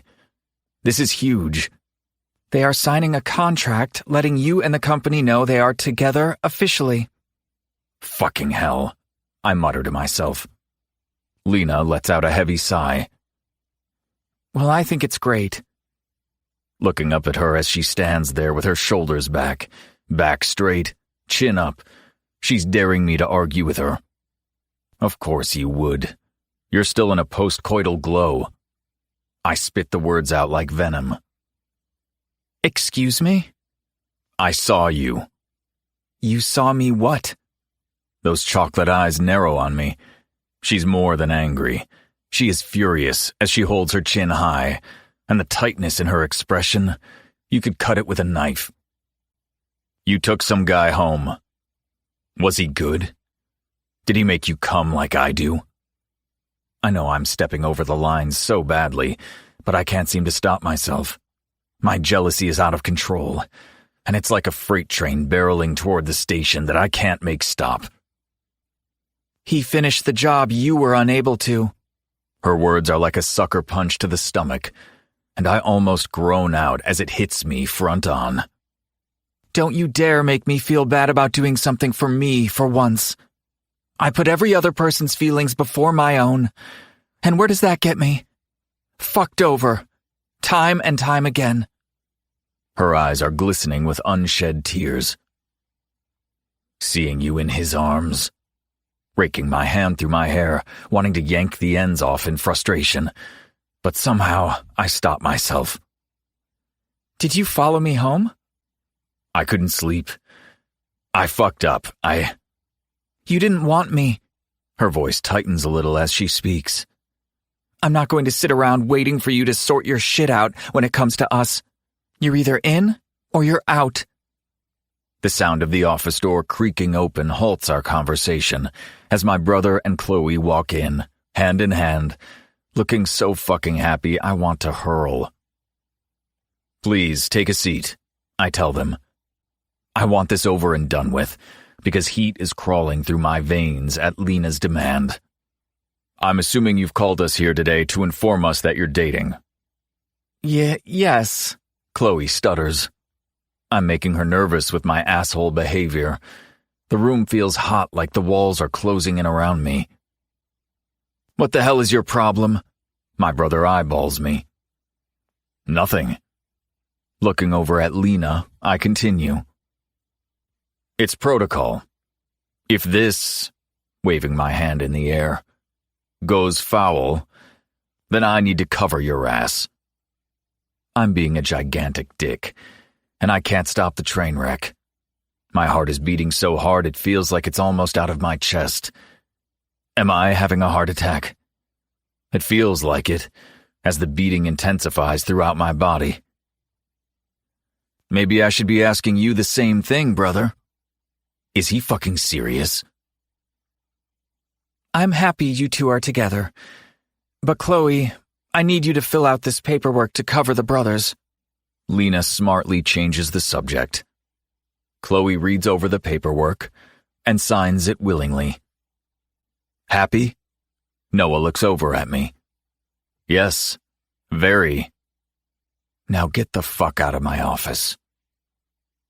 I'm assuming, Lena, that you've signed the same paperwork.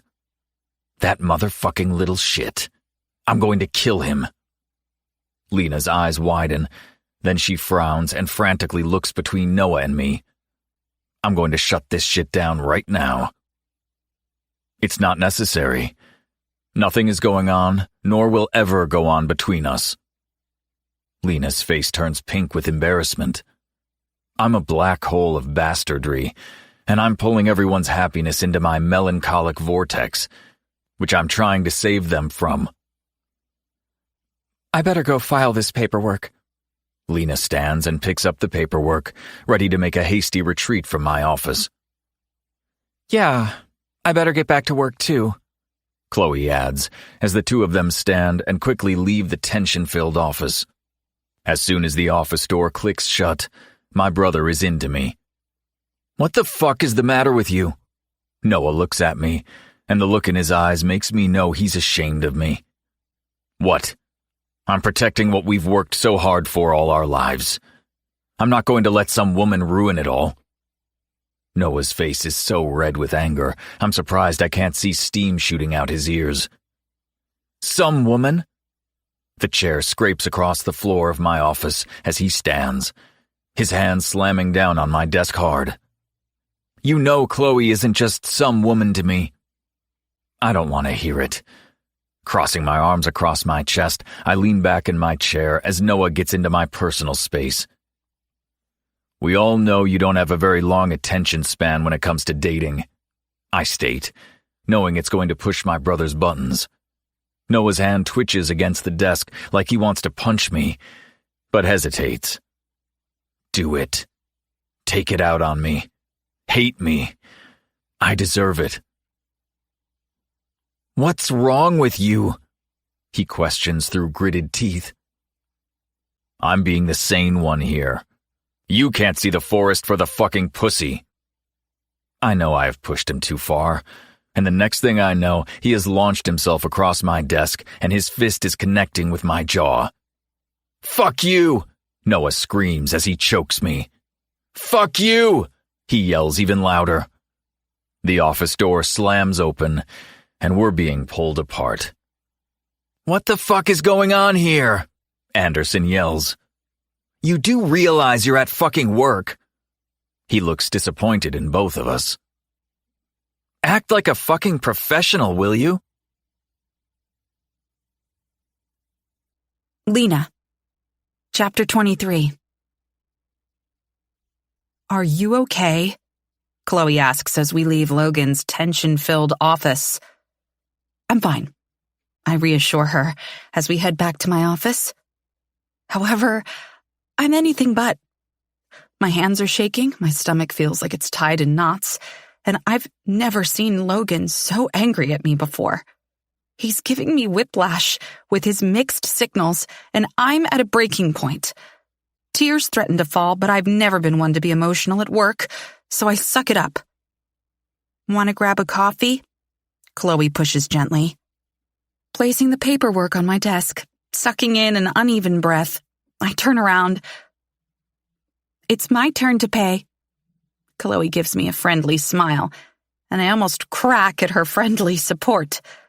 I've never had girlfriends that will drop anything to help me out like Chloe and her friends, and I need to learn how to accept help when they offer. Nodding in acceptance, she links her arm with mine, and we head out into the sunshine. She bypasses our normal coffee shop, which is at the bottom of the building, and we head up the street. Where are we going?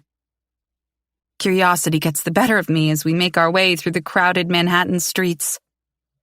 I'm taking you to the park, so we can talk freely without running into anyone from the office. Good idea. I'm not sure I'm going to be able to hold it all in. Eventually, we reach Central Park, and Chloe orders from the cafe. I stand back and she returns quickly. Then, we both sip our coffee in silence for a few moments, savoring the caffeine hit while walking slowly, enjoying the day. I'm so happy you and Noah finally got together. I tell her, I really am happy that they took the leap together. Noah deserves to be happy. It's early days. Chloe smiles. Logan doesn't seem too happy about it, though. She segues into what she really wants to probe me about. Logan's a complicated guy. Taking another sip of my drink, I'm not entirely sure why I'm still defending him. He thinks he's protecting his brother. I am not sure if Chloe's aware of their past with their father. Do you think Noah needs protection from me? Chloe asks with her eyebrows drawn together. No, of course not. Logan can't let go of what happened with his father. Chloe nods in understanding. You also can't live with a wall constantly wrapped around you. So how are things between you and Logan? If only Logan was more like Noah. Things could be so different. You heard him. There's nothing going on between us.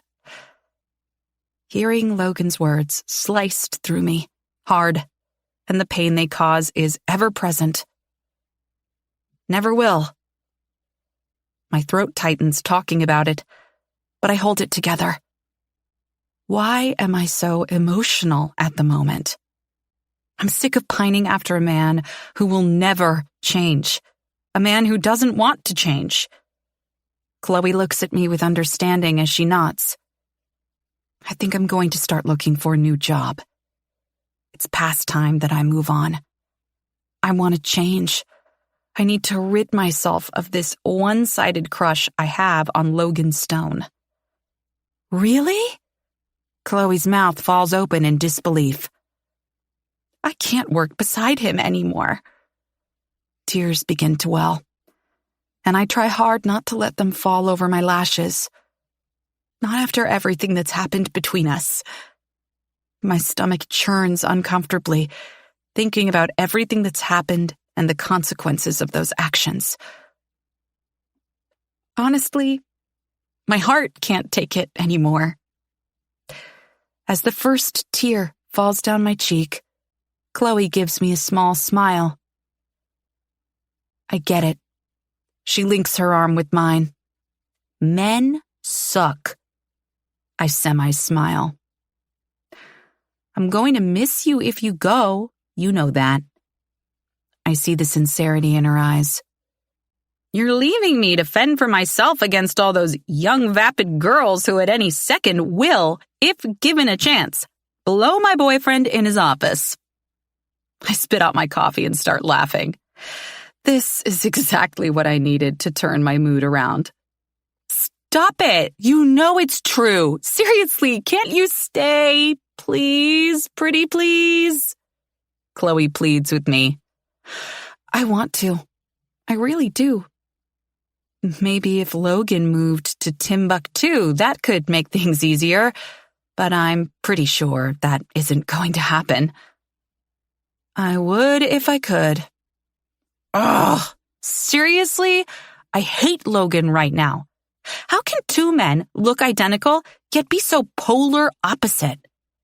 Chloe shakes her head as we continue walking through Central Park, soaking in the sunshine before heading back to the office. You know Noah's going to be pissed when he finds out you're leaving. I might not be able to get another job. Chloe waves away my concern by saying, please, any company would be crazy not to hire you. You're going to have a ton of job offers as soon as they find out you're in the market. Maybe she's right. I have worked for the Stone Brothers for so long and know the job inside and out. I'm a little worried about not being good enough anywhere else. Can I ask one thing, though? Chloe turns and looks at me seriously. Anything. Please don't hire some supermodel to take over your position. I have enough competition with those girls as it is. I don't need more. Her request makes me laugh. Noah has only ever had eyes for you. No one in this world would make his head turn away from you. Ever. My comment seems to reassure her. If only Logan was the same. Not long after getting back to the office, my cell lights up with our group chat. What the hell is going on? Chloe. Urgent girls' night this Saturday, my place. Ariana. Everything okay? Emma. What's going on? Stella. I'll be there. Lena. Are you okay? What on earth has happened since our walk in the park? Chloe. I'm all good. Great, actually. Emma. You got Noah's D. Stella. OMG, you and Noah. Chloe. Yes, Noah and I are together. Ariana. Finally. Stella. Yay! Emma. Was it good? I mean, you would hope so after all that build-up. Lena. Noah is totally gone for her. Ariana. Thought so. Chloe. Guys, focus. Saturday night, I'll tell you all. Now get back to work, you lazy bitches. Guess we will find out on Saturday night then. Lena.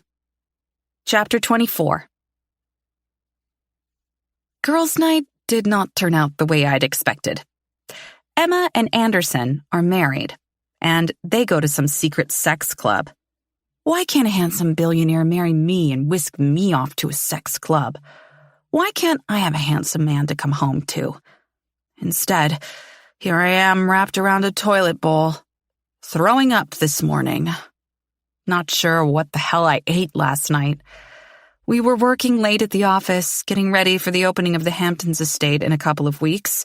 We ordered in Chinese from our favorite place, like we always do when we work late, and I've never had food poisoning from it before. So why now, when we are so freaking busy? Maybe I can push through it. Getting up off my bathroom floor and standing straight, nausea hits me again. Shit! I lunge for the toilet bowl, and once I finally emptied whatever contents were left in my stomach, I crawl back into bed and grab my cell. Hey, Chloe answers. Hey, I don't think I'm going to make it in today. Last night's Chinese has me hugging the bowl. Oh, babe. I hear Chloe's concern through the cell phone. You're not sick, are you? I ask her. No, Noah and I are fine. Chloe covers her phone as a muffled conversation between her and Noah happens. Then she comes back. Noah says to take the day off and we will see you tomorrow. Thanks. I can work from home as long as I'm close to the bathroom. I'll pop around after work to check in if you want, Chloe adds. No, I'll be fine. I'll have an early night and everything will be right in the morning. Well, hopefully I will be, as my stomach's still rolling. Grab some crackers and nibble them throughout the day, Chloe advises me. Good idea. Got to run. Feel better and see you tomorrow. Then she's gone. I must have passed out at some point during the day, which is totally unheard of for me, and my stomach growls as an insane hunger hits me. Jumping out of bed, I head over to my kitchen and grab some crackers and juice before sitting down in front of the television. Can I seriously play hooky today? My brain's a scattered mess as I tried to read through employment contracts earlier. I'm sure that by taking one day off in your entire working life, everything isn't going to collapse around you now. Will it? I must fall asleep again because the buzz of my intercom wakes me. Who the hell could be here? Checking the clock on the wall. It's just after 5 in the afternoon. How on earth did I sleep for another couple of hours? Making my way over to the camera, I'm shocked to see Logan standing there. What the hell? He presses the buzzer again, looking impatient and with a scowl on his face. Do I want to let him in? Do I even want to see him? Looking down at my pajamas with the holes in my t-shirt, my brown hair's a mess, and looking as if I've stuck my finger into an electrical socket. Who cares if he sees you like this? You're trying to forget about him. This is true. So true. Screw him. Pressing the buzzer, I let him in. My stomach flutters as I wait for him to walk through my front door. Why is he checking on me? I really wish my brain would tell my body to stop reacting to him. I want to move on. He pushes my front door open and steps into my apartment, looking like a damn model selling luxury yachts on the Mediterranean. Dressed in a navy custom suit with a light blue business shirt, a tiny triangle slip of tanned skin is showing at the top of his suit. Because he's sans tie, he's looking effortlessly stylish. He hesitates at the front door while taking me in looking like shit. You don't look so good. Gee, thanks, Captain Obvious. You've lost a lot of color. A concerned frown is etched on his face. Why the hell does he care? What do you want, Logan? I ask, turning on my heel and heading back into my living room. I slump onto my sofa, crossing my arms defensively across my chest. He follows me, placing a brown paper bag on the coffee table. Logan shucks off his suit jacket and places it on the armchair. Then he unhooks his cufflinks and rolls up his sleeves, exposing the tanned corded muscles of his forearms. Is he literally trying to kill me with his strip show? My hormones seem to have kicked into overdrive, and an insane sensation of wanting to jump him and rip off his clothes has taken over me. Where the hell did that come from? Every molecule, every nerve ending is on high alert. I don't like this feeling. Why is it happening around him? Is it hot in here, suddenly? What are you doing here? I ask him again with irritation, lacing my tone.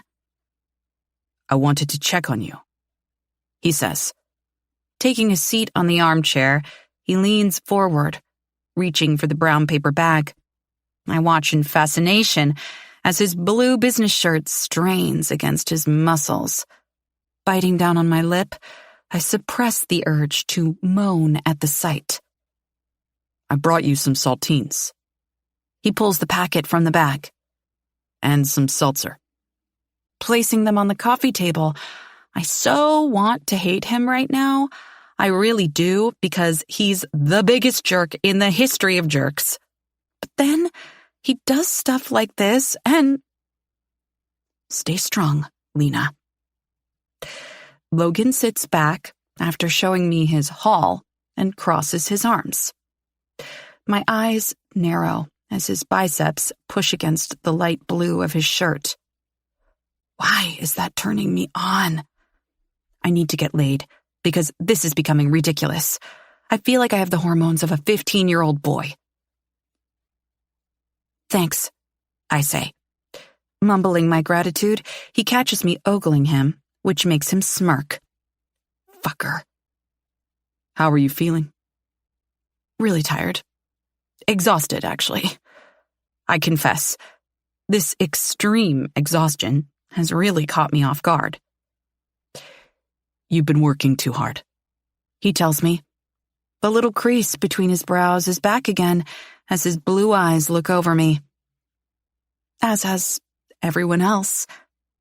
Maybe you've caught a bug or something. If I've caught something, then it's been from the office. I haven't had a chance to go anywhere else. Logan nods. No dates? His question catches me a little off guard. No, I answer quite defensively. And if I have, it would be none of your damn business. Folding my arms in front of me angrily again, I huff. You're right. It's not my business. He mumbles. I bet you've been on dates since... I trail off. Are you asking me or assuming? He arches a brow at me. I don't care what you do in your spare time. Ignoring the pain that's settled in my chest, I put my hand on my chest as if it might help ease the agony I'm feeling. I've had dinners with women, but haven't slept with anyone since you. The memory of him with that woman in his apartment flashes through my mind. Only because I accidentally showed up. My voice is barely a whisper. You might be right, he answers honestly. What are we doing here? I ask, moving my hand between us. Why are we dredging up the past when it has no bearing on our future? Because I can't get you out of my mind, Lena. No. Don't say those things to me.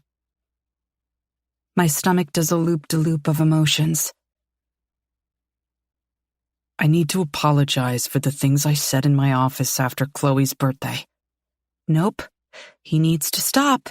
I don't want to hear it. I think you should leave. I stand quickly, the words out before I've even processed what I have said. Lena. He stands, meeting me eye to eye. I need to make this right between us. Shaking my head, I wrap my arms around myself in an attempt to get some comfort from the pain that's lacing my chest. Sleeping together was the single biggest mistake I have ever made. My admission stuns him. I have hit him hard, and I can tell by the wideness of his eyes. 5 years I've had feelings for you, and I have kept them from afar. I thought that I might be the one woman who could change you, break down those walls you have built up around you. Sadly, I chuckle to myself. But instead, I'm like the many others who have come before me and been sucked into the soul-destroying black hole that is Logan Stone. Whatever's going on between us isn't healthy. I thought I could change him. that the years of friendship might have helped the barrier he has between happiness and guilt, but it doesn't. He's more than happy wallowing in his perceived guilt of not being able to help his father when he needed it. He likes staying in the darkness. He doesn't want to be found and brought into the light. He doesn't want to be loved, even though his blue eyes glisten with emotions. Let me go. I don't know if I can. His confession is barely a whisper. Thud, thud, thud. Goes my heart in my chest. I simply cannot do this. Turning on my heel, I take a step to leave the room, but his hand reaches out to stop me. Logan's fingers light my skin on fire, sending sparks to every part of my body. No, I can't fall for this again. Slowly, his hand wraps around my arm as he turns me to him. You're on my mind 24/7, Lena. From the moment I wake until the minute I go to sleep. Why is he telling me things? It means nothing anymore. I've tried to forget you. Those blue eyes of his sparkle with his confession. But I can't. Thud, thud, thud, goes my heart in my chest. I don't want to. What do you want from me, Logan? I want... Biting his bottom lip, he finally says,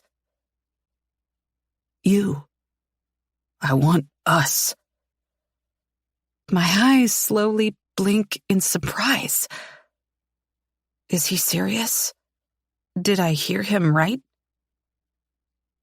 I can't be as open as Chloe and Noah are, but maybe we could try, just the two of us. Maybe I could take you on a date. Maybe we could do things together. Just on the down low? It won't always be like that. He tries to reassure me. He's caught me in a vulnerable time, and my defenses are low. I'm asking for a lot, I know, he says while stepping toward me. I've been demanding. I'm being selfish. I've been a mindfuck, he tells me. And through it all I can think about is having you in my arms again and trying to be the man you deserve. Damn him. My resolve crumbles right before my eyes. You're worth the risk, Lena. As he reaches out and caresses my cheek, the first tear falls down my cheek at his words, and his thumb wipes it away. Why am I being emotional? Am I worth the risk for you? He asks, his vulnerability lacing right through his words. It takes me a moment to collect myself, because right now, he's saying all the things I've wanted him to say. I'm scared, Logan. I give him an honest answer. I'm sorry I've made you feel that way, he says. Pulling me to him, he wraps his arms around me, holding me tightly as his warmth seeps right through to my bones. Then he kisses the top of my head. I didn't mean to push you away, Lena. Leaning back as I look up into his handsome face, he's letting his walls down for me. I don't know what's going to happen in the future between us, he says. A small crease forms between his brows. I'm not sure if I can promise you a family and the white picket fence, but what I can promise you is I will try and be the man that you deserve in this moment. Am I asking for too much from Logan? The very core of him has been so set in stone that the tiniest of cracks have allowed him to let me in. But is that enough? I can't expect him to change overnight into an open guy like his brother. Can I? I want to be the man you depend on, Lena. I'm done for. Leaning forward, I place a tender kiss on his lips. I want to try. Those blue eyes rise skyward. But, his eyebrow raises, I think you need to see someone. Confusion settles across his handsome face at my words. See someone? He repeats. I think you need to see a therapist. No. His objection comes out loud and clear, and that's when my stomach sinks. I want to give whatever's happening between us a chance, I tell him. Placing my hand on his hard chest, I continue. I just worry that if you don't deal with the issues you have with your father, then you will never find happiness, no matter how hard you try. He steps away out of my reach, turning his back to me as he scrubs his face a couple of times. I don't think anyone can help me. He spins around and faces me. I don't think I'm salvageable. My heart breaks as I rush toward him, wrapping him in my arms. I think you're worth the chance, Logan. Those blue eyes stare down at me, waiting for my next words. I want to try so much, but my feelings for you might not be enough. Logan's face falls again. You think it might help? His question is quiet, so much it's almost a whisper. It has to be better than what you're going through now. Logan nods. If I go, he pulls me to him. You will give me a chance? Nodding. A smile falls across my face. I am going to take the chance he's offering me. Yes. Logan's face lights up with the most gorgeous smile. Are you really going to be with me, even if it's on the lowdown? Yes, if you see someone. You need to work through your pain. Maybe then you might take a chance on us not being hidden away. He cups my face and gently kisses me. I'll wait till you're ready. I want to try so badly to be the man you deserve, Lena. I know. I kiss him softly. You will be. He sucks in a deep breath, as if my words are giving him the courage to face his demons. Does this mean I have to wait until I have my first appointment with the therapist to fuck you? His dirty grin lights up his handsome face. There's no way in hell I can wait, not with the way my hormones are right now. Hell no. My answer makes him chuckle.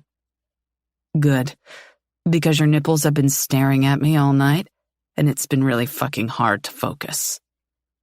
Just the mere mention has them throbbing. Logan scoops me up into his arms and charges toward my bedroom. The only word I can think of is yes. Lena. Chapter 25. Lena, can you come here, please? Logan calls out from his office. The last of the remaining workers have just left for the day.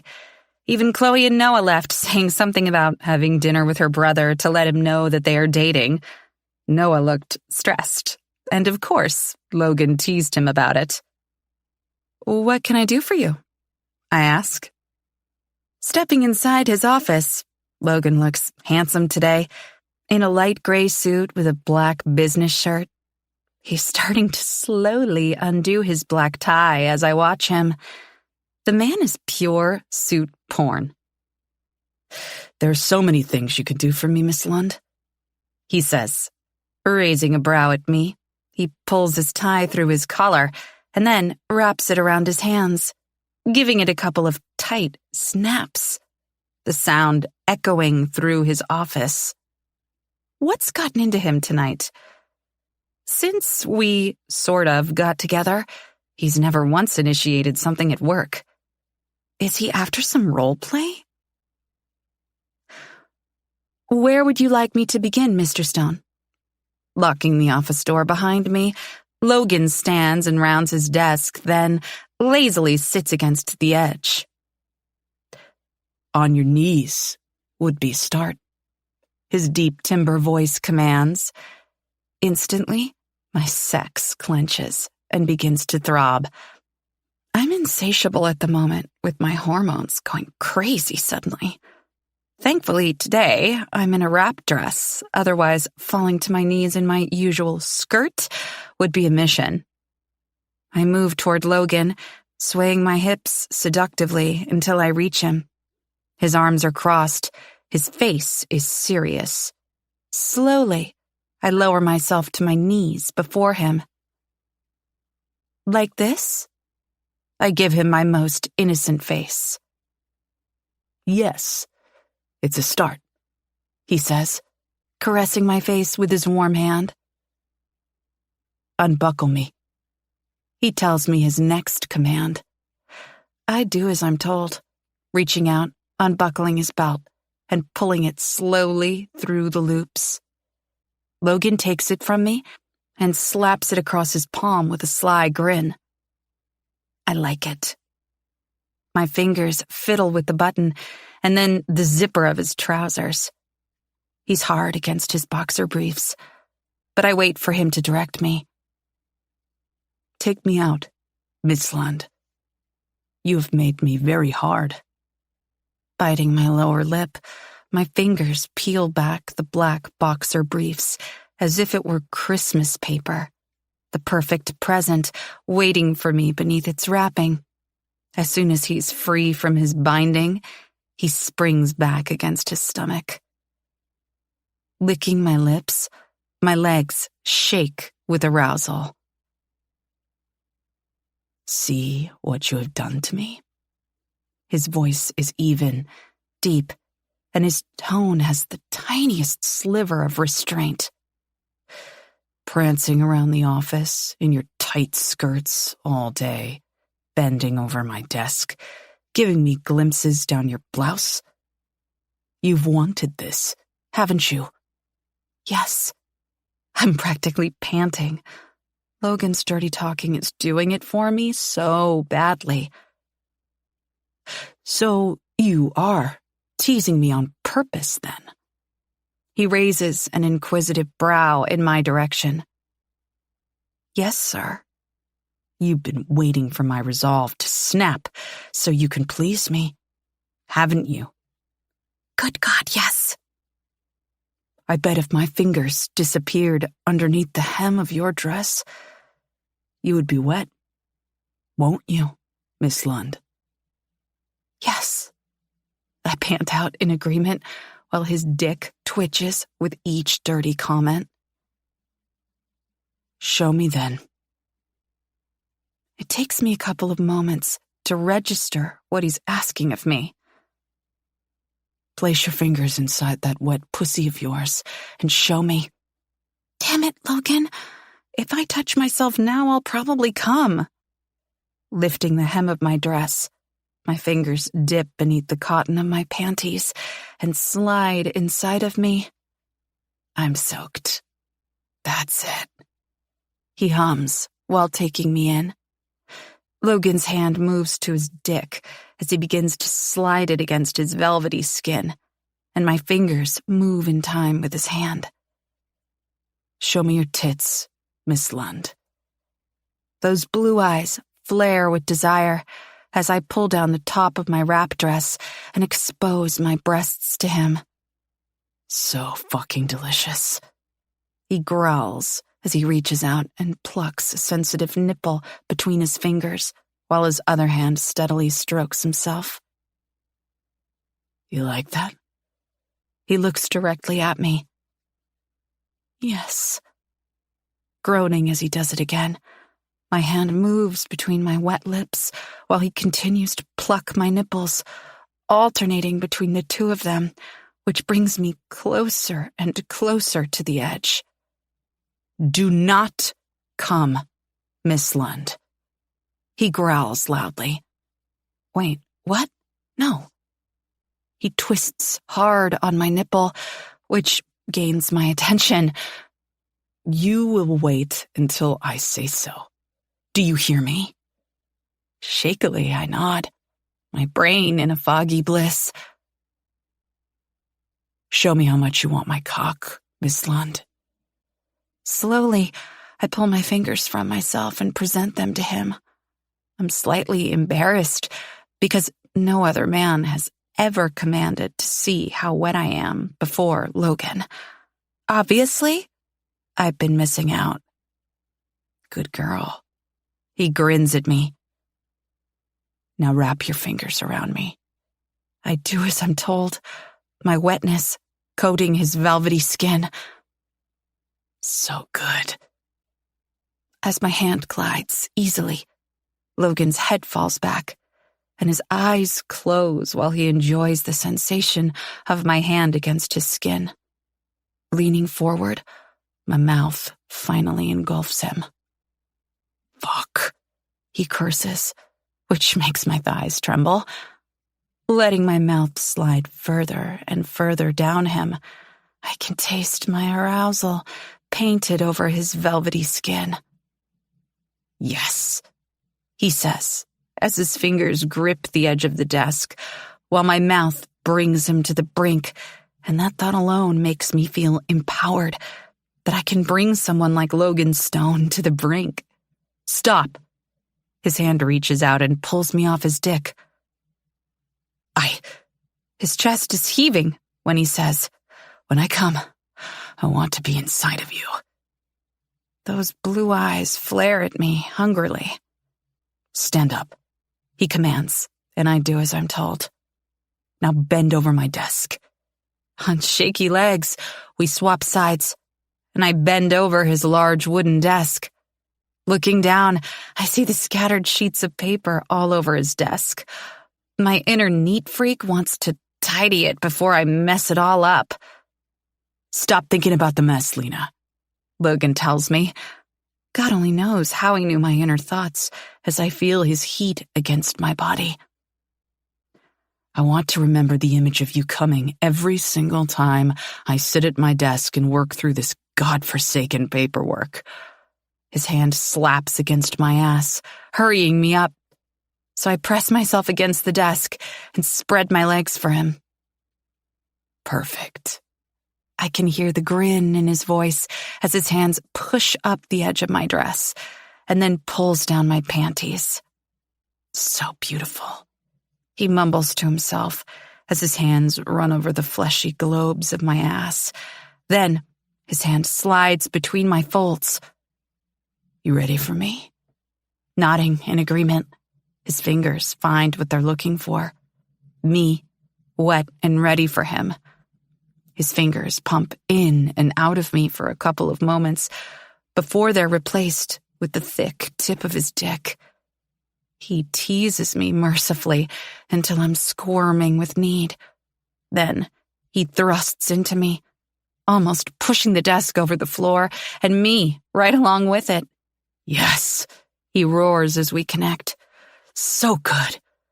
His fingers grip my hips as he holds me hard against him, and from this angle, I can feel his balls hitting my clit, and the sensation is overpowering.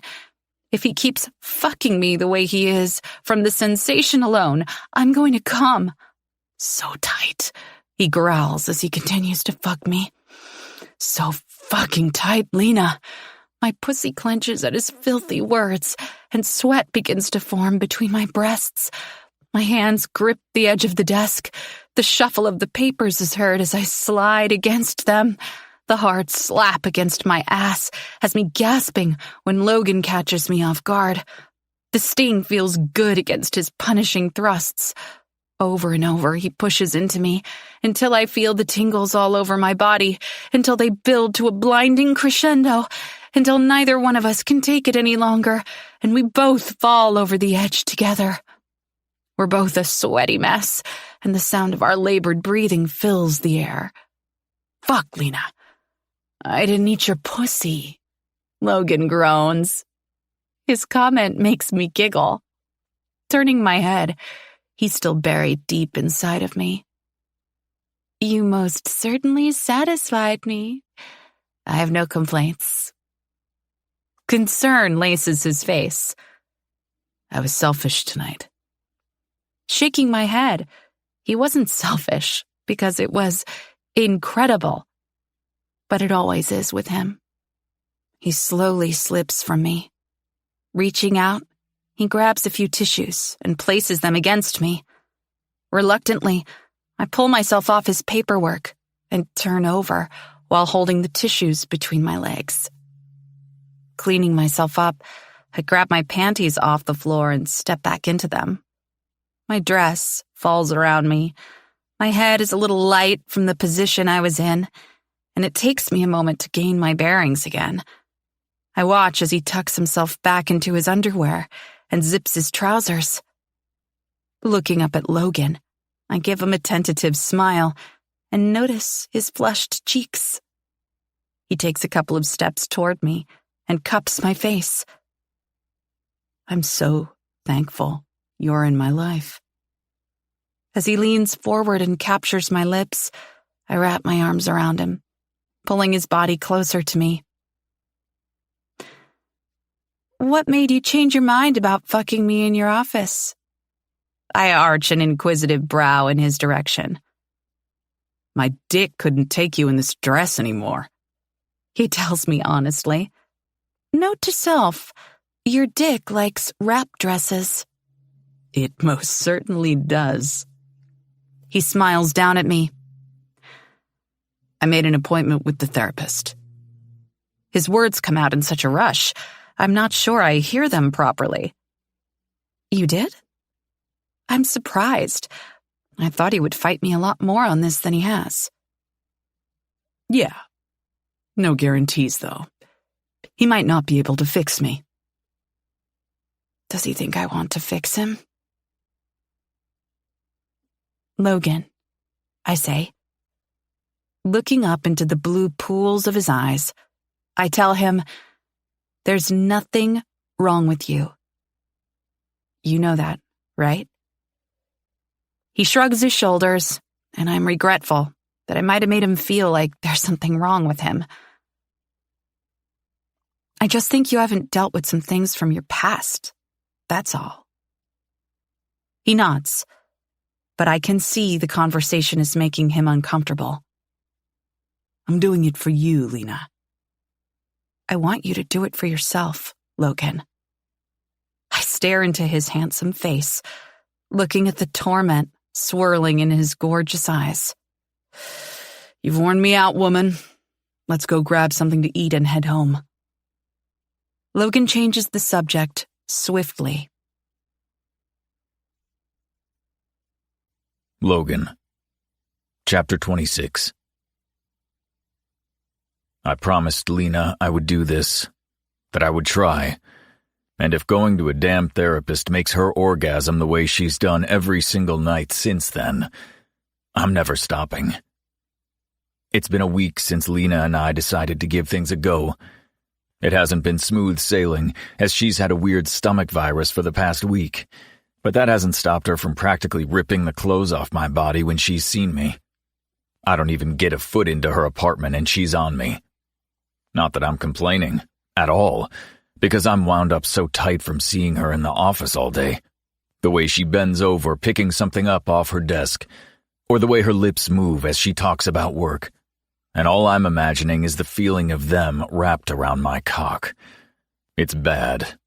So bad that I want to lock my office and fuck her right there and then. Screw all the rules. Just thinking about her gets my dick hard, and that's not okay as I'm walking into my therapist's office. Then again, that thought alone has him deflating rather quickly. Therapist.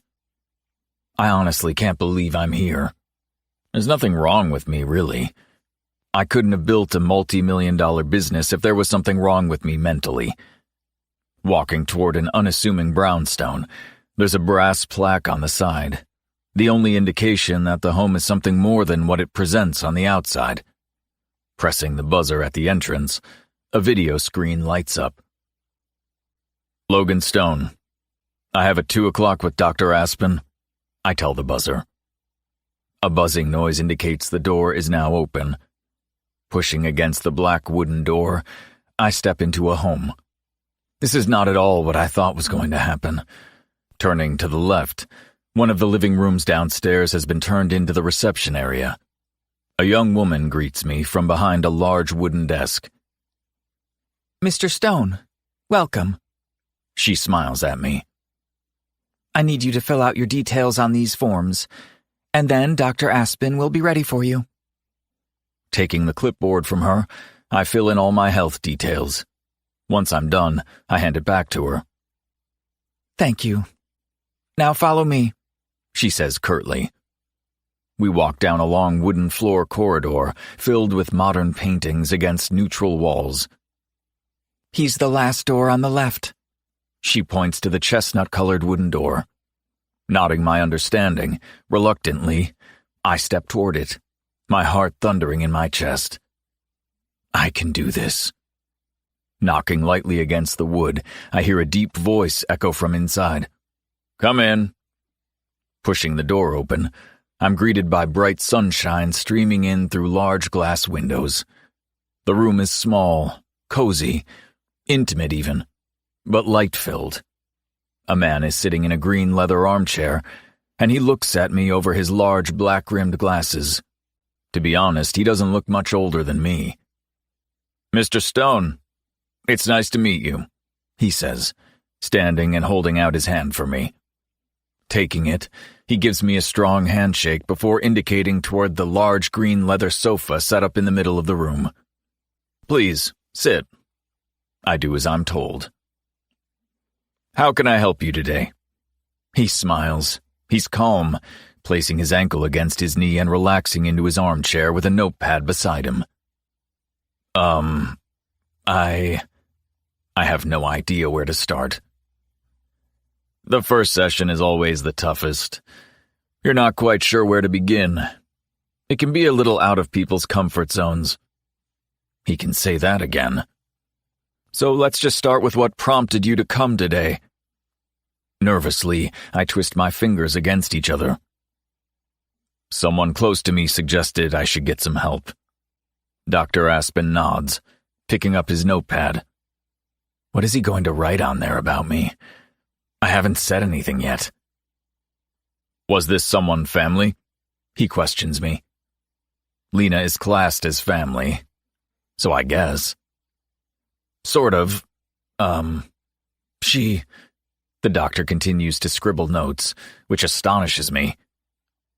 I've known her for a long time. Is she a friend or someone more? He pushes. She's become someone more. He nods in understanding. Why do you think she wanted you to come and see me today? He holds his pen high, waiting for me to give him the answers he's seeking, so he can scribble more stuff down in his notebook. Maybe the sooner I tell him what he wants, the sooner I can get the hell out of here. She thinks I'm suffering guilt over my father's suicide. I tell him. Dr. Aspen pauses, his dark eyes assessing me. Then he scribbles down some more notes. Why do you think she thinks you feel guilty over your father's suicide? His calm voice asks. Because it was my fault. The words come out in a rush, and when they do, my heart starts to beat wildly in my chest.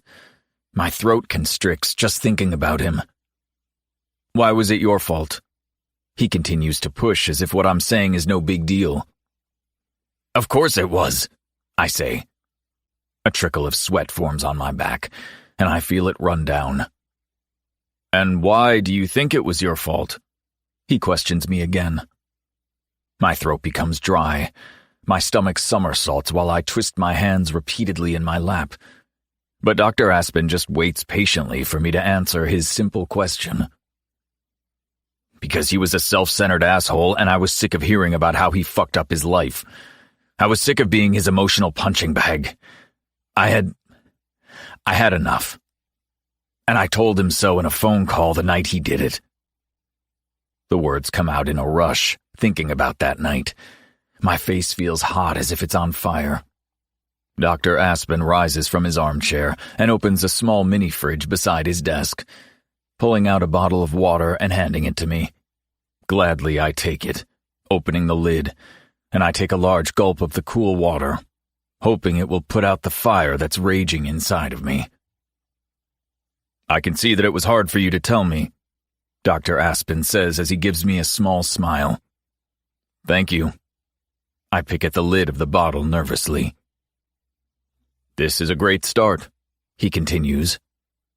You know I'm going to ask why your father thought he'd messed up his life, but I want to give you a moment to collect yourself before continuing. Dr. Aspen sits back and relaxes against his green leather armchair, as if he has all the time in the world, while a prickle of uneasiness rushes down my spine. I don't know if I can, I tell him honestly. Dr. Aspen nods in understanding. That's fine, Logan. He gives me a reassuring smile. Why don't you tell me about the woman in your life who has asked you to attend today? Damn, I'm not sure the change of subject to Lena is any better. Taking another uneasy sip of the water for strength. In all honesty, I feel like whiskey or bourbon right now would go down better. She works with me. Dr. Aspen writes that little nugget down in his notebook. She's been with my company since its inception. About 5 years. More scribble. I've always been attracted to her, but Dr. Aspen looks up at my pause. We have a strict non-fraternization rule at work. The doctor nods his head and scribbles more words. Why such strict rules? Have you had problems in the past? He asks. Of course, that's the natural question he should ask, but it always comes back to my dad. Do I have deep-seated daddy issues? Oh, fuck. I do. Shit. I didn't want to turn out like my father, but it seems maybe I have. A small frown falls across Dr. Aspen's face. Why do you think you will turn out like your father? Because I'm sleeping with one of my staff. Dr. Aspen stills and looks up at me with his dark eyes. And that goes against your rules? He arches a brow at me. Yes, it's strictly forbidden. He nods and scribbles down some more notes. What are you writing? I question him. I don't like the feeling that he's dissecting me and putting it all on paper right before me. Just some notes to help me remember what we have spoken about for our next appointment, he tells me. And you think there's something wrong with me, don't you? Dr. Aspen places his notepad down and steeples his fingers together. Those dark eyes narrow on me. There's nothing wrong with you, but I believe you have some deep-seated issues to work through. It seems like you have not processed your father's death. That was a decade ago, I argue. And yet you still can't talk about him, he remarks. Now it's my turn to narrow my eyes on the good doctor, because I don't like the direction this is heading. What do you want to know? You want to know that while my mother was dying of cancer, Dad was too busy fucking his secretary? That the woman who was supposed to be the love of his life was dying, and he was more interested in getting his dick wet? Rage courses through my body, thinking about what my father did to my mother while she tried to fight that insidious disease. I can see it still affects you deeply, Dr. Aspen advises. No shit, Doc. Only a few months after we laid my mother to rest, he married that whore. Dr. Aspen flinches ever so slightly at my use of the word whore.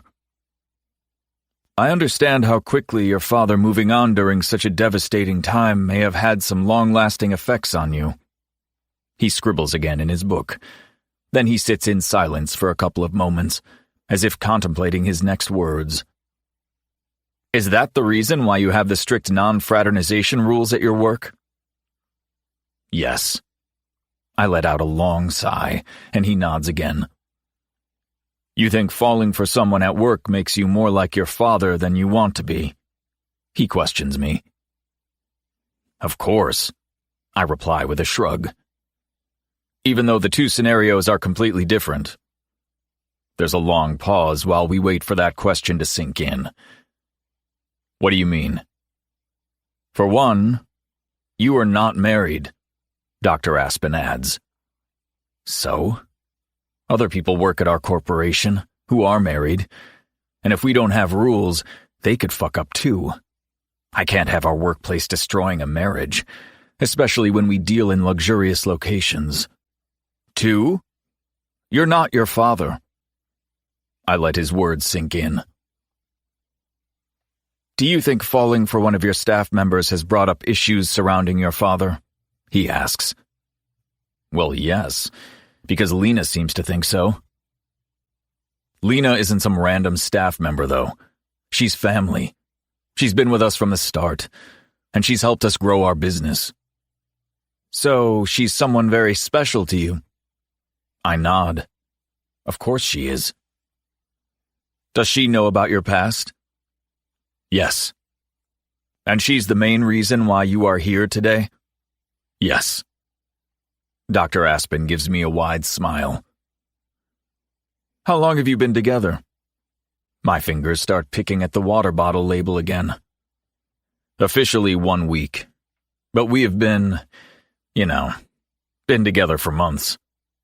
My heart is thundering in my chest so fast, it's making me feel physically ill. And what do your friends and family think about the two of you being together? Dr. Aspen asks. They don't know. He stills his pen above the paper where he's writing his notes. They don't know? He questions. I nod in agreement. You're hiding her. No, Oh, damn. He stumped me with this question. Are you ashamed of the relationship? He probes. It's not a relationship. Dr. Aspen's eyes narrow on me. Then what is it? I open my mouth to explain that we are exploring each other. But either way I say it, it makes me sound like even more of a dick. He pushes me to continue, but I shrug my shoulders and don't say a thing. Why do you think she's okay with being with you in the shadows? She's not, I add quickly. But she must be if she's willing to be with you. He looks down at his notes. For a week, under these conditions. She doesn't deserve to be in the shadows. But Dr. Aspen nods. You don't want to give her up. Letting out a long, defeated sigh, I shake my head. No. She makes me feel like I can be a better man. A better man than your father, the doctor pushes. Yes. I think we've covered many topics today. Thank you, Logan, for being so open with me today. Wait, so that's it? I'm cured? I think we should catch up again next week. How does that sound? So there is something wrong with me? There's nothing wrong with you. Dr. Aspen places his notepad beside him. But I do believe you have some misplaced guilt about your father that may be hindering your future. Oh, just that. Nothing big then? I want you to think about what you want your future to look like. Really dig down deep and think about every little detail. And next time we catch up, we will go through it together. He stands and opens the door to his office, then ushers me out. My mind is a blur. I'm trying hard to push it back into Pandora's box. All the feelings about my father that Dr. Aspen has brought out. Lena. Chapter 27. My phone rings, and it's Logan. He's had his first session with the therapist. Hey, how did it go? Good. His voice is monotone, and he doesn't sound that happy. I'm not coming back to the office. Was this a bad idea? Everything okay? I cautiously ask him. I need some time alone. His voice is curt, and it hurts me a little that he doesn't want to discuss it with me. Do you want me to bring some takeout over tonight? We've spent every night together since he came over, so I know he will want to see me tonight. Not tonight. My stomach sinks. Have I broken Logan's stone? Okay. He lets out a long sigh. My head feels fucked up, Lena, and I can just imagine him running his fingers through his hair in frustration. I just need to work through some shit on my own. Okay.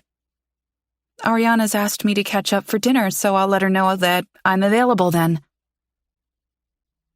Have fun, he says, but the tone of his voice is quite sad.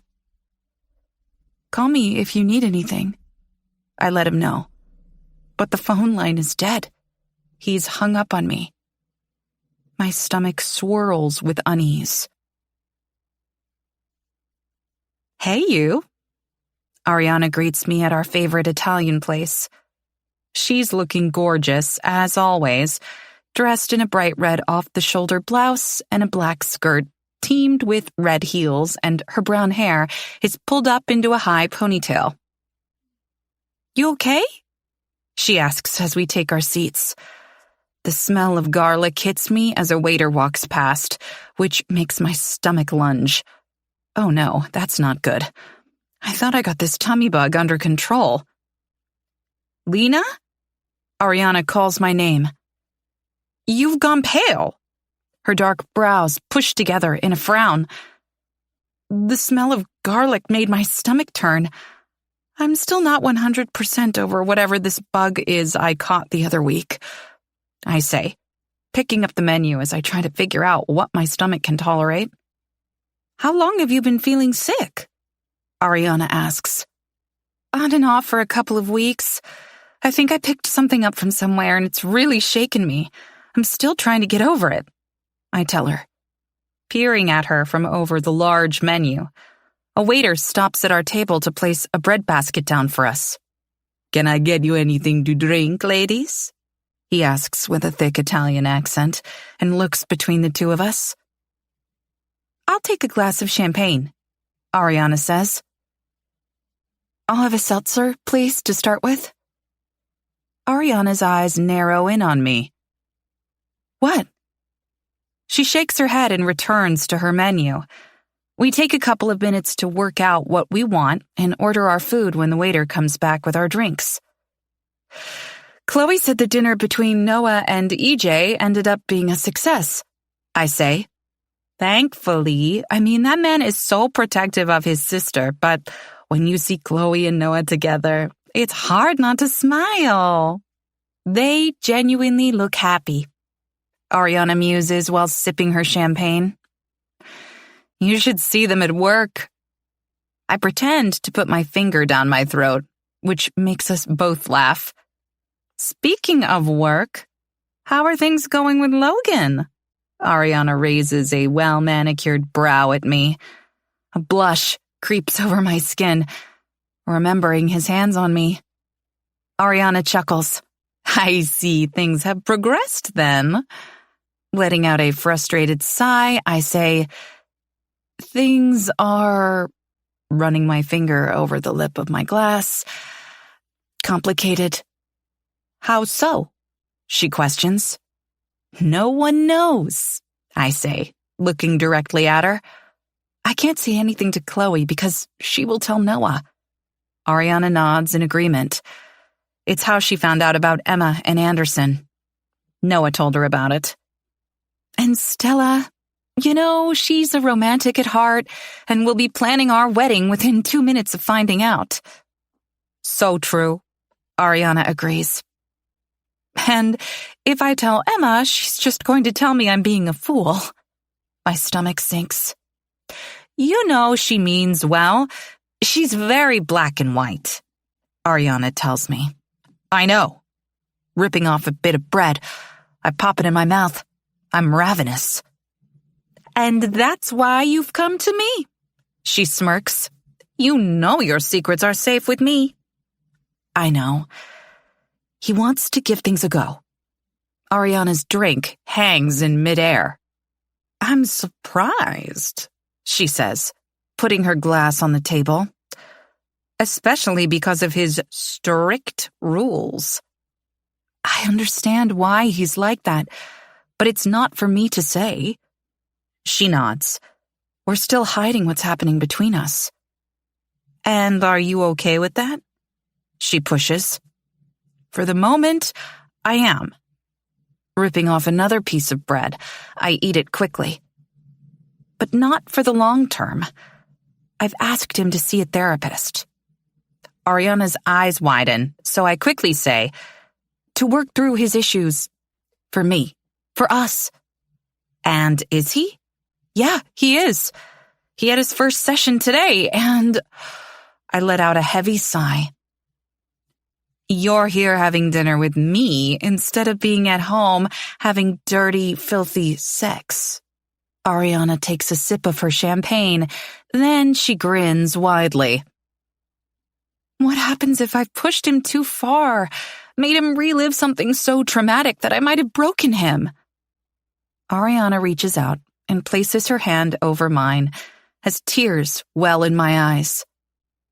You're simply looking out for him, Lena. It may take him a little while to process some of the bad things that have bubbled to the surface. He might need to work through it on his own. Just be your beautiful, supportive self during this time for him, and he'll come around eventually. Maybe she's right. If it's as deep as you're suggesting, he might need a long time to work through it all. Be patient with him. Thanks, I say. Giving her a smile, she squeezes my hand. The waiter arrives with our meals and places them in front of us. I'm ravenous and begin to dig in. Did you miss lunch? Ariana gawks at me as I shovel forks full of salad into my mouth. No, maybe I have a parasite or something because I can't seem to fill this hunger inside of me. Can't you see how much weight I've put on? I tell her, rubbing my belly. Ariana frowns at me. Don't get mad about what I'm going to ask. Ariana starts with caution. But have you thought that maybe you might be pregnant? My fork falls and crashes against the ceramic bowl. Pregnant? I laugh awkwardly, as if I could be pregnant. Do you and Logan use protection? Ariana pushes. Well, I'm on the pill. Lena, she whisper yells at me. Are you serious? You and Logan don't use protection? We're both monogamous with each other. I'm trying to validate the wrong reasons for why we've been so careless. So? Her voice rises. Still means you can get knocked up. She hisses through clenched teeth. You're being silly. There's no way in this world I could be pregnant, especially not with Logan Stone's baby. Pushing the thoughts from my mind, thoughts I definitely do not want to even ponder at this moment in time. When was your last period? Ariana taps her well-manicured nails against the table. I don't know. Mine are all over the place. I have no idea when they are supposed to come. Lena! She hisses again through clenched teeth. If we were at home, she'd probably have thrown something at me by now, because she looks so damn angry. My mind tries to quickly calculate when I last had my period. Things have been so busy at work with the Hamptons resort that my mind has lost track of the days. Shit. I don't remember. I can see by the confusion on your face that you can't remember. Ariana shakes her head with a disappointed look on her face. The smell of garlic as we walked in turned your stomach. Not everyone likes the smell of garlic, although I usually do. You have been sick for weeks now. Like I said, I caught a bug. Has it been mostly mornings? Ha! Her theory is wrong. I've been feeling sick all day. No, it can hit me at any time. Ariana pulls out her cell and types furiously away on it. Ha! She turns the cell around and shows me her internet search. Morning sickness can strike at any time of the day. Looking over the words, my head becomes fuzzier the more I think about it. Also, symptoms are increase in appetite, tiredness, and even increased libido. She grins at me. You also chose not to drink alcohol. Only because I didn't feel like it. Crossing my arms against my chest defensively, I don't like where this is heading. Or was it your body subconsciously knowing that drinking alcohol isn't right? I roll my eyes. This is ludicrous. There's no way in hell I'm pregnant, I state, stuffing more salad into my mouth. Prove it, Ariana pushes. Prove it? My voice rises. Yeah, after dinner, let's grab a pregnancy test and see. It'll take a couple of minutes, and then you will know for sure. The lettuce feels like a hard ball slipping down my throat at the thought of a pregnancy test. There's no way. No way at all. Life wouldn't be so cruel. My heart begins to beat wildly in my chest. This can't be happening. Lena, Chapter 28. I need a drink, I state as my hands shake while taking the pregnancy test out of the brown paper bag. When I purchased the kit, it felt like everyone was looking and judging me at the local CVS. Hush, just go and pee and then we can put you out of your misery, Ariana tells me. On unsteady legs, I head to my bathroom. Pulling the little stick out of its packaging, I follow the instructions and pee on the damn stick. My stomach is somersaulting at the thought that this test could be positive. Placing the cap back on, I wait for the minutes to tick by, sealing my fate either way. Lena, you okay? Ariana calls from the hallway. Opening the bathroom door, tears well in my eyes. Oh no. Ariana wraps her arms around me. Is it good news or bad news? She asks, looking into my eyes. I don't know. Bringing my shaking hand up between us, I hold the stick. I'm too scared to look. Lena. Ariana gazes at me softly. Want me to read it? Nodding, I pass her the little stick which holds my fate, and she takes the ticking time bomb from me. Whatever the result is, just know I am here for you. Whatever you need, I've got you. Ariana reassures me. I know I'm lucky to have her in my life because I know she means it. She turns the white stick and looks at the little screen, and I can't read her face at all. She would be excellent at poker. Her head looks up at me as she turns the stick around. Congratulations, Lena. You're knocked up. Fuck! No. Grabbing the stick from her hand, the little digital screen reads, pregnant. It's going to be okay. Ariana tries to reassure me. What the hell am I going to do? Feeling like the life I thought I would be living has now been completely derailed. Firstly, we need to get you into a doctor to double check that everything is okay.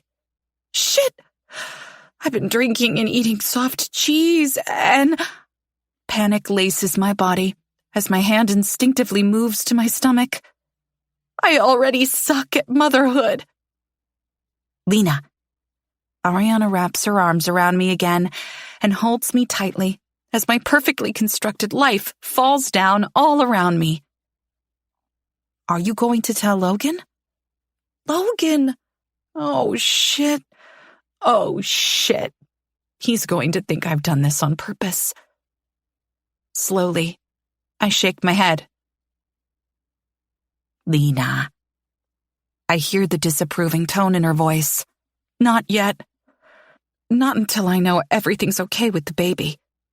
Why worry him about something that might not happen?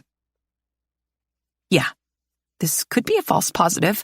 Those things happen, don't they? My cell rings, so I disentangle myself from Ariana and rush over to it. Logan flashes on the screen. No, there's no way in the world I can speak to him at this moment. Lena, Ariana warns me. Ariana, leave it, I tell her, ignoring his call. Give me a little time to process this, okay? She smiles before leaning forward and kissing me on the cheek. I'll leave you to it. You have much to think about. She tells me as she disappears into the night. Much to think about? Like what? Are you keeping the baby? Of course, why would I not keep it? Because Logan won't want it. Maybe he will eventually. My internal monologue laughs at me. It knows that this is going to be the end of us. This is his greatest fear come true. He should have used protection. We both should have been careful. A hell of a lot more careful. Never in my life did I think this could happen. Never thought I could ever be this stupid. Guess when it's a good dick, you really do forget the consequences. My cell lights up, and a message comes in from Logan. Logan. Sorry about today. Just needed some time to think. Hope you had a great night with Ariana. I miss you. Damn him! The tears begin to fall. Is this my hormones playing up already? Logan, when you get in, can we talk? He suspects something, and I know he's going to fire me, for sure, as panic creeps through my veins. Me. Sure, sounds great. Turning my cell phone off. The last thing I need tonight is Logan Stone. Logan. Chapter 29. Lena. Sure. Sounds great. What kind of message is that? My mind launches into conspiracy mode. 1,000,001 things rushing through my mind. Did I interrupt something? Was she having a good time with Ariana and didn't want to talk to me? Is she over me already? Last night's sleep was not a good one, as I tossed and turned, thinking about Lena's last text message. I've made myself go crazy with scenarios. I watched the clock on my office wall slowly tick the minutes away, waiting for Lena to arrive. One person after another, the empty offices filled with staff, the silence being pushed away with the noise of morning chatter. Tick, tick, tick. The clock continues counting down, and still no Lena. Where the hell is she? Looking down at my cell to make sure I haven't missed a call from her, I try and bury myself in my work, but nothing's holding my attention. Looking up again, I notice it's 9:30 by the time Lena makes it into the office. Where the hell has she been? Miss Lund, my office, please, I say. My command echoes through the office. The girls all stop, their heads raising at my voice. I've never commanded Lena so loudly and with such conviction. She throws her handbag on her desk, lets out a heavy sigh, turns, and heads toward my office. She looks tired, exhausted, as if she didn't get enough sleep last night. Is that why she's late? She and Ariana partied on into the early hours together. Did she entertain any men? I'm sure they would have been all over her if they went out. Ariana is single. Did she push Lena toward another guy, someone who would be better suited to her? Maybe she showed her there are better options out there instead of me. Lena closes the door behind her and takes a seat. She doesn't look happy to see me at all. What the hell has happened? Hey, I say. Sitting at my desk, looking across the mess of paperwork, she's sitting there with her arms folded across her chest. Morning. Her one word is clipped. I'm sorry about last night, Lena. I tell her. Okay. She shrugs her response. Have I done something that I don't know about? I needed to work through some things the therapist asked me to do, I explain. Lena nods, but she can't seem to look at me. I think I've fucked up somehow. He wanted me to think about my future and what I see in it. Those chocolate eyes finally fall on me. I thought about things, about how I want my life to be. I'm nervous as I twist my fingers together. I need to just say it. Rip the Band-Aid off. I see a future with you in it. There, it's out in the open. I was hoping Lena would leap across the desk and into my arms, and then possibly fuck me. But instead she looks a little pale. I thought you didn't want the white picket fence, or the 2.5 kids. How did we jump to that? I was thinking more about maybe signing some paperwork like Chloe and Noah did. Going public regarding our dating. Then a little further down the track, she might think about moving in with me. Is that the future you're now seeing? I ask her. That's what I want, Logan. Is it what you want? She questions me angrily. I'm not sure. I answer her honestly. I haven't looked that far into the future. Do you ever want kids, Logan? Where is this coming from? Or are you just going to string me along until I'm too old to have them? Wait. What is going on? Lena's chair scrapes on the floor as she gets up abruptly. Lena? I ask, wondering what has her so worked up. You have a hotel to launch this weekend. I think we should be concentrating on that instead, she says. Well, yes, but I was kind of hoping that during that hotel opening, I might be able to be with her in public. What about us? I think that's something we should worry about after the hotel is launched, don't you? No, not really. I wince at her angry tone. Do you not want this? I ask, waving my hand between us as I become a little agitated. I don't know. Her answer is like a harpoon to the heart. She doesn't know if she wants to be with me. What the hell happened last night? Did you meet someone else? I ask angrily. No. Did she meet up with that guy from Chloe's birthday? I never asked her about that, but maybe now isn't the right time either. We have so much to accomplish this week. I think let's focus on launching another amazing Stone Group property, she says, giving me her HR tone. Why is she so cold toward me? Is she that stressed about the hotel? I know I am, but having her by my side makes it all seem somehow more manageable. You don't want to catch up this week? I ask her. Did you forget you're spending the rest of the week at the Hamptons? You're leaving this afternoon with Chloe and Noah. Yes, I did forget. But I also thought Lena would be there with us. Are you not coming? I ask, confused. I'm not sure what's happened, but something seems off about her. I'll be up Friday, is all she gives me.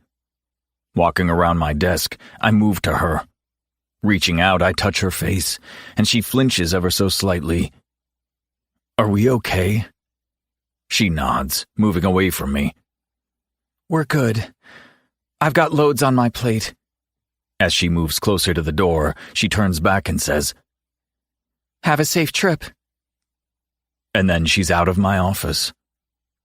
And I don't think we're okay. At all. Lena. Chapter 30. Thanks so much for coming with me, I say as I grip Ariana's hand tightly. I'm sure I'm cutting off the circulation. Of course, I'm so excited we get to see your baby today, she says, giving me a reassuring smile.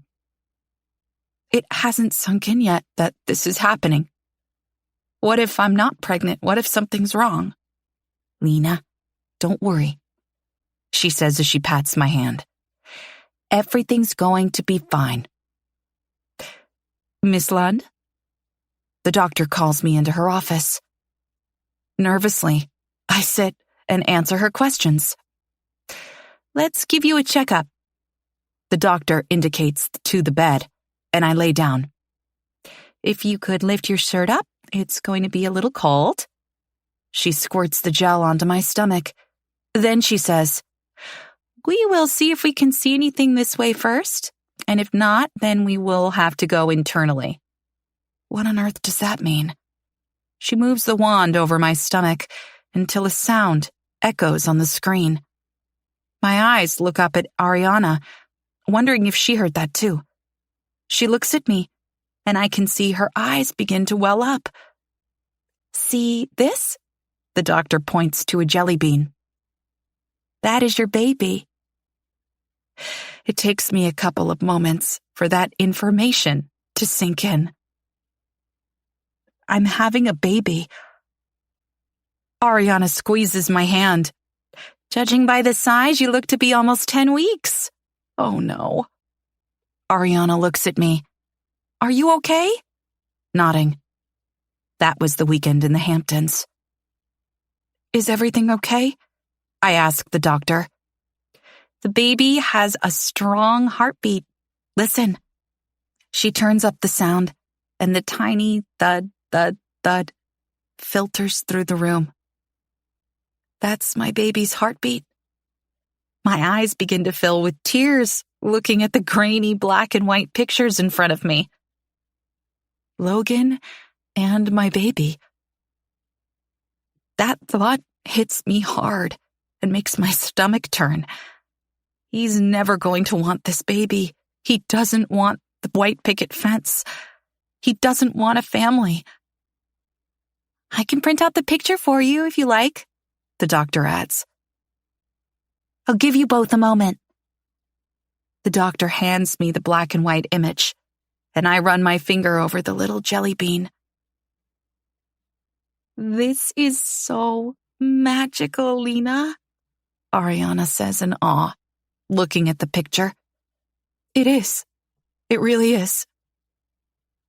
I promise you, Bean, that it's going to be you and me against the world. I'm going to make up for the love your father can't give you. I promise. When are you going to tell Logan?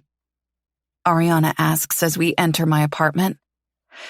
After the opening. I don't want to ruin his weekend. Ariana frowns at me. Why do you think it will ruin his weekend? Giving her an "are you fucking serious" look, she winces, but reiterates her feelings again, just like she did in the doctor's office. You have to tell him. I know, I say. Rolling my eyes, I go grab a water from the kitchen. But do you? She pushes. I know this may not be what he wants, but you have to give him the chance to make that choice. You can't take that right away from him. Ariana raises her voice. I'm confused, okay? It's a lot to process, I tell her. But you don't have to do it alone, she argues. I have to get used to doing it on my own, because I know exactly what he's going to say when he finds out, and it will be 2 words. You're fired. He won't do that. He can't do that. Noah won't let him do that, Ariana adds. Yeah, well, we all know that Chloe snagged the stone brother who has a heart. I bite back. Lena? Ariana raises her voice. Don't assume you know how he's going to react. This is turning into a fight, and I'm not in the mood for it. I asked Logan before he left if he saw family in his future, and he said no. Ariana sighs. I can tell she's losing patience with me. Probably because in his mind, it's all hypothetical. It doesn't matter. I wave my hand around in the air. Look, I'm tired. Thanks for coming with me today, but I might have an early night. Ariana's frown softens as she walks over and hugs me tight. I know this new future seems scary, and you may think keeping something like this from Logan is the right thing to do, but it's going to backfire, Lena. He may never forgive you if you don't tell him. Pushing out of her judgmental embrace, a dark cloud forms around me. Your comments on the situation are noted, Ari. But regardless, I'm going to do what's best for my baby, not what's best for Logan Stone. I see the immediate disappointment in her eyes as she turns and leaves my apartment. My cell buzzes wildly beside me, and I pick it up without looking. Lena. Hearing Logan's voice down the line wakes me up. I haven't been able to get in touch with you all day. Are you okay? Yeah, just busy. How's everything going? Really good. It would be better if you were here, though. Tears well in my eyes at his words where an alternate future flashes in front of me. One where Logan's holding our baby and is looking down at it with love and adoration, and he's standing in front of a white picket fence out the front of our brand new home. My bubble quickly bursts with the realization that the image will never come true. I'll be up in a couple of days. Are we okay, Lena? He asks. Hesitation filters through his words. Fine, I say through gritted teeth. You don't sound fine. Just a lot going on at the moment, I tell him truthfully. Things will settle down again once the opening is over. He tries to reassure me. Yeah, I agree, unenthusiastically. Lena, have I done something? I feel like I've done something and I don't know what it is. The vulnerability in his voice almost breaks me into telling him. It's not you, it's me. That sounds like a breakup answer to me. Maybe it is. The words are out before I even process what I'm saying. Oh, he states before silence falls between us. I don't think we're going to work, Logan. More silence. I didn't want to say anything until after your weekend. Did I do something wrong? He asks. No, you didn't. I'm trying to reassure him. We want different things in life. I told you I'm working on myself. To be a better man for you. Shaking my head, the tears rush down my cheeks. I don't think it's our time. Are you saying it's not our time yet? Or ever? He questions me. I don't know. Has someone said something to you? He's so confused by my 360-degree turnaround, and I can't blame him.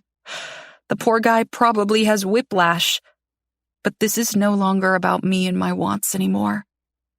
I have something precious I need to be thinking about. No, I reply while shaking my head, even though he can't see it. Your therapist's homework about working out what you want in your life got me thinking about mine. Oh. Silence falls between us again. And I'm assuming, by the way this phone call is going, you don't see me in that future. My heart is breaking, listening to him question my feelings for him. No. The word feels like acid on my tongue. But it's for the best. He will only break my heart if I let him in now. Right. He clears his throat. Guess that's it then. His tone turns tough, like steel. I wish nothing but the best for you, Lena. He adds, which breaks me even more. Because of you, I've started the path to be a better man, and I thank you for that. I'll always love you, Lena. And with that bombshell dropped, he hangs up. What have I done? Collapsing into a heap on my bed, I cry a river of tears. Logan, Chapter 31. Fuck! I roar into the room, throwing my cell against the hotel wall. Fuck! Pulling my hair, I realize she doesn't want me. Kicking the chair, but the desk moves away from me, and the wood hits the wall with a thud. Next thing I know, there's banging on my door. Logan! My brother calls through the door. Leave me alone, I yell back. What the hell has happened in there? Nothing, I tell him as I pace the room like a caged fucking tiger. My anger has reached a pivotal point where I may just combust. Let me in. Noah pounds on the door again. I'm not leaving until you show me you're okay. The annoying fuck.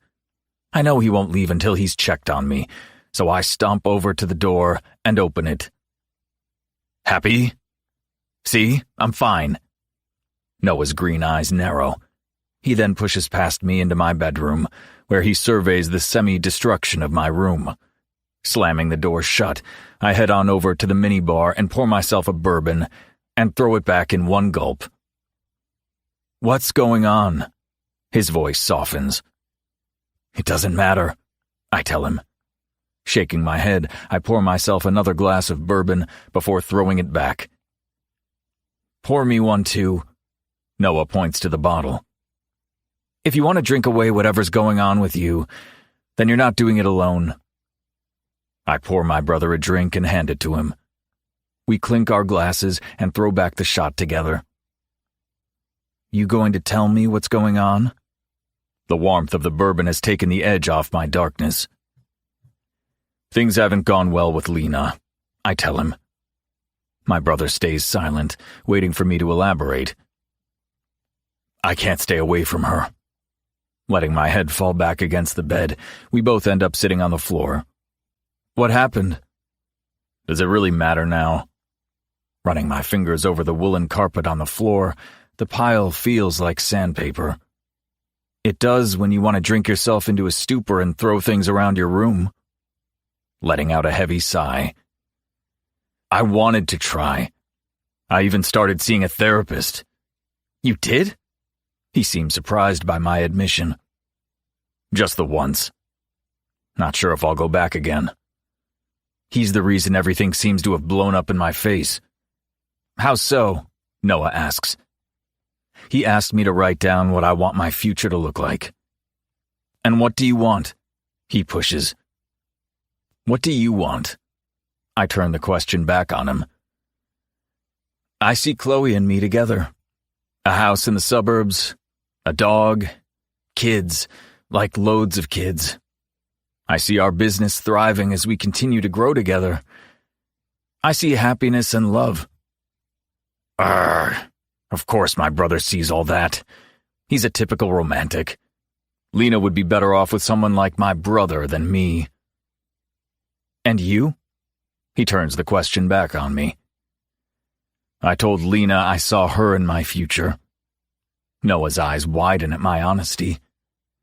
And it looks like now she doesn't see me in her life anymore. Noah's forehead crinkles in confusion. I feel like I'm missing something. Welcome to the club, I say. With frustration, I scrub my hand over my face. We had a couple of weeks of being happy together.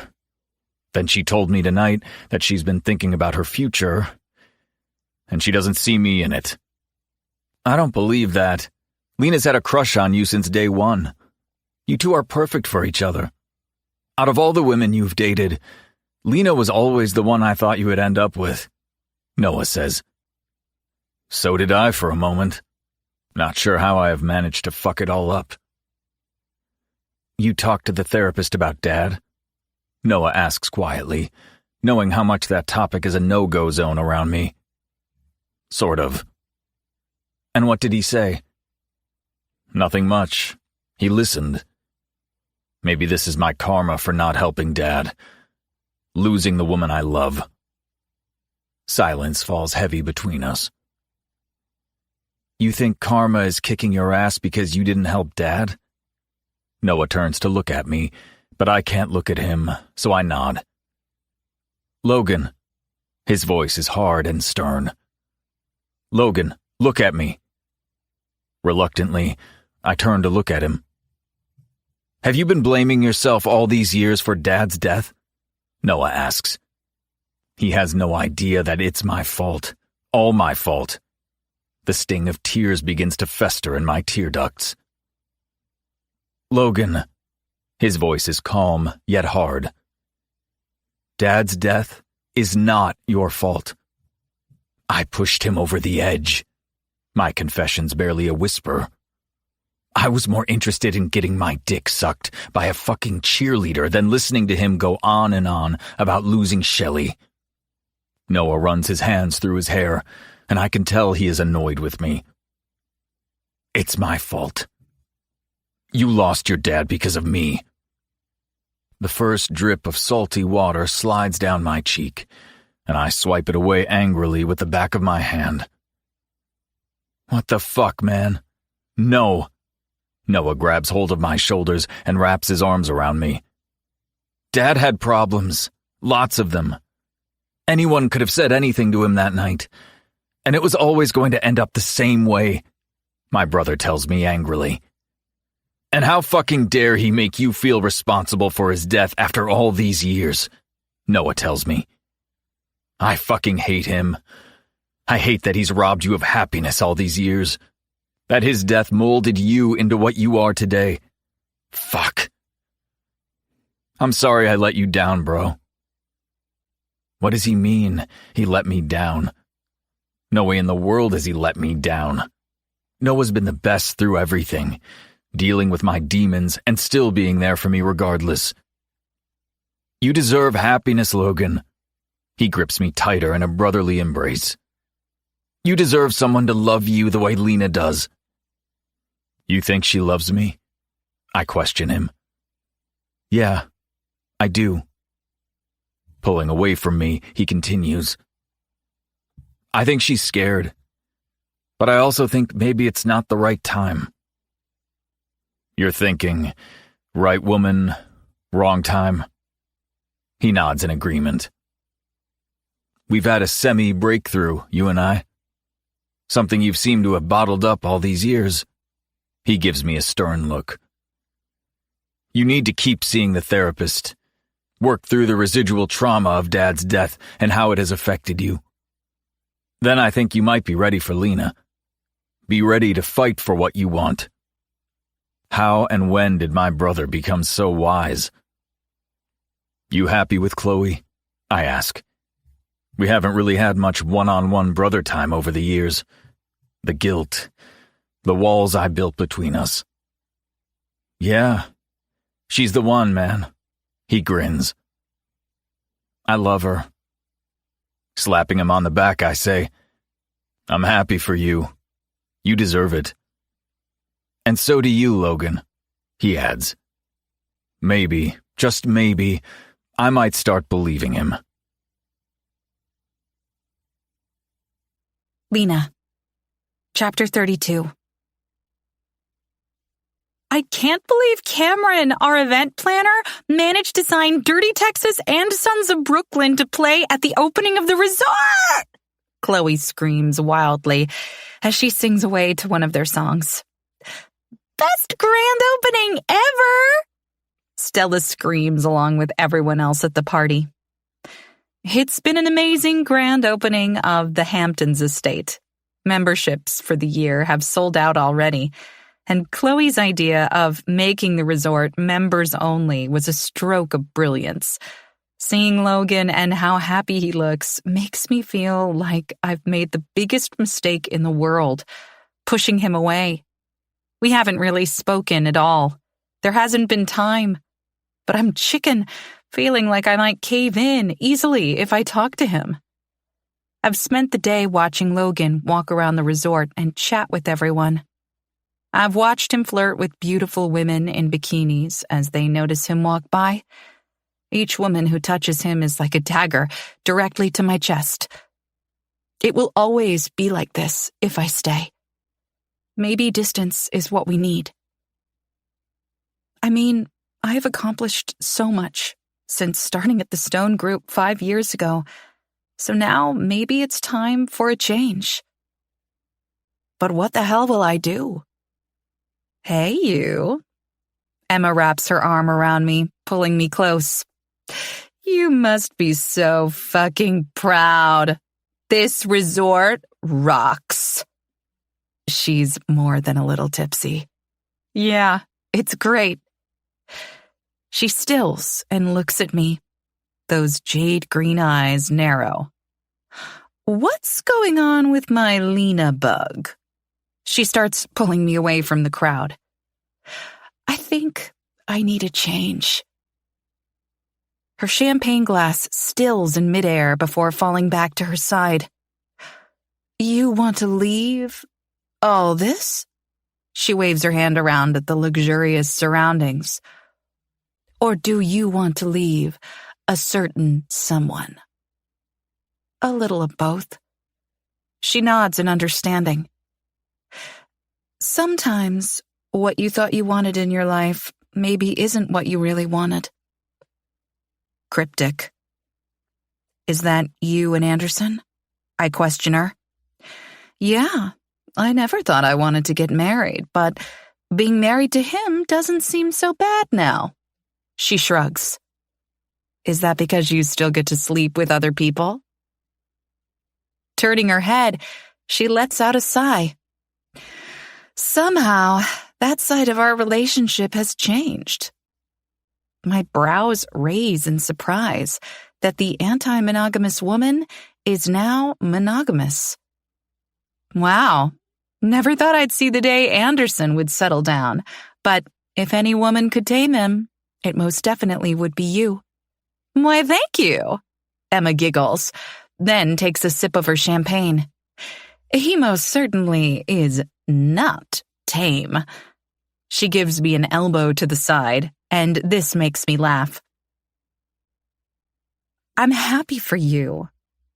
Emma gives me a large smile. Why don't you come work for me? Her question catches me off guard. My business is growing, and I have to employ more staff.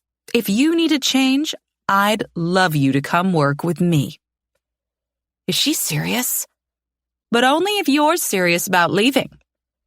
She takes a sip of her champagne as if she hasn't just offered me the world. And you would hire me? Just like that? Of course. I mean, hello, look around. You're part of all this. I think working with me might be a walk in the park for you. Plus, I'm sure you could use the eye candy with all the male models that pop in every now and again. Her words make me chuckle. Maybe she's right. Maybe now is the time to change the course of my life, because it's certainly not turning out the way I thought it was going to. Can I think about it, or do you need an answer straight away? She shakes her head. The job is yours, anytime you want it. She gives me a grin. Now, I need to go find that yummy husband of mine and fuck his brains out. As she saunters off into the crowd, she gives me a small wave. I think putting distance between Logan and me is for the best. Oh, I need to pee. Stupid pregnancy bladder. Finally, the sun is setting. The extreme heat of the day has exhausted me. I think I might take myself for a long walk along the beach to cool off a bit and watch the sun slowly move toward the horizon. I find myself a nice little seat, nestled in the long grass, and lay back to look up at the pink-dusted sky and let the excitement of the day finally set in. Closing my eyes for a couple of moments, I listen to the waves crash against the beach. The sound of the music pumping from the DJ and the voices of people having fun filters through the air. I sit up suddenly. Where the hell am I? Looking around at the darkness, I must have fallen asleep. So I pull out my phone to look at the time.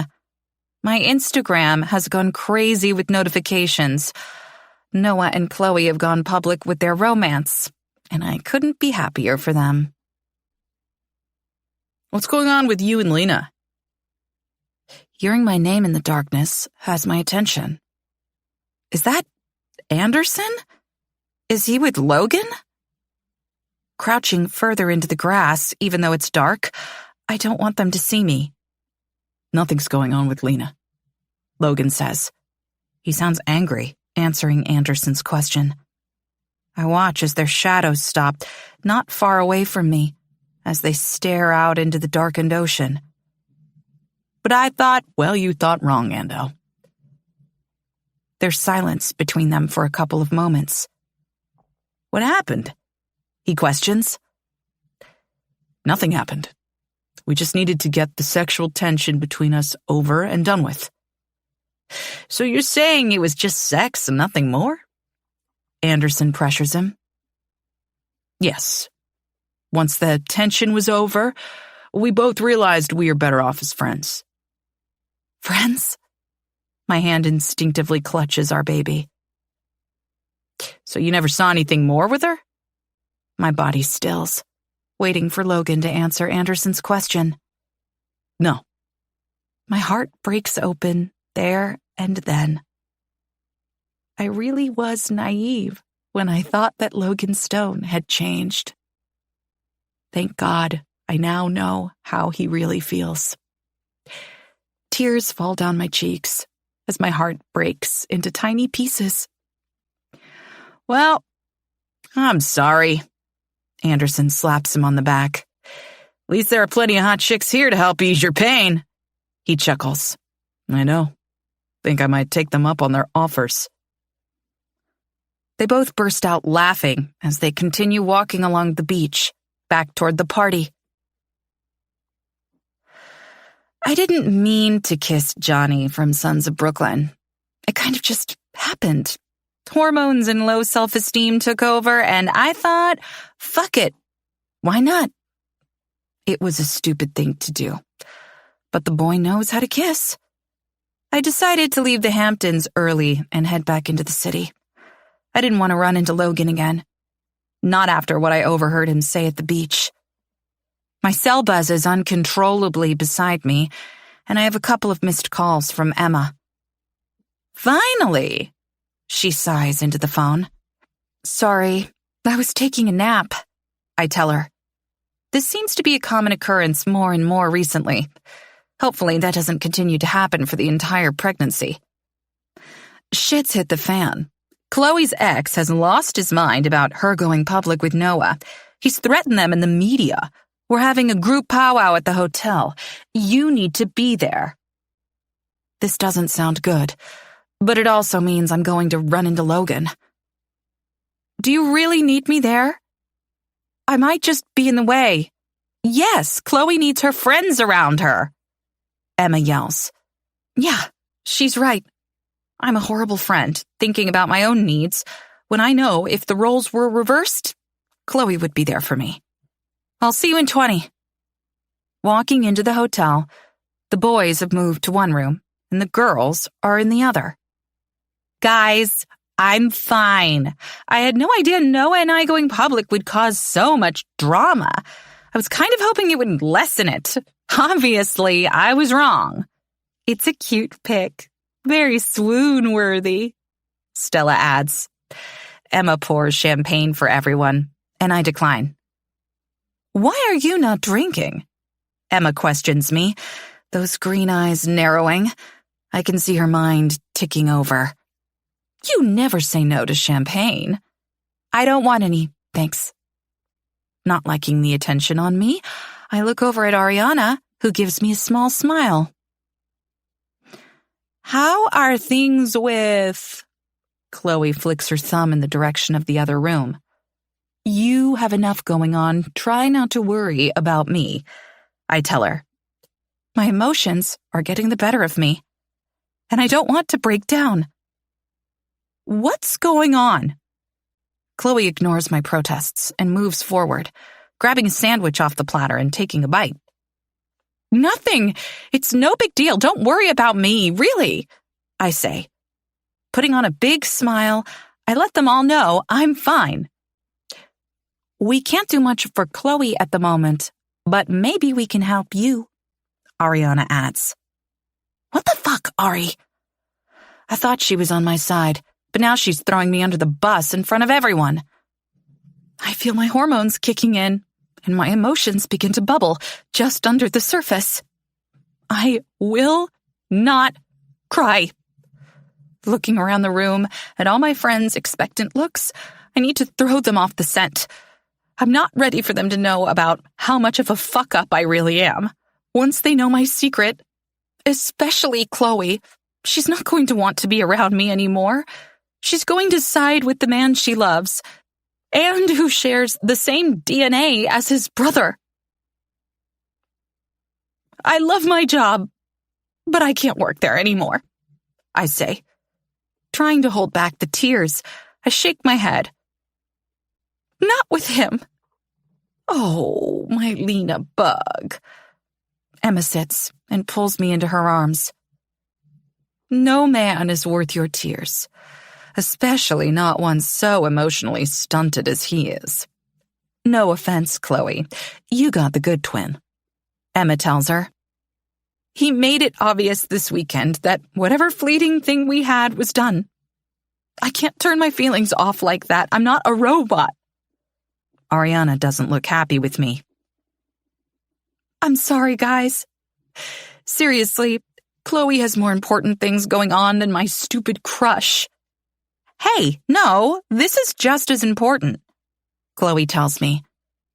See, I am a bad friend. I can't do it anymore. I thought I was stronger than this, but I'm not, I tell the group, the tears now falling fast and heavy down my cheeks. Does it have anything to do with you not having any champagne? Emma asks. Flinching at Emma's question, I stand quickly. No! They are going to find out, and they were going to tell Logan, and fucking hell, I can't do this. Not yet. I haven't been able to sort things out in my mind yet. Logan. Chapter 33. This weekend's been a success, and I should be on top of the world, but I'm not. Seeing Lena flirt with one of the guys from the Sons of Brooklyn put a real damper on my evening, especially when he leaned over and kissed her. It took everything in me not to march over there and rip his tattooed fucking hands off her. I never thought Lena would be a groupie, but then again, maybe I don't know her like I thought I did. Was she waiting for someone more successful? Or maybe even richer than me to come along? I never thought she was like that. But how easily she's been able to move on from me has me second-guessing her. I could have taken up any number of offers given to me over the weekend, but I chose not to because of her. Maybe I should have just said fuck it and gotten laid, so I wouldn't feel like I want to punch the walls of my apartment right now. My cell rings. It's Anderson, so I ignore it because I'm not in the mood. It starts again. Shouldn't he be at home getting laid by his wife? I let it go to voicemail, but it rings again. Damn, maybe it's actually something, so I pick it up. Finally, you fuck, he yells down the line. Looks like Chloe's ex isn't too damn happy about Chloe and Noah going public. He's made threats against them. He did what? We are heading to the hotel because the paparazzi won't let them into their home. I'm on my way, I tell him as the phone line goes dead.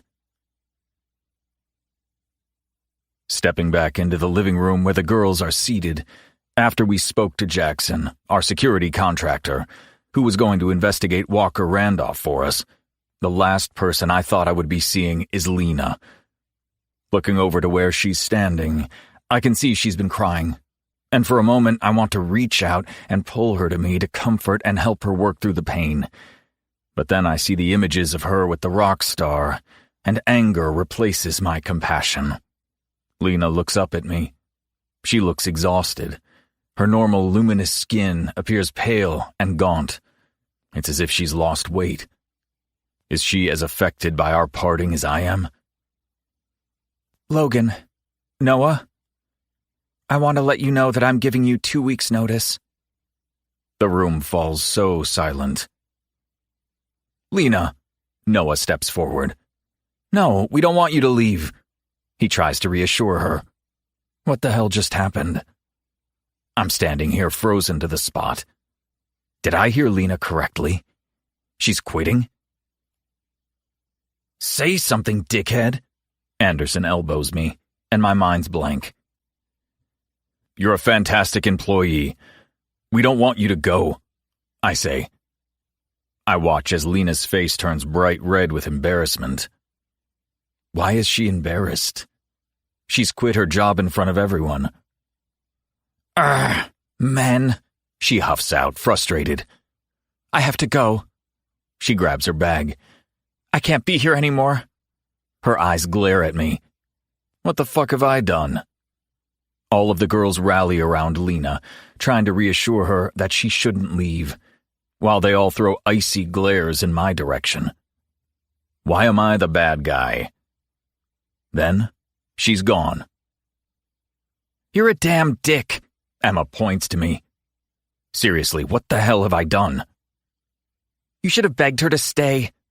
She was waiting for you to man up. If she wants to move on, then that's her choice, I tell Emma. Lena's made it crystal clear she doesn't want me. Seriously, did you get dropped on the head as a child? Emma yells. This has nothing to do with you, I tell her. I understand she's sticking up for her friend, but she really needs to butt the hell out of our business. Like hell it does. I'm her friend. I scoff. I'm not going to listen to whatever bullshit story Lena has told the girls about me, to fit whatever narrative she has going on to justify her fucking around on me. You're a selfish bastard. Wait a fucking minute. I've fucking done nothing wrong here. Anderson, control your wife. Anderson turns to me, and he looks furious. Don't involve him. Are you not man enough to take on a woman? Emma places a hand on Anderson's chest. What the hell has Lena been saying to the girls? It looks like she's painted me out to be the fucking monster in this situation. Well, fuck this. I don't have time for this bullshit. I never thought you were one for the dramatics, I say while looking over at Emma. I always had her pegged as the one who was more open-minded about things, especially since she's married to Anderson. Back the fuck off, Anderson booms, putting himself between Emma and me. You will show my wife some respect. Your fake wife. He's so fucking pussy-whipped, it's not funny. Anderson's hand comes out at lightning speed and grabs me by the front of my shirt. What the hell? Whoa, hold on. Noah jumps in, wrestling Anderson away from me. Emma's a part of my life. A permanent part of my life. You better get used to it. I don't get how you can stay with a gold digger like her.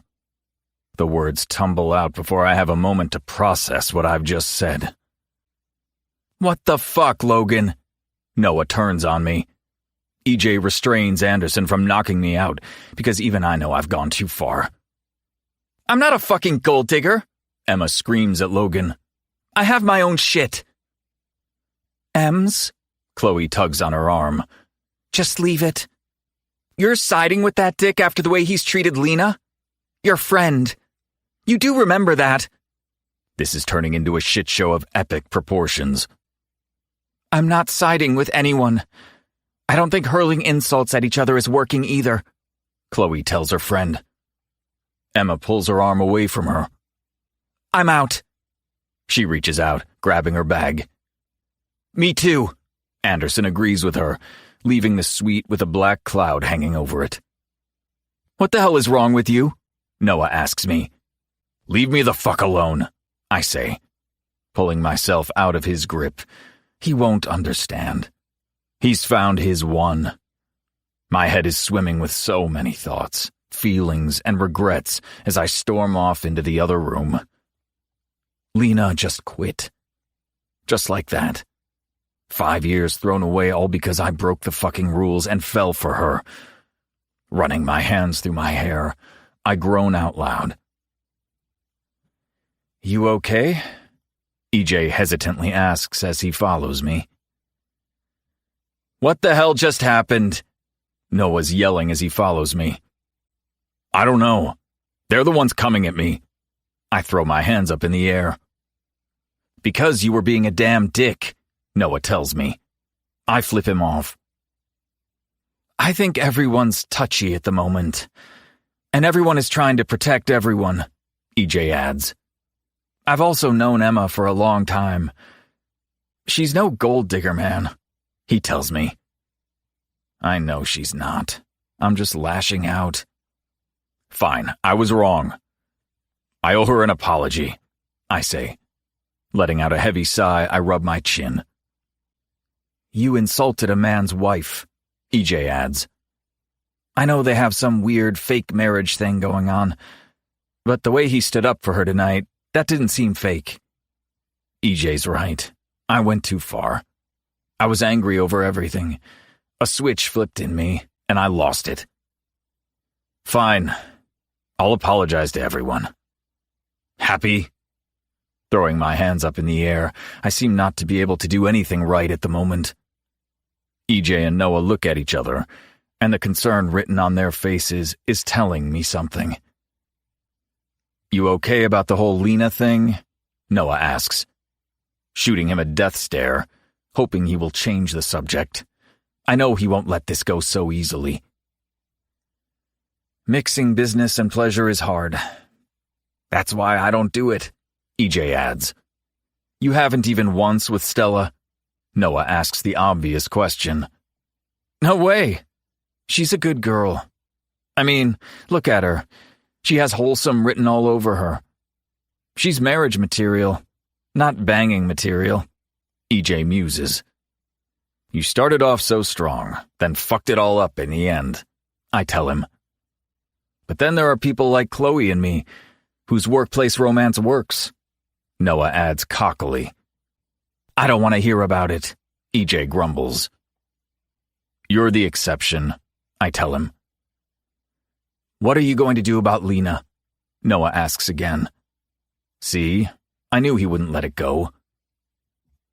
"Nothing. It's obvious she wants nothing more to do with me, so there's no point in pursuing it anymore." "Are you just going to let her quit?" Noah raises his voice.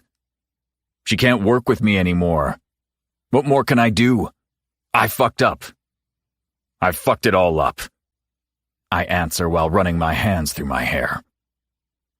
"Lena's a valuable employee. Honestly, I don't want to lose her. There has to be another way. We have 2 weeks to change her mind." Noah tries a different approach on me. The problem is, he's right. Losing her would be a huge issue for the company. "Fine." I let out a defeated sigh. A personal apology is required, and I need to give it to Anderson and Emma right now. I took my frustrations out on them, and it was totally misdirected. I have sent them both a peace offering of alcohol, lots of expensive wines, and a note that contains an apology. They must be angry still, as I haven't heard back from them. Picking up my cell, I need to suck it up and call them personally, because they deserve that. Pressing the button on my cell, I hit Anderson's name. "Yes?" he answers gruffly. "I'm sorry." "Good. So you should be." He sighs. "You're going to have to apologize to Emma. But I warn you now, she's going to be tougher than me to convince." "Is she there?" "You're on speaker." "Asshole." I can hear the grin in Anderson's voice. "Hey, Emma." "Stone?" she replies curtly. "I appreciate the gift." "Well, that's a start, I guess." I'm truly sorry for the things I said to you, Emma. On that day, rubbing the back of my neck, I continue.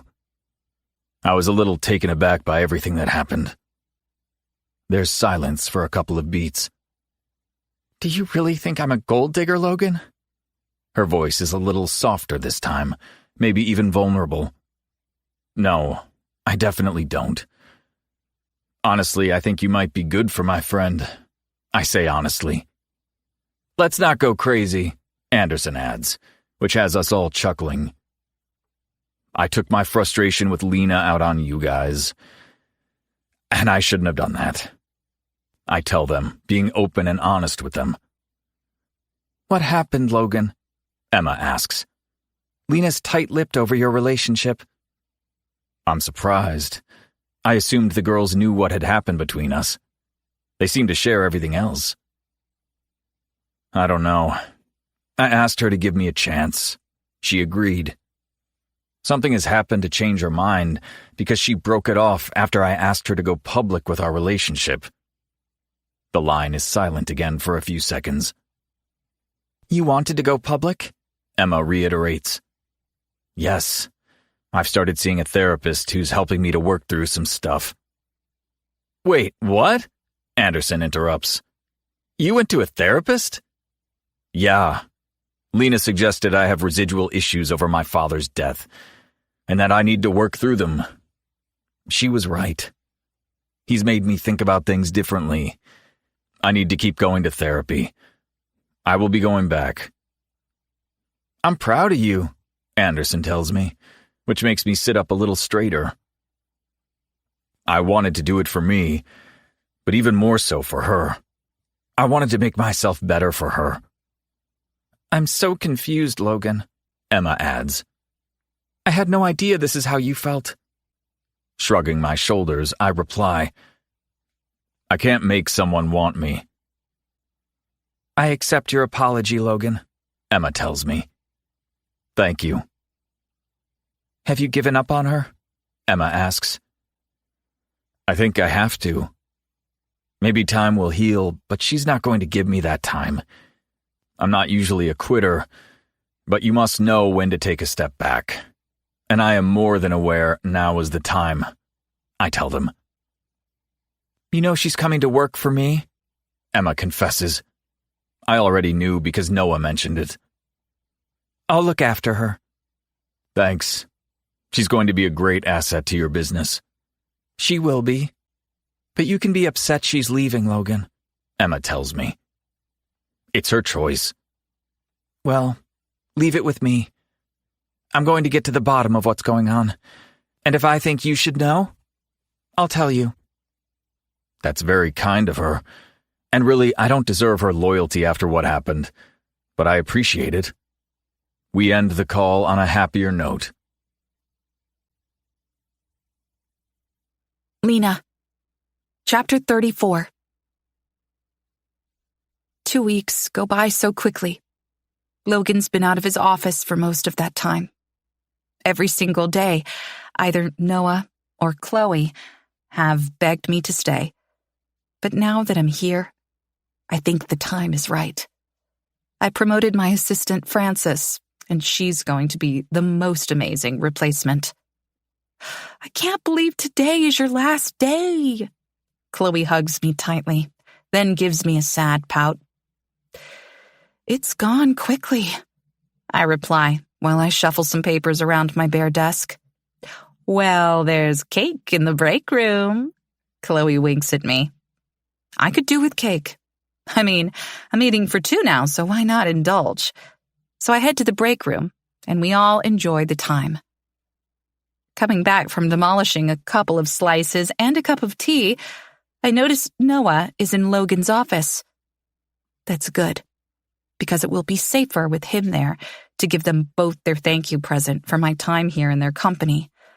I managed to find a nice bottle of the Macallan 18-year-old whiskey, which I knew the boys would like. Mustering up the courage, I make my way toward Logan's office, where the door is slightly ajar, and I can hear them arguing. You think what happened between Lena and me was love? Hardly. It was a couple of convenient fucks. Logan hisses at Noah. Oh.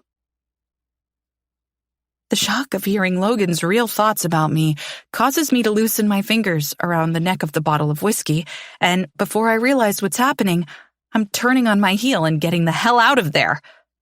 I'm gone before the bottle has time to smash all over the tiled floor. I've got to get out of here. I can't be here anymore. I head toward the fire escape, trying to catch my breath. Lena. Logan follows me. He pauses, his chest heaving from running down the corridor after me as I turn around.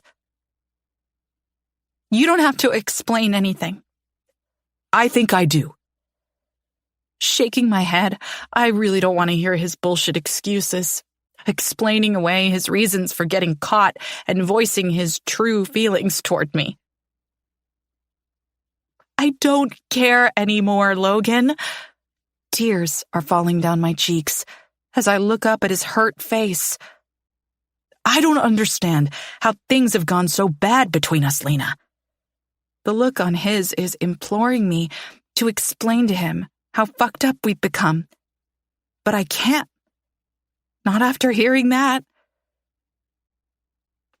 You were right about having the rules of non-fraternization. We should never have stepped over that line. You think we were a mistake? I think we should have stayed friends. Logan shakes his head. I disagree. We were good, you and I. When we gave in and finally gave it a go, it was the happiest I have ever been with anyone in my life. He needs to stop saying those things to me. I simply don't want to hear them. I can't hear it. I need to protect myself, protect my heart. I can't risk my heart. There. I've said it out loud. Oh. He shoves his hands into his pockets. I understand now.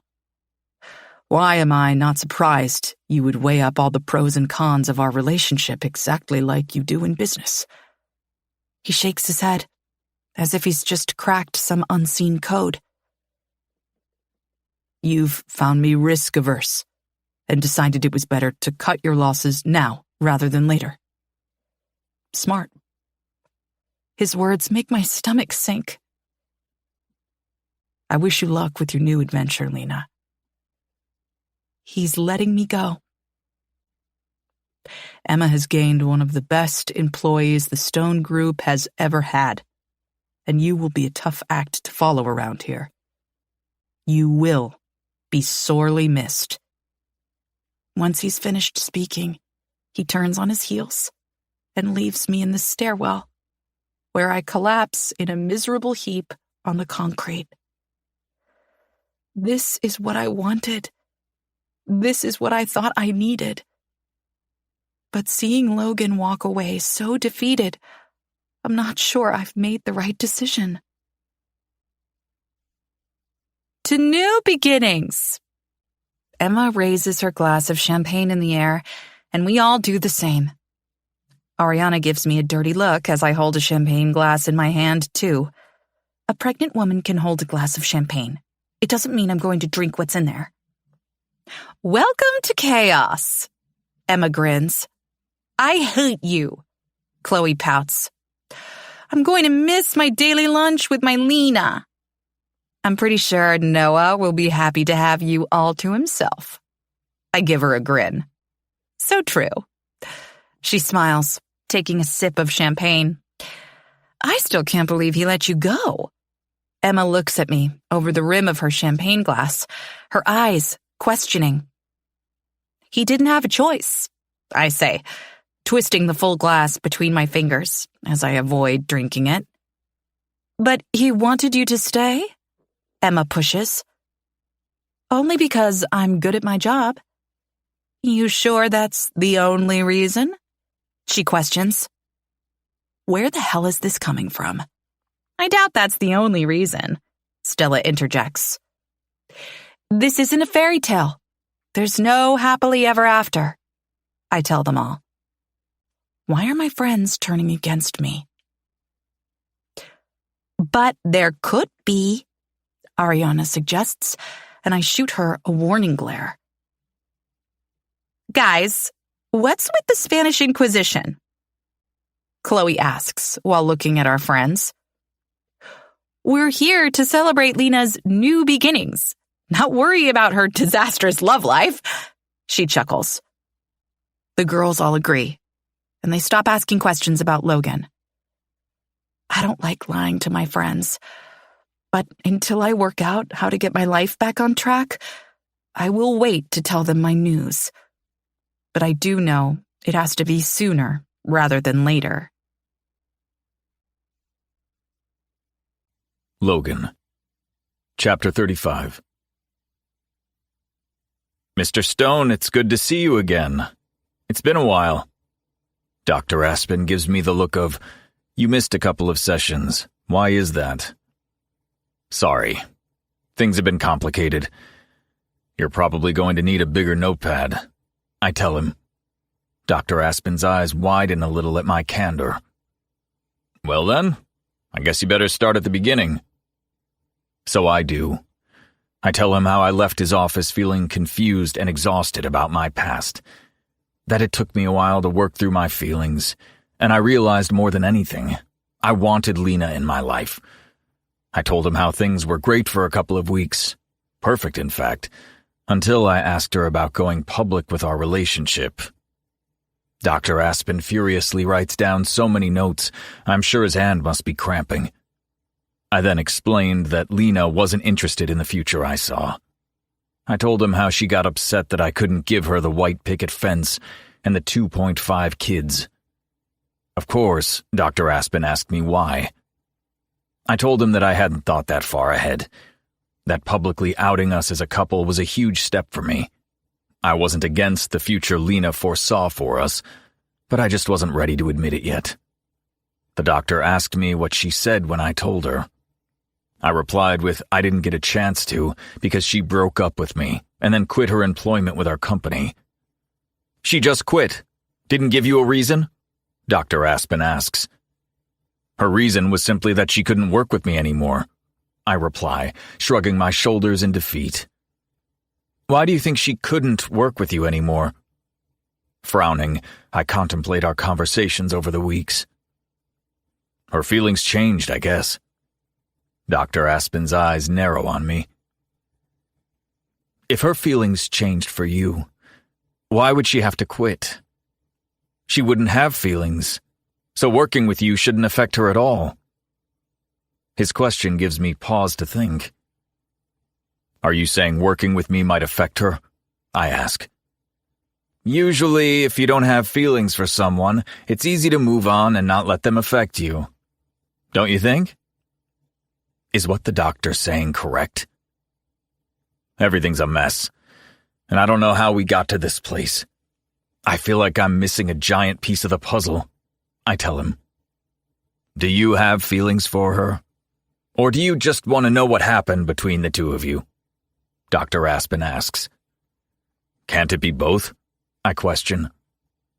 You may never know what triggered Lena to pull away. Would you be okay with that? He asks me. His question makes me pause for a moment. Does it matter why Lena got scared if she truly sees a future with me?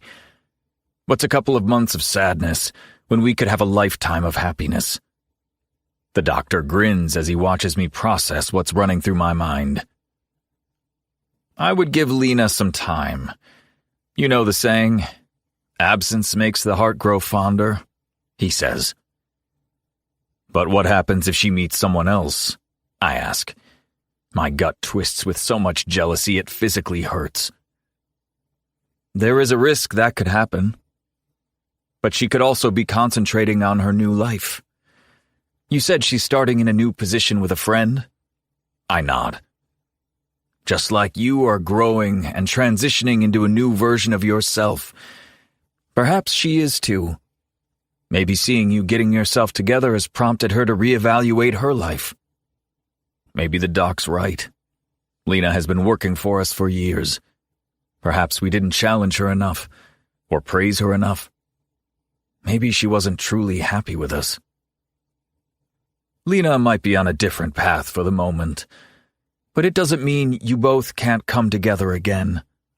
Maybe, if it does happen, you both might be ready for the future. Dr. Aspen raises his brow at me. He's right. I need to focus on putting the demons of my past behind me. I must begin to concentrate on a better work-life balance. Maybe then, I might be the man who is deserving of Lena Lund. Maybe therapy isn't such a bad thing after all. You seem different. Noah throws the basketball at me. I feel different, I answer, grinning at my brother as I throw the ball back to him. Did you get laid? He pauses, holding the ball against his chest. Who got laid? Anderson joins our conversation. No one, I reply while shaking my head. Logan seems happy. I'm worried, my brother adds as he throws the ball back at me. Happy? Anderson tilts his head. You guys are fucking dicks. I pass the ball over to Anderson. What's going on? Noah continues to question me. Have you patched things up with Lena? No, not yet. Noah and Anderson still, then give me their full attention. You've seen her? Anderson asks. No, but I had another great session with my therapist, who helped me to look at things differently. Anderson and Noah look at each other skeptically. I'm serious. And your therapist is a man? Anderson asks. Yes. With a frown, I ask. What does that have to do with anything? I thought the therapists might have been giving you something, extra on the side. Anderson grins. Fuck you. Grabbing the basketball from his clutches, I start bouncing it in front of me. This is why I don't talk to you two. Logan, my brother moans. Sorry, we're just busting your chops. If this is helping you deal with everything, then I'm all for it. Me too, Anderson adds.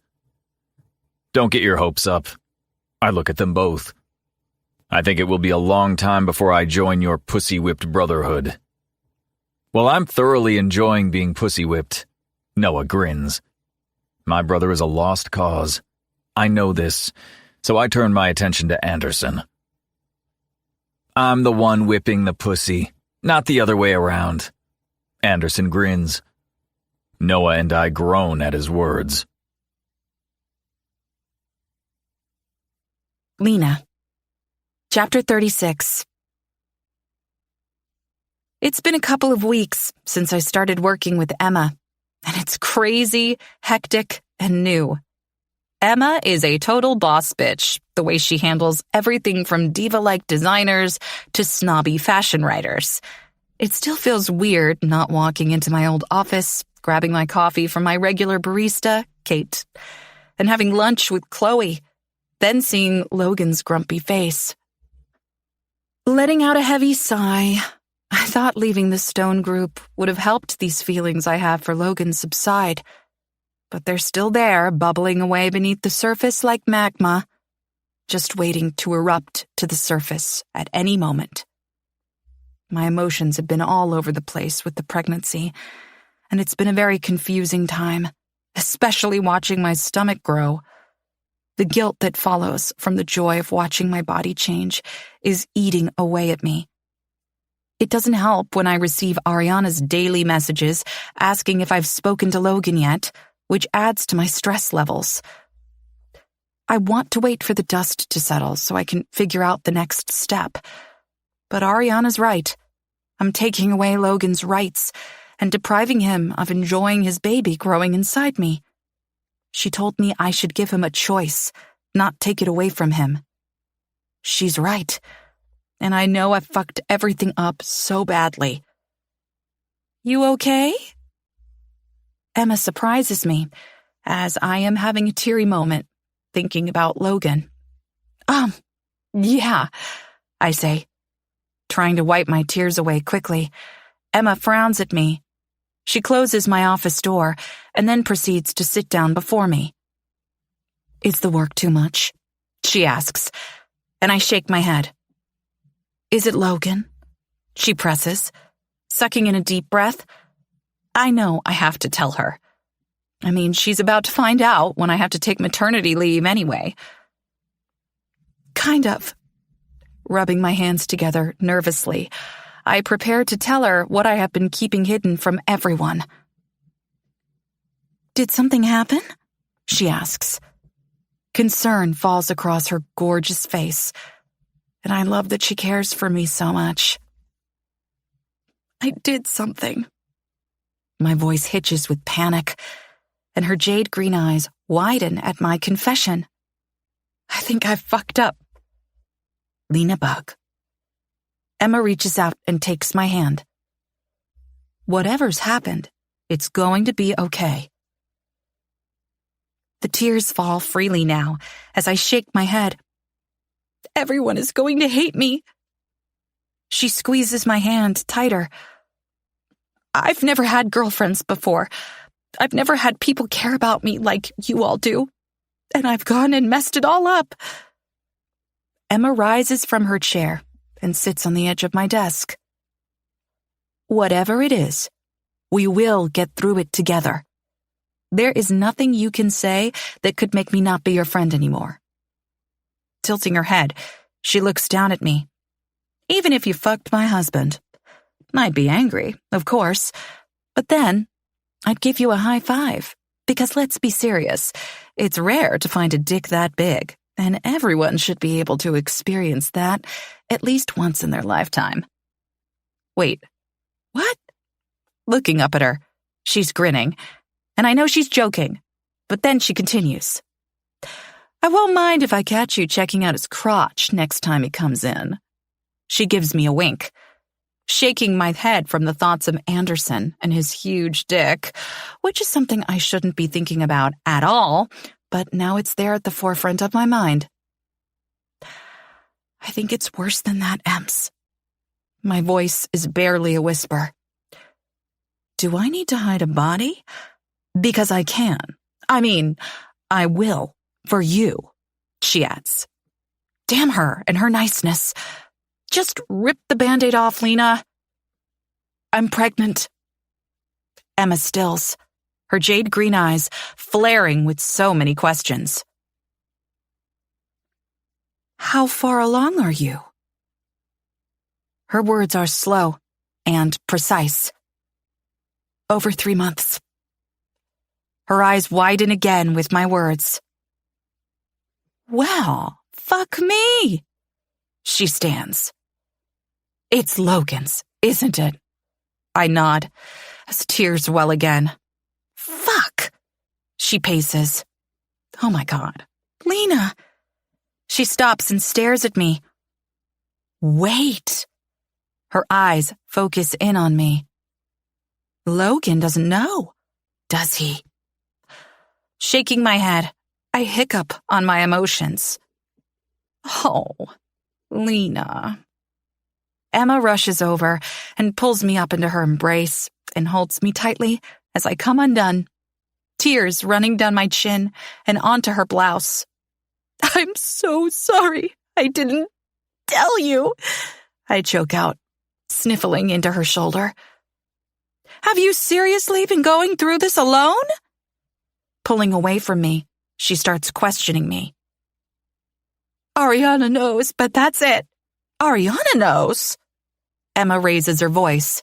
She's the one who told me she thought I was pregnant and actually made me do a test. Oh my God. I bet she's been harassing you every day to tell Logan. I nod in agreement. Why didn't you come to me? Because you're married to Anderson. She turns her head at my answer. Fake married. She waves her hand in the air. Girl code still reigns supreme with me. Maybe not Chloe, though. She will definitely tell Noah everything. I know. Oh, Lena. Her face softens. Is this why you pushed him away? Nodding again. The enormity of it all hits me square in the chest. You know you have to tell him. He's going to hate me.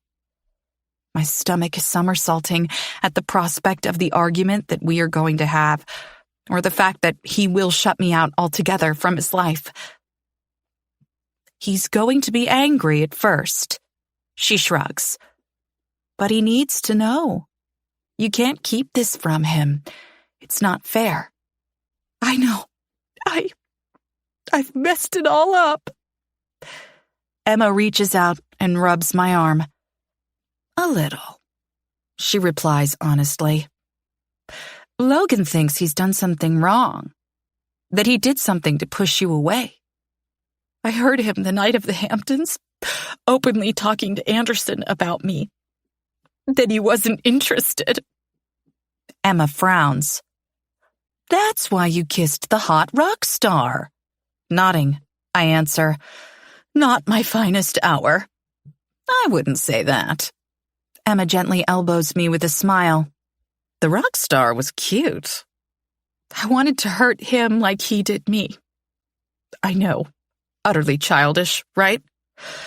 Pregnancy hormones, apparently, they make you do crazy shit.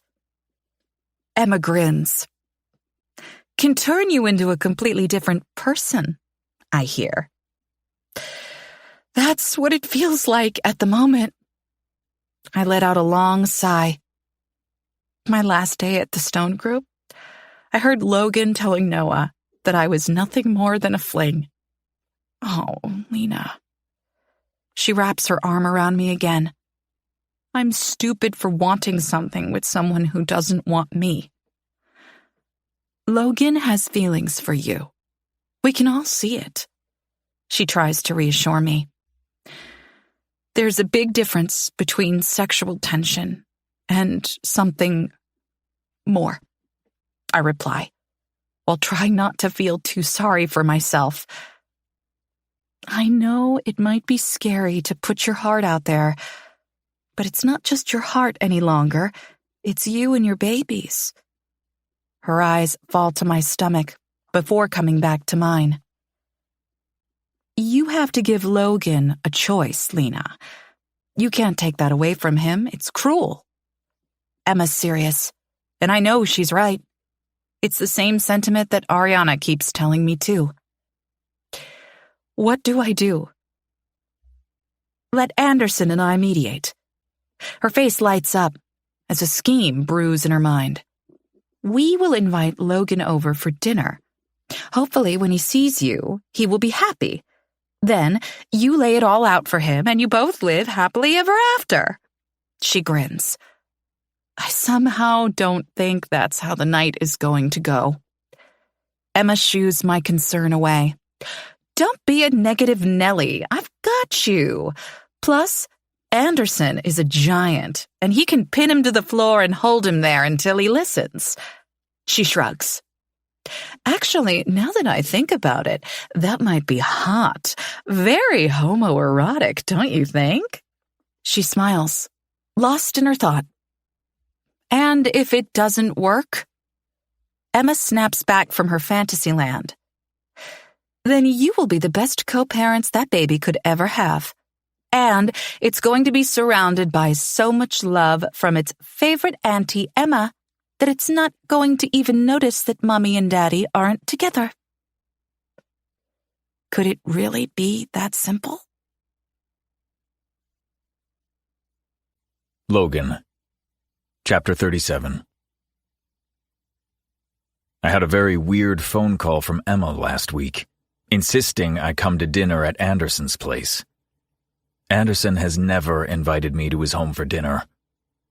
Is this the kind of shit that happens when you get married? Anyway, my curiosity has gotten the better of me, and here I am with a bottle of gin and a bouquet of flowers for Emma, and I'm heading up to his penthouse suite. The chrome elevator doors open, and I step straight into his home, and the aroma that's coming from the kitchen smells delicious. Turning the corner, I see Anderson walking toward me with a smile on his face. Glad you could make it. He slaps me on the back as I hand him the bottle of Jim Beam. Thanks. And these are for your lovely wife, I say, shaking the flowers at him, I try to peer over his large shoulder and notice briefly that Emma is talking to someone in the kitchen. Oh, for fuck's sake. Is this a blind date? Damn it. I didn't think Anderson would play me like that. Dude, if this is a blind date, I am turning around and getting the hell out of here. I hiss under my breath. I can assure you, it's not. He gives me the most serious of stares.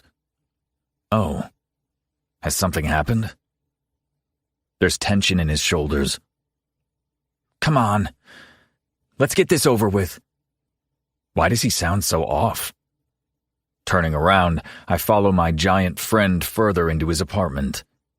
Once he steps toward his wife, I soon realize who the other person is. Lena.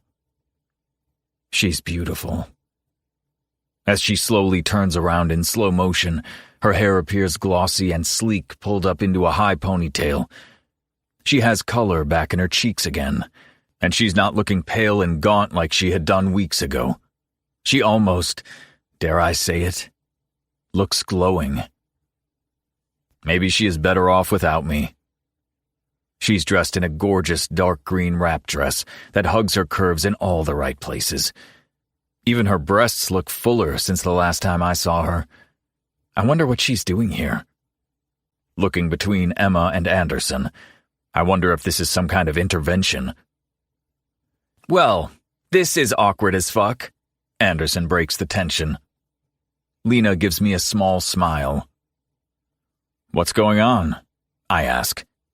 Emma looks over at Lena, motioning for her to talk to me. It seems as if Lena's lost the ability to speak. Logan, you're going to need a drink for this, Emma tells me, as she busies herself in the kitchen with Lena.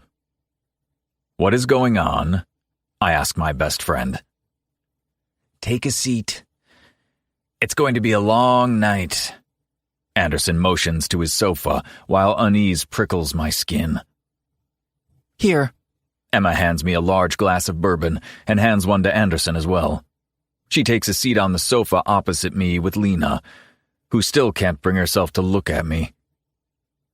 Babe, I think you're going to have to break the ice. Anderson nods to his wife. I'm still not sure what the hell I'm doing here. Emma gives Lena one last look and lets out a sigh. Recently, some information was brought to my attention. Emma side-eyes Lena again, who fidgets nervously behind her. And it involves you. Me? Turning my attention to Lena, I'm utterly confused. And if I'm honest, a little worried. You can do it, Emma whispers to Lena, who finally looks over at me. I notice her eyes welling up as she tries and wrangles with herself with whatever it is she's about to say. My heart is beating furiously inside my chest.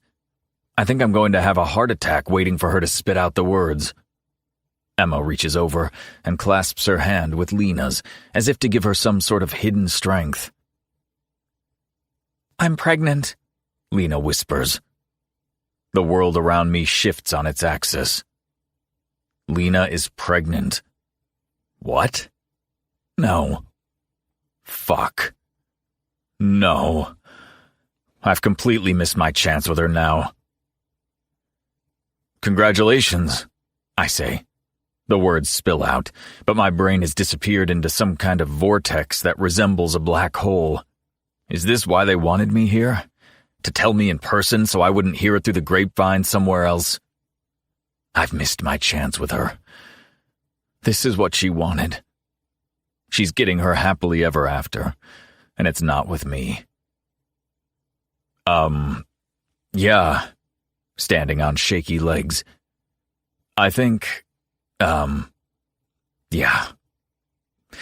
Have a great night, guys, I say, turning on my heel.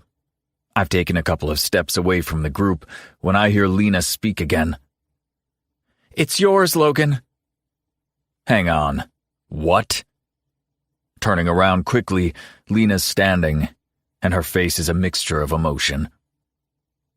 Mine? I question. Pointing to myself in disbelief, she nods her head once, I'm not good with the whole woman's reproductive system, but it's been a while since Lena and I slept together. Are you sure? Lena takes a step back, as if my question had physically hit her. Logan, what the hell? Emma stands and places a protective arm around Lena. I'm not the bad guy here. My tone elevates ever so slightly. It's been a long time since Lena and I have been together. I'm almost 4 months, Logan. Lena's words are like a slap to the face when she interrupts me, and I recoil at this new information. She's almost 4 months pregnant. My eyes fall to her belly, and I can see the tiniest of swell against her tight-fitting dress. 4 months? As I mentally do the calculation that would bring us to around the weekend in the Hamptons. Has she known all this time? Did she not want me to know? Was she ever going to tell me? When did you find out? My question is curt, as hurt filters through my veins that she's been hiding this from me. Something this huge. Something that I should have been a part of. Lena can't look at me. You've known. All this time? I ask, raising my voice. And you kept this from me? I thump my chest angrily. Logan, I don't want to fucking hear it, I say. Raking my fingers through my hair, I almost pull it out by the roots. Logan, Anderson calls my name as he gets up and puts himself between Lena and me. Does he think I'm going to do something? Is he fucking serious right now? You made me think I did something wrong, Lena. I poured my heart out to you. I've started therapy. I was willing to do anything to be the man you could love. Lena gasps at my declaration. Are you ashamed that someone like me knocked you up? Is that why you've kept it from me? Thumping my fist against my chest again, I know I'm becoming too agitated over this, but I can't help it. Oh, Logan, no. Tears are falling down Lena's face in a constant stream. I'm sorry, I can't be here anymore, I tell her. Turning on my heel, I rush to the elevator and press the brass button 1,000,000 fucking times. Why the fuck is the elevator never here when you need it? Lena's whimpering echoes through the apartment, but I can't be compassionate or caring right now. How could she not include me? Logan. Anderson's large hand lands on my shoulder, but I shrug it off. Don't. I give him a one-word warning as the doors open, and I step into the metal box. Pulling my cell out, I call the one person I can count on as the door closes. Can I come over? It's urgent. Lena. Chapter 38. It's going to be okay. Emma tries to soothe me. You saw his face. I look between Emma and Anderson. He hates me. Like, really hates me. Give him time. I think he's in shock. Anderson tells me as he shoves his hands into his pockets. I fucked everything up. Not telling him as soon as I found out makes me a selfish fucking bitch. And the problem is, I knew that all along. Lena. Emma wraps her arms around me. Don't be so hard on yourself. It's true, Ems.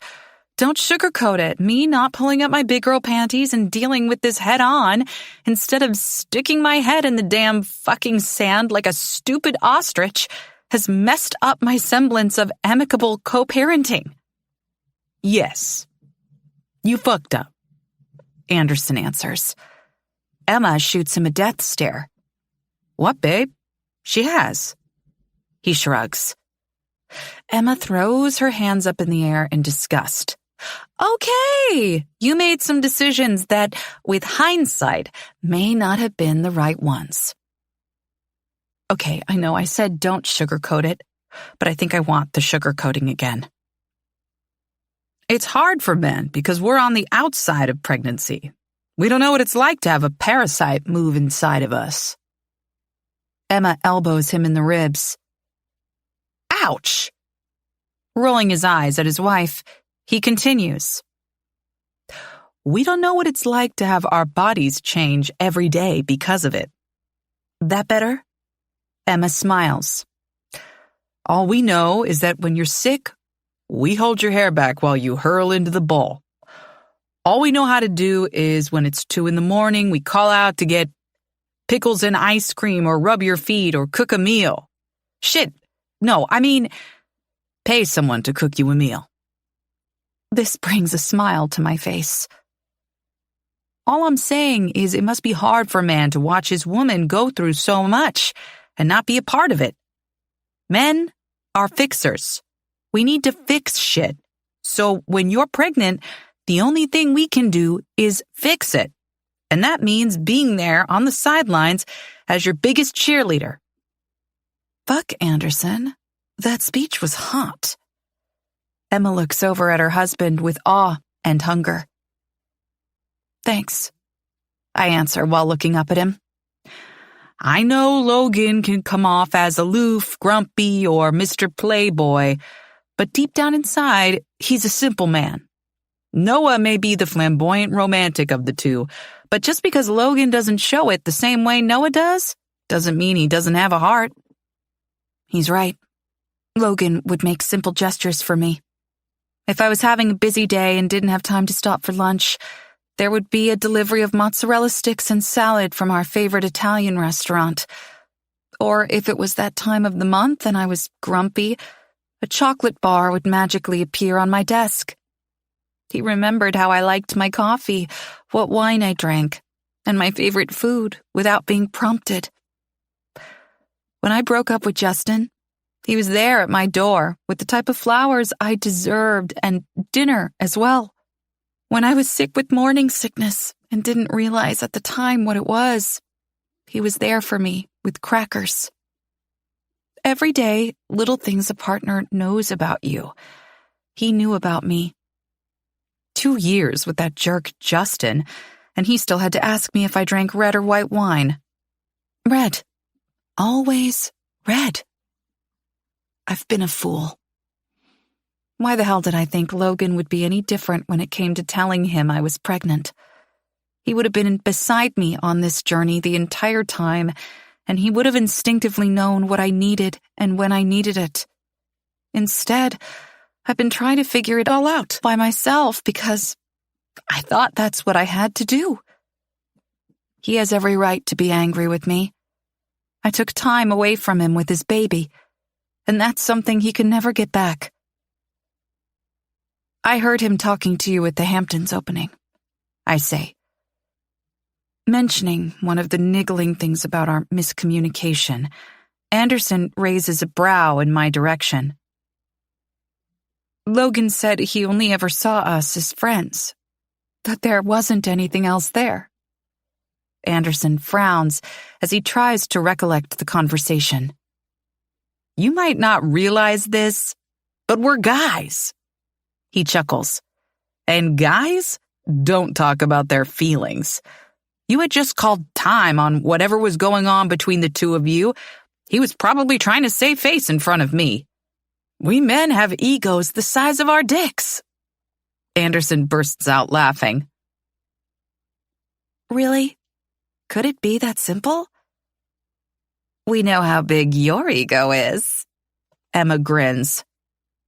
Oh, for fuck's sake, I'm out of here. I'm leaving you two alone before you decide to rip each other's clothes off in front of me. I laugh as I gather my things together to leave. You're welcome to watch, Lena. Anderson chuckles. My cheeks heat at his statement. Damn these hormones. Rushing to the elevator, I leave before they put that statement to the test. Logan. Chapter 39. What's going on? Noah answers the door with a concerned look on his face. His green eyes widen when he sees me. Are you okay? Shaking my head, he ushers for me to come inside. Chloe's in the kitchen, puttering around, and she looks up at me arriving. I can give you both a moment. You will need to hear this, Chloe. Noah and Chloe give each other a look. I don't know what to do. As I begin to pace the living room, almost pulling my hair out, I start. Logan? My brother stops me by placing a concerned hand on my shoulder. Whatever it is, we have your back, okay? He tries to reassure me. I had dinner with Anderson and Emma tonight. They nod their heads. Lena was there. Their eyes widen, but I don't give them time to register anything else before I blurt out. She's pregnant. Chloe gasps, and Noah shakes his head. Lena is pregnant, Chloe asks slowly. The news seems to have caught her off guard, too. Did Lena keep this from her best friend? So I'm not the only one who's been left in the dark. Are you sure? Chloe frowns. Whose baby is it? Noah asks. Looking at my twin, his face registers my silent answer. It's yours. His voice is barely a whisper. My shoulders slump, and the fight leaves my body as I fall lifelessly against the sofa. Yours? Chloe reiterates. Apparently. Hanging my head in my hands, I sigh heavily. She's almost 4 months. 4 months? Chloe's voice raises. She's been hiding this for 4 months? Anger and hurt lace her voice. She's kept it from me all this time. My eyes well with emotion. Would she have had the baby and never told me? But I have gone through my life never knowing my child. I feel utterly betrayed. Chloe rushes over and wraps her arms around me. Her concern surprises me, and I take the comfort she's giving me. I'm so sorry, Logan, she says while holding me. I had no idea. No idea at all. Noah joins me and places a hand against my back. We're here for you. I spend the rest of the night getting drunk with my family, trying to forget the hurt that Lena's deception has caused me. As I finally begin to fall asleep, my cell buzzes beside me. Lena's name flashes with a message. Against my better judgment, I open the text message. Lena. I'm so sorry, Logan. Feels a little too late for apologies. Logan, I'm surprised to see you so soon. Dr. Aspen greets me. You're looking a little worse for wear, if I may say so. Doc, it's been a shit show, that's for sure. I tell him. He nods and ushers me into his room. Want to tell me what's going on? Taking his normal seat in his armchair, he reads over his notepad. Lena's pregnant. About 4 months. It's mine. She hid it from me. I don't know what to do. Giving him the Cliff Notes version of what I've been dealing with, I look up and can see I've stumped the poor doctor. Okay, that's a lot to unpack, he says. Madly scribbling down whatever he usually does on his pad, he finally looks up. What I'm getting from you is that you're angry. Damn right I'm angry, Doc. He nods. Well, now you know the reason why she pushed you away. My body stills as the realization hits me. Seems like she went into shock, and her coping mechanism was to hide away and deal with it by herself. Is that how she normally deals with stress? The doctor asks me. No, Trying to think back. The last time she was upset was when Justin dumped her, and she took the day off. But she bounced back relatively easily after that. I think. Or maybe I'm wrong. I don't know. Dr. Aspen scribbles on his notepad. Do you think she retreated because of her feelings toward you? She kept her pregnancy from me because she loves me. Perhaps she didn't know how to process everything, Dr. Aspen states. Lena's a planner. Generally, when she has a goal, she sets about achieving it. Dr. Aspen nods and continues writing. So, Do you think if Lena is a planner that accidentally falling pregnant, in a job that has strictly forbidden relationships, someone like that might panic? Especially if she knows you as well as you have said she does. Dr. Aspen pauses, letting that bit of information settle in. Do you think the reason she asked you those questions early on about your future, if you saw a family in the suburbs, that she might have been gauging your reaction to that image? I'm not a mind reader, Doc. He chuckles. I understand that. But neither is Lena.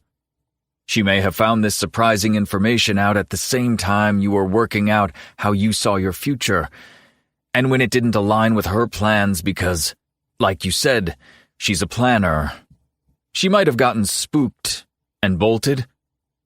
Maybe, but she should have told me. She shouldn't have hidden it from me. I've missed out on her first scan, seeing our baby for the first time. Dr. Aspen nods. This is valid. Have you spoken to her about all this? I shake my head, not really knowing how to answer. And why not? I'm too angry. I'm confused. I'm in shock. I feel like I've already let our baby down by not being there. I don't want to be a fuck-up like my dad was. And how do you feel about the prospect of being a father? He asks. I'm still processing because, honestly, I didn't think it would happen for me. I always thought I'd be the cool uncle instead.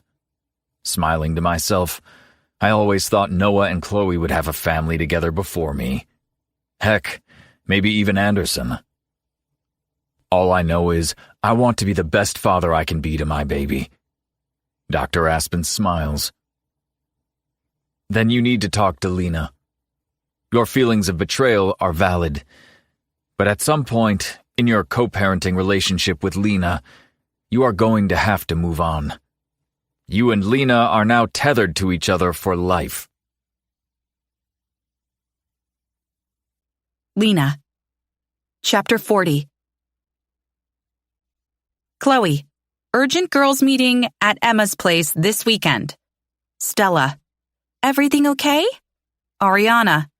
Last time you summoned us to a meeting, we found out Emma had married Anderson. Stella. Please tell me you didn't run off to Vegas and marry Noah. Emma. Please tell me you did. Chloe. Hell no. EJ would kill me. Lena. I'll be there. I know this meeting is about me. It wouldn't have been long before Logan told Noah, and of course, Chloe along with it. I'm dreading this, but I need to suck it up and deal with the consequences of my actions.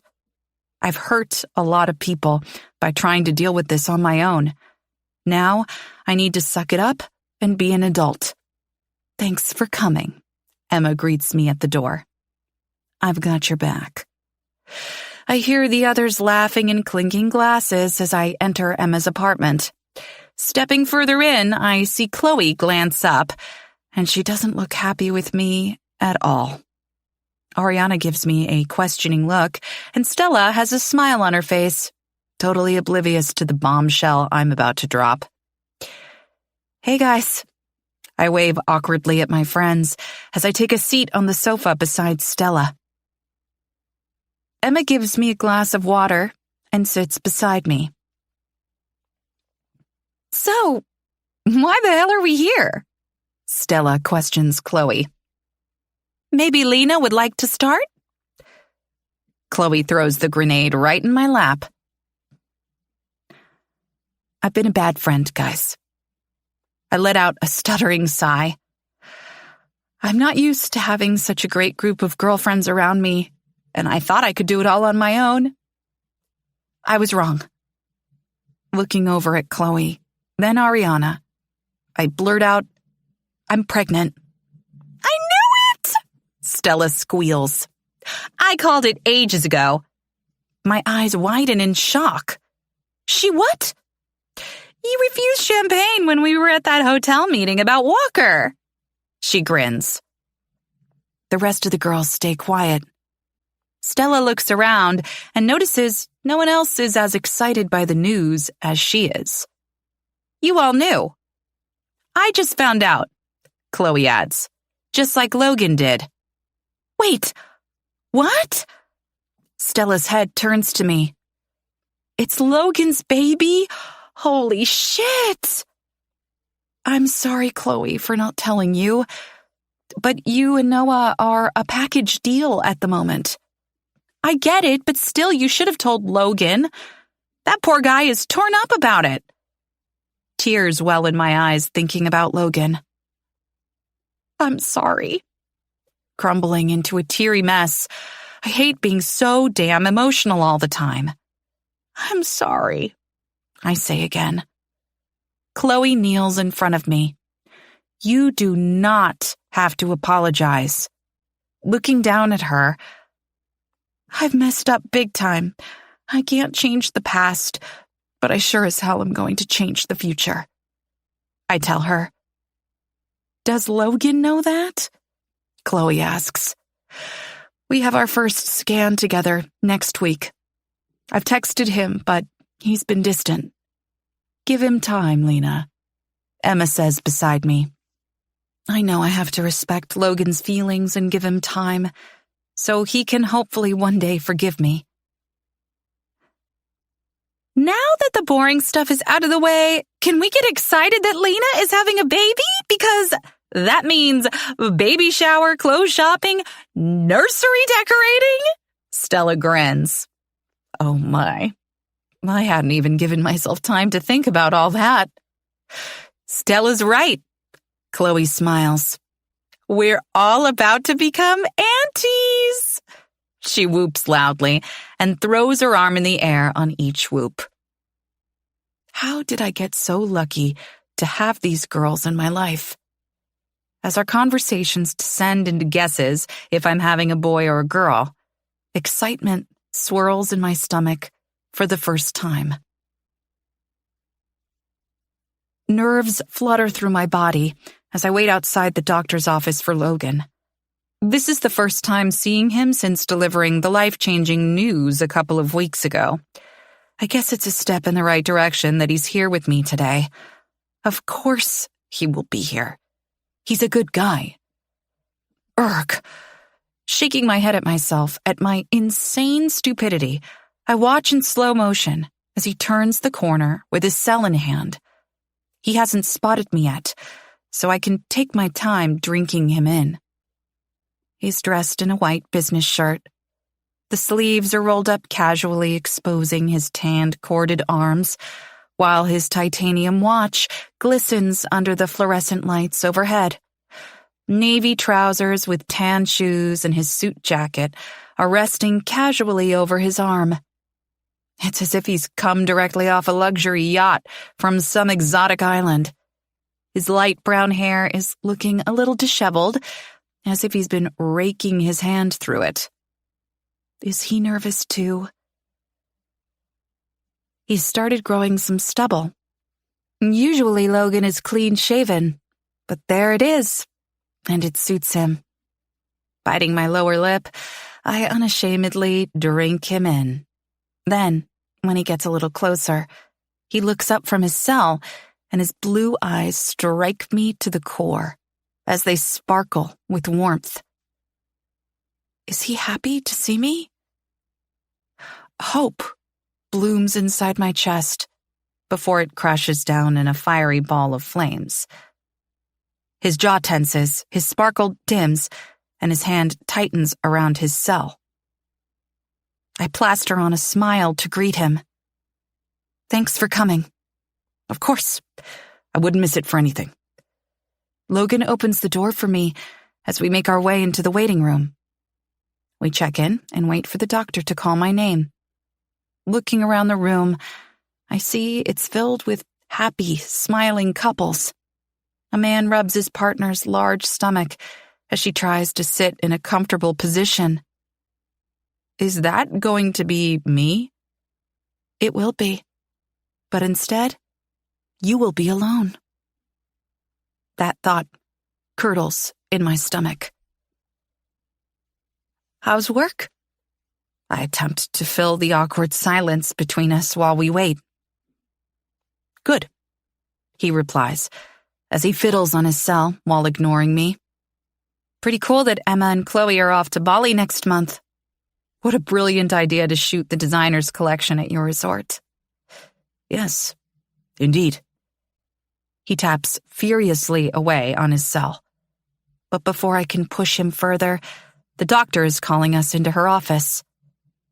After some questions and a quick checkup, she moves me to the sonogram. I lift my top, and Logan's breath hitches. It's the first time he's seen the start of my growing belly. Turning, I notice his eyes are fixated on it. The doctor does her thing with the gel and the wand, and before we know it, the images of our baby are displayed on the screen. The bean looks more like a baby this time. Turning, I look at Logan, who seems a little shell-shocked. Then, the baby's heartbeat kicks in through the speakers and echoes through the room, and it makes me smile. That's your baby's heartbeat. It's nice and strong, the doctor tells us. Reaching, I take Logan's hand and entwine it with mine. Thankfully, he lets me. That's our baby? He asks as tears well in our eyes. Yes. Trying to hold back my emotions, which are in hyperdrive now, Logan asks the doctor, Can we tell what sex it is? Not yet. Next month, probably. Would you like to know? Logan looks at me for guidance. It's up to you, I answer, giving him this decision. Yes, I would love to know. He turns and grins at me. Lena is a planner, so I know it will kill her not knowing. He's 100% right. The suspense is killing me. Plus, I want to know what clothes to buy, what color to paint the nursery. There are so many things around the sex of the baby. I want to know, I say. Logan chuckles, and the nerves from earlier seemingly vanish as we both finally relax around each other. I'll let you clean up. The doctor disappears from the room. Logan hands me some tissues to wipe the gel from my stomach. I notice Logan's still staring at my stomach. Would you like to touch? My question pulls him from whatever thoughts were going through his mind, and it flusters him. Not letting him back out, I grab his hand and place it against my stomach. His large, tanned hand, a stark contrast to my pale skin. I can't feel anything? His brows crinkle. Not yet, you won't. It's still early. They say about 20 weeks. He nods. Logan, we have a lot to talk about, Lena. He removes his hand from my stomach. I have a meeting I have to attend after this. Hope slowly begins to fade away from my grasp. But he pauses. Tomorrow night, come to my place, and we will discuss everything.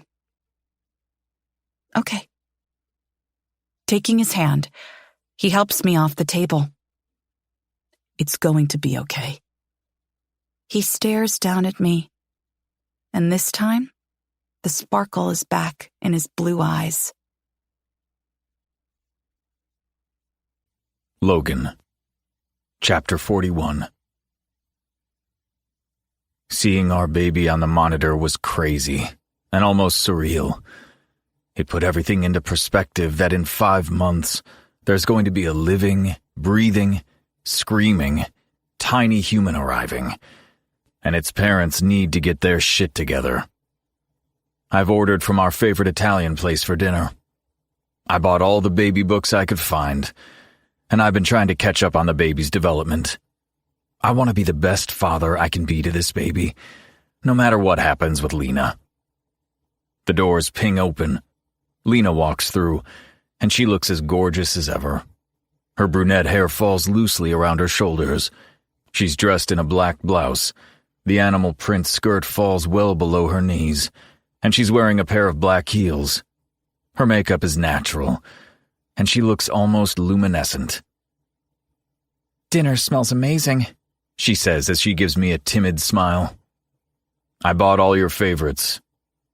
Lena's chocolate eyes sparkle with excitement. Good. I'm starving. This baby doesn't stop eating. Talking about the elephant in the room, I give Lena a nervous shrug. Well then, let's get some food into you.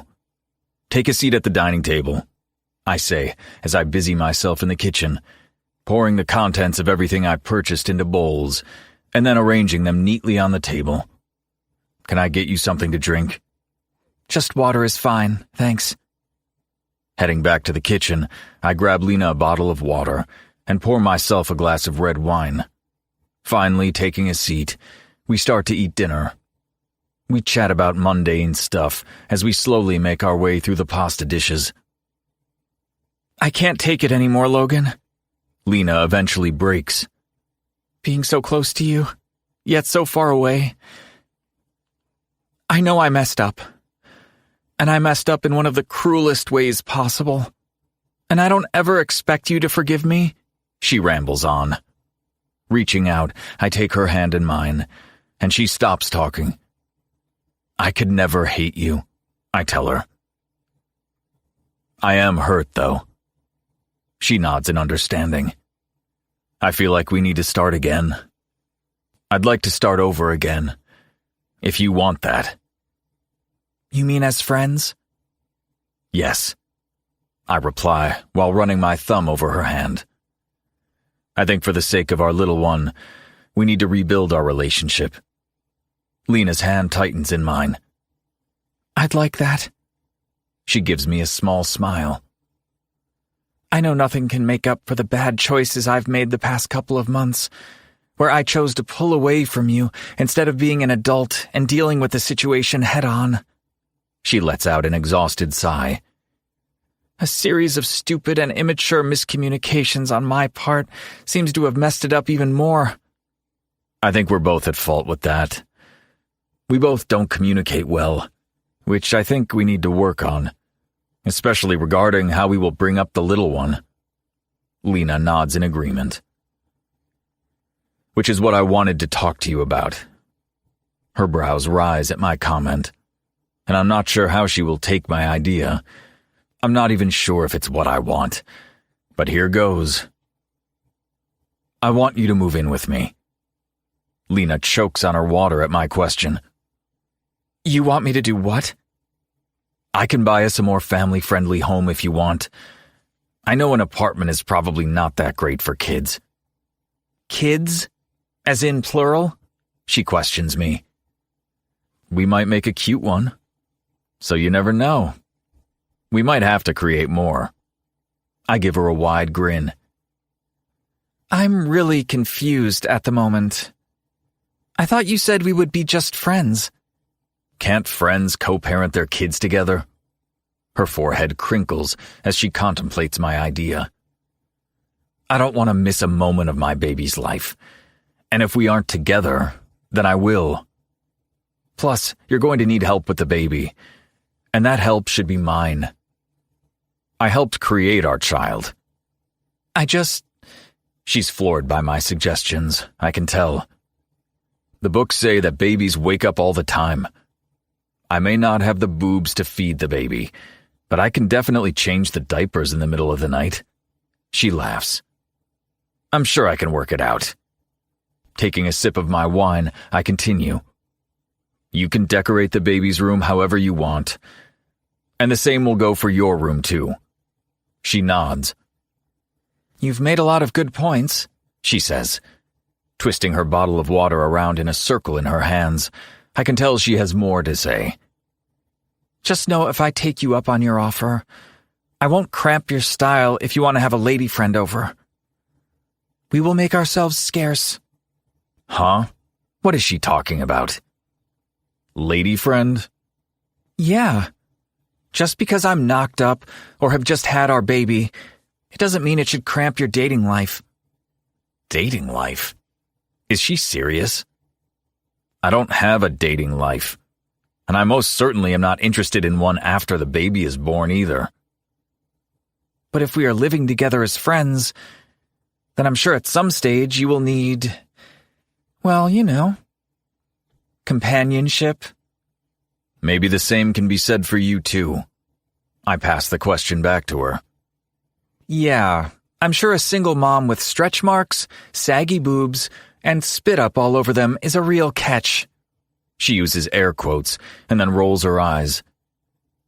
And yet you will still look beautiful. The words are out before I have a moment to push them back. Lena's face softens. You think we can seriously live together and it not become awkward? Guess we're going to have to put our new communication skills to the test. Okay. Did I hear her correctly? You have given perfectly valid reasons for why we should be together as a family. It will be nice for our little one to have its parents living together after he or she is born. She gives me a wide smile. We are going to encounter bumps in the road navigating our co-parenting relationship, but I think we know each other well enough that we can do what's right for our little one. Plus, your home is way bigger than mine. She grins. So we are doing this then? Lena nods. Well, welcome home, Lena Lund. Raising my wine glass in her direction, we cheer to a new chapter in our lives. Lena. Chapter 42. I can't believe you are moving in with him. Emma smirks as she helps me pack up my apartment. It makes sense. It's romantic. Stella grins. I think it's exciting, Chloe adds, popping her head into the living room from my study.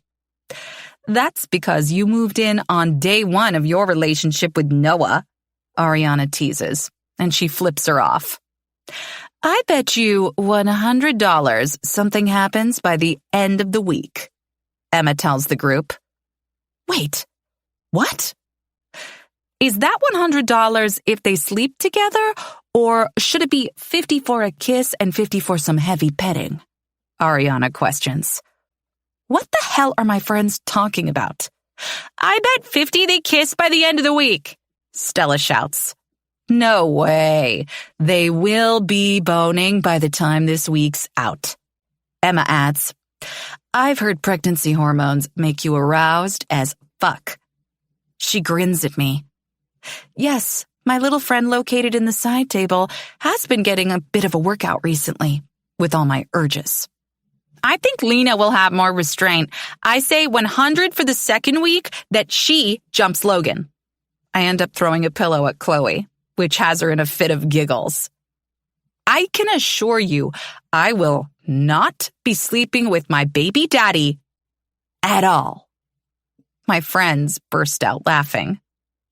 You do realize how you got into this mess in the first place, Stella adds, suppressing your sexual tension. She wiggles her eyebrows at me. No, this time I'm going to be able to control myself. I have a lot more riding on this working with us than before. Logan and I are in a good place, and no matter how crazy my hormones may be, I don't want to jeopardize where we're at right now. What happens if he offers? Stella asks. You said he's been reading all the baby books. There must be a chapter on crazy, sexy hormones and how to deal with them. Is there? I haven't had a chance to read any baby books yet. Would they seriously have a chapter on that? No. My friends are just winding me up. Maybe he's not up to that chapter yet, Emma chuckles. He can never read that chapter, I warn them all. It is what it is, guys. Logan and I are trying to have a healthy relationship with one another, and sex complicates it. So you have thought about having sex with Logan once you're moved in? Chloe questions me. No. Which is a bald-faced lie, and my friends all know it, because they burst out laughing. Fuck you all. I'm trying to be an adult. Yep, definitely 100 she bones him by the end of the week, Emma adds, as she hastily runs out of the living room, disappearing from my wrath. That's the last of the stuff, Logan tells me, as our friends wave goodbye after helping me move. Logan obviously spoke to an interior designer, and I don't know how he did it, but the guest room, which is now my room, has been freshly designed just the way I would have chosen. You like it? He rests his shoulder against the door jamb, dressed in a white polo shirt and gray sweatpants with bare feet. His long legs are crossed over casually as he waits for me to answer. Wicked thoughts of him and me in this bedroom swirled through my mind. Shut it down, Lena. Day 1 isn't even over, and you're already thinking about him in your bed. Leans, you okay? Your cheeks look a little flushed. Shaking myself from my thoughts, Logan strides over to me quickly and sits on the side of the bed. Just overdid it today, I think. His hand reaches out and tests my forehead. Are you feeling sick? Oh, God. Tingles spark all over my body when his skin touches mine. I attempt to suppress a moan, but it's not easy. I'm fine, just tired. Thank you for all this. I wave, waving my hand around the gorgeous room. I smile. I'd do anything for you, Lena. Those blue eyes dip ever so slightly to my lips. No, no, no. Danger, danger. The air in the room swirls with tension. The walls feel like they've moved in a couple of feet, and the sounds of my beating heart echo in my ears. Logan's warm breath sends sparks of white-hot heat all over my body. Well, thanks again, I say. Sitting up straight, I pull myself from the handsome swirling vortex that is Logan's stone. I might have an early night.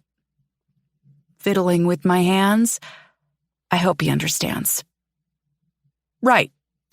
Yes. Well, I'm just across the hall if you need anything. He clears his throat and stands, then disappears. Falling back against the softest bed known to man, I curse Logan Stone for being so damn irresistible. Logan. Chapter 43. Lena's been in my home for a couple of weeks now, and I thought her being in my personal space would be hard, but it's not at all. In fact, it's perfectly normal. I find myself looking forward to coming home to catch up on her day over dinner. The friendly chats we used to have before things became complicated have returned. It's looking like our friendship is back on track, even if I'm starting to picture her naked every single time she's in the shower, or how much I want to kiss her while we watch television together every night. The berry scent of her shower gel makes me instantly hard. I shouldn't be thinking these things. I know that. It's wrong.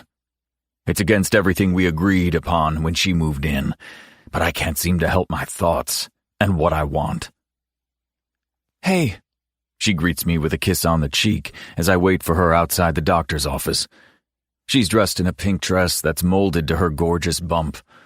Seeing her stomach bloom stirs something inside of me, something protective, a deep-seated desire to claim her as mine. You ready to find out what we're having? I'm so excited, she asks. Her face lights up, and I know right now she's the most beautiful woman in the world.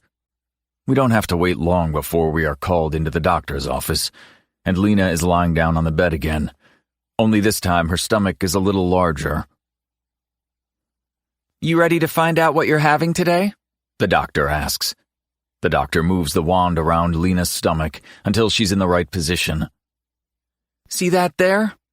She points at the screen, but I don't see anything. That's a penis. Wait, what did she just say? Congratulations, you're having a boy. A boy. I'm having a boy. Tears well in my eyes as I look down at Lena and see she is as emotional as I am. Leaning down, I place a kiss on her forehead as the doctor checks all the measurements to make sure our little man is healthy. "We're having a boy," I exclaim excitedly while helping Lena up from the bed. "A son." "Thank you." Leaning forward again, I place a chaste kiss against her lips. We both pause at my overenthusiasm, which has spilled into very dangerous territory. "I'm sorry. I got caught up in everything." Lena shakes her head. Don't be. It's exciting. We're having a little mini you. "Don't wish that upon us." My comment makes us both laugh, ending the awkward tension. I can't wait to get home after work to celebrate with Lena that we're having a boy. As soon as I step into our apartment, I catch Lena holding her stomach, and she's crying. Dropping the flowers I've bought her, I rush to her side. "Are you okay? Is the baby okay?" Panic takes over at the thought that something catastrophic might have happened. He kicked. A smile falls across her face. Here. Grabbing my hand, she places it on her stomach. Feel him. My hand is pushed against her hard stomach, and the tiniest little movement occurs under my hand. My eyes widen with wonder.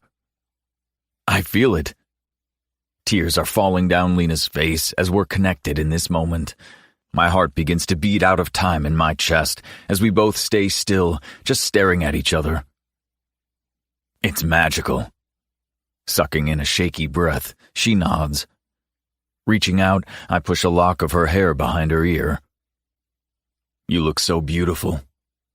I'm unable to control the words that want to tumble from my mouth. My thumb caresses her cheek, making her shiver. Does she feel this pull between us again? Her eyes fall to my lips. Does she want to kiss me? I thought I had overstepped in the doctor's office, but perhaps I didn't. Tell me to stop. My thumb catches her lip as I gently touch it. Lena opens her mouth ever so slightly. "I don't think I can," she says shakily. I'm treading on uneasy ground, but fuck it, I need her. I want her. Leaning forward, my lips press against hers as her mouth falls open for me. Her hands move from mine and rest on my hips, pulling me closer as our tongues collide.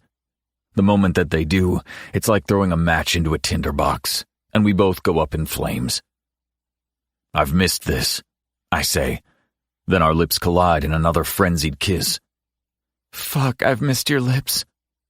Lena moans as she tries to claw at me, as if she can't get close enough. "More. I need more." Lena groans as my hand begins to roam freely over her body, touching her curves freely, just as I have imagined for the past couple of weeks now. My dick's pressing hard against my zipper. Damn it.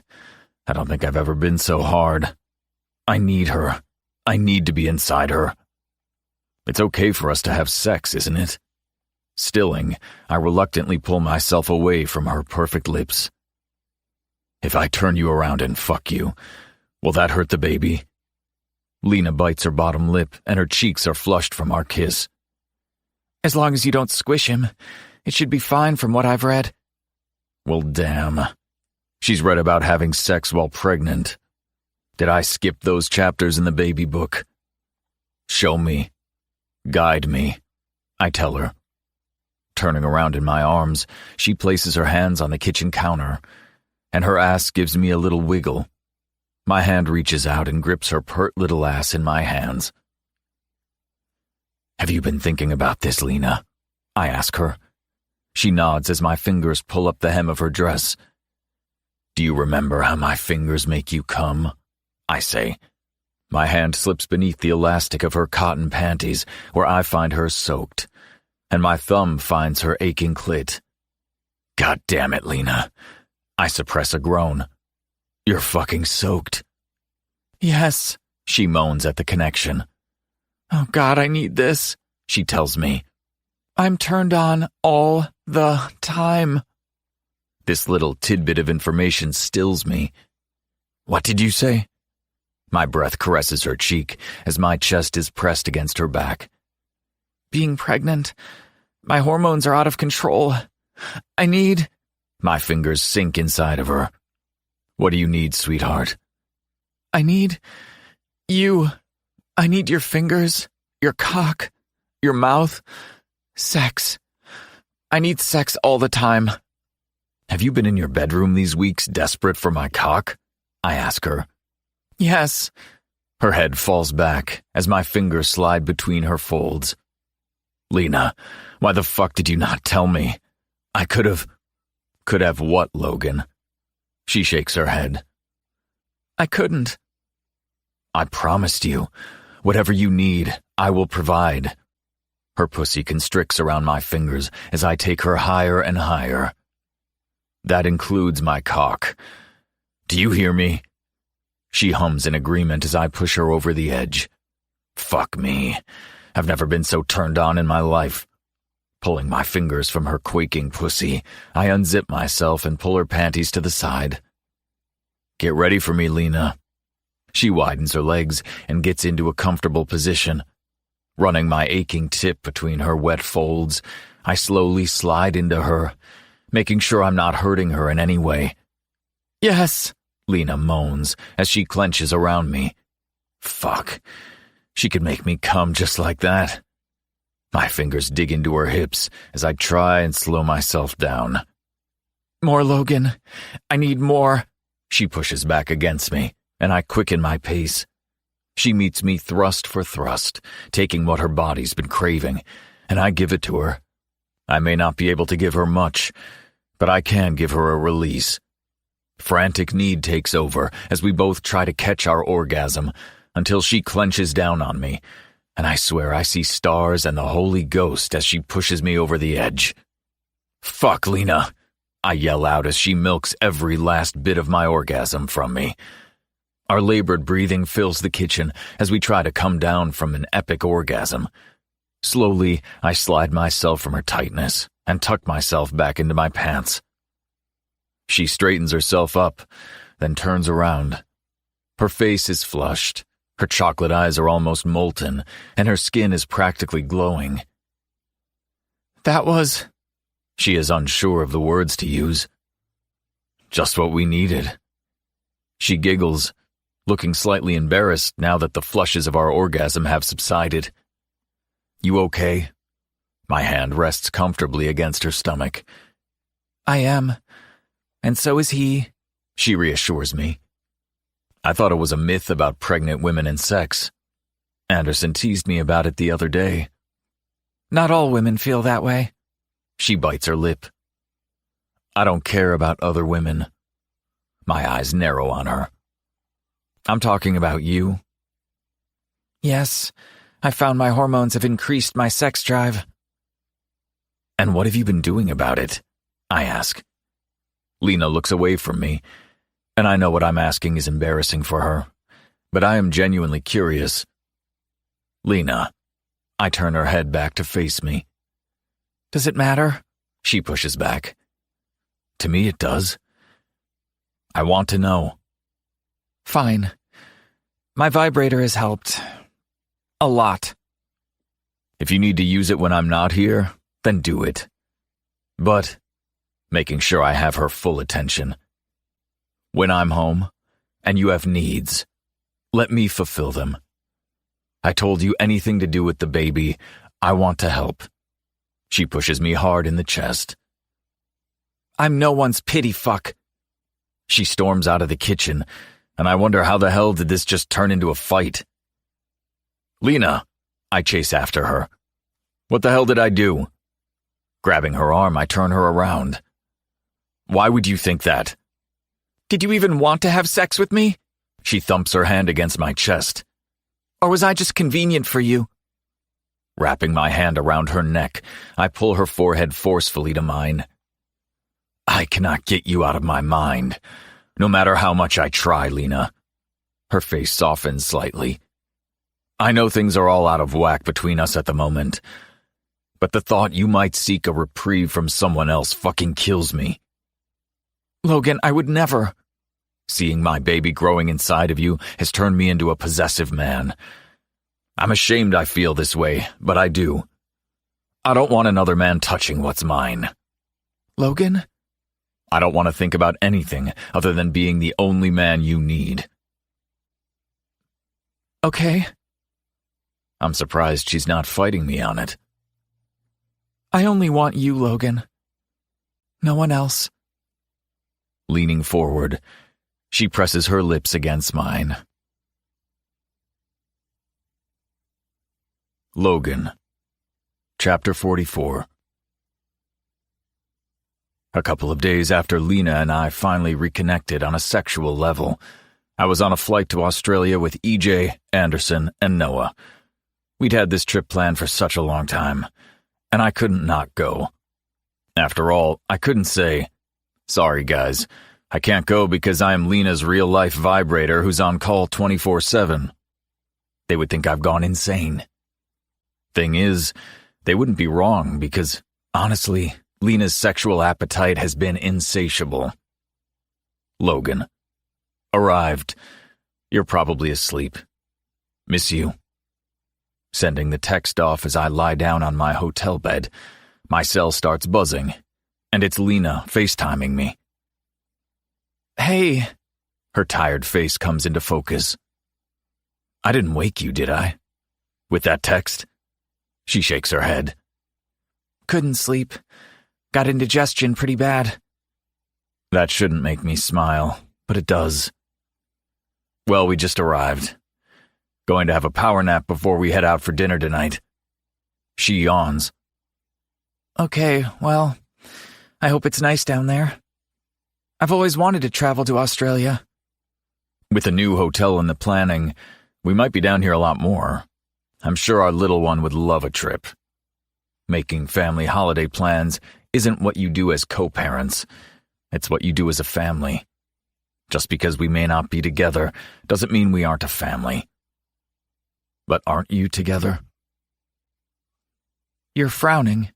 Lena pulls me from my thoughts. Are you okay making plans with me as a family? I ask her. Yeah. Why?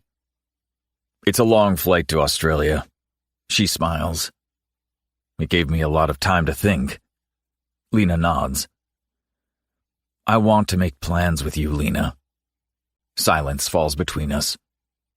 Lena? Yeah. I'm here. Leaving you in my bed was hard. Sitting on that long-haul flight was even harder because I realized the only place I want to be is with you and the little one. Together as a family. I miss the fuck out of you, Lena. Sniffles echo through the cell phone. Is she crying? I miss you too, Logan. She snorts while trying to hold in her tears. When I get home, I want us to try. Try? She repeats my word, hiccuping through the tears. Yeah, try. I think you and I owe the little one that much. We owe him the chance to see his parents together and loving each other. You want to love me? Her thick lashes blink rapidly as she tries hard to keep herself together. I already do, Lena. Everything fell to shit right after that. Chloe disappeared. She was supposed to be on a plane heading to Bali for work and meeting up with Noah on his way home from Australia, where he was going to propose. Instead, her crazy ex-best friend kidnaps her because she had some single white female obsession with Chloe. My poor brother's a mess, stuck halfway across the world away from the woman he loves, and not being able to do a damn thing to help her. I understand his helplessness. If anything like that had happened to Lena, especially while pregnant, I would have reacted the same way my brother did. I would move heaven and earth to get the woman I love back to me. Unfortunately, things took a sinister twist when her friend took her own life before the cops were able to arrest her, and she left a wave of destruction in her wake. My soon-to-be sister-in-law is struggling with PTSD from the shooting. Chloe's ex-fiancé, Walker Randolph's Super Bowl career, is over after taking a couple of bullets meant for Chloe. Helping my brother through that harrowing time made me reassess everything in my life. Knowing that in an instant, everything can be taken away from you. I've decided I'm going to propose to Lena today at her baby shower. It's been a couple of months since Chloe's kidnapping, and she's been so strong, asking us all to treat her normally again. She wants to put the pain of that time behind her because she has so much to look forward to in her life, and I totally understand her sentiment. Where in the hell is this baby shower? Lena moans as we head out of the city to the suburbs of Greenwich, Connecticut. This is all on your friends. I can tell you now that I have had no hand in planning this baby shower. Our hands are linked together as I drive. Ouch, that hurt. She scolds our son, who's been kicking up a storm in her stomach. We lay on the sofa at night, and I see this little foot pressed out in her stomach. It's kind of freaky, but so cute in the same breath. But I dare not say that because I did once, and Lena practically bit my head off. He's excited about his party, I say. Thinking about the surprise I have in store for her, I grin widely. How much longer? I need to pee. Lena moans beside me. Not much, I promise. She lets out a couple of frustrated huffs beside me. Finally, we arrive at the large stone gates of the luxury home. Rolling down the window of my SUV, something Lena was insistent on us purchasing, as she said my sports car was not going to cut it for a family, I decided on mixing the two and bought us a Porsche Macan in matte black. It's going to fit nicely in the suburbs, that's for sure. Leaning out, I type in the passcode, and the large metal gates creak open slowly. Fancy. Lena grins as we make our way past the gates and drive up the long, winding road that leads to the home. This is so pretty. She stares out the window, looking at the lush green trees that wind along the side of the road. These gardens are magnificent. This is seriously one long driveway. We're almost there, I reassure her. We turn the corner, and the lush greenery gives way to 3 stories of stone, wood, and shingles. Oh, wow. Lena gasps beside me. Wow. Oh, wow. Wow. Seems that's all she can say. I guess she's speechless, and that's exactly what I wanted. A blue balloon arch is set up around the front entry as we drive up, and there's even a blue carpet for Lena's arrival. I'm guessing the theme for today is blue? Lena looks over at me with a smile. Like I said, the girls did it all. Taking her hand, we walk through the front door. Ooh, look at those stairs. She eyes the white wooden stairs as we enter. Oh, and the floors. Lena points to the freshly polished wooden floorboards. Oh, and the living room? This place is a dream. Wait till you see outside, I say, pulling her further through the home and out toward the back, which has glass doors all along one side of the building. She pauses, taking in the view. It's on the water. As she admires the view over Long Island Sound, she says, That view? It's spectacular. Imagine waking up to that every day. Lena, Logan, you made it, Stella squeals, noticing us standing there. The baby shower was a huge success. Lena's enjoying her day. She is sitting on a large blue throne with a blue flower crown atop her head, and she's opening the last of her baby shower gifts. There's just one more gift, I say. Stepping over to where Lena is sitting, I hand her a large white box, which is gift-wrapped with a blue ribbon. I have to keep up with the theme. It's from me. Those gorgeous chocolate eyes sparkle up at me. You didn't need to get me anything, she whispers. You and little one are enough. Open it. I push her to open my gift. Slowly, she undoes the blue ribbon, and with each step, my nerves intensify. She lifts off the white lid and places it beside her. Pulling out the top box, she undoes the blue ribbon and opens the smaller white box. It's a key? She looks up at me, trying to work out what it could mean. The place may not have a white picket fence, but I thought it might do. I answer her question while waving my hands around me at the house. Wait, Lena frowns. you bought this house? Her eyes look around, taking it all in again. Yep. It's all ours. And we bought the house next door, too. We're neighbors, Chloe adds. What? Lena smiles. Little does she know that there's so much more to come. Logan? She reaches out for me, and once I'm close enough, she pulls me in for a heated kiss. Thank you. Her eyes well up with unshed tears. I can't. Words fail her this time. But wait, there's more. I point to the second box, the most important one. Lena shakes her head, but does as she's told. Slowly, she unwraps that little box as well.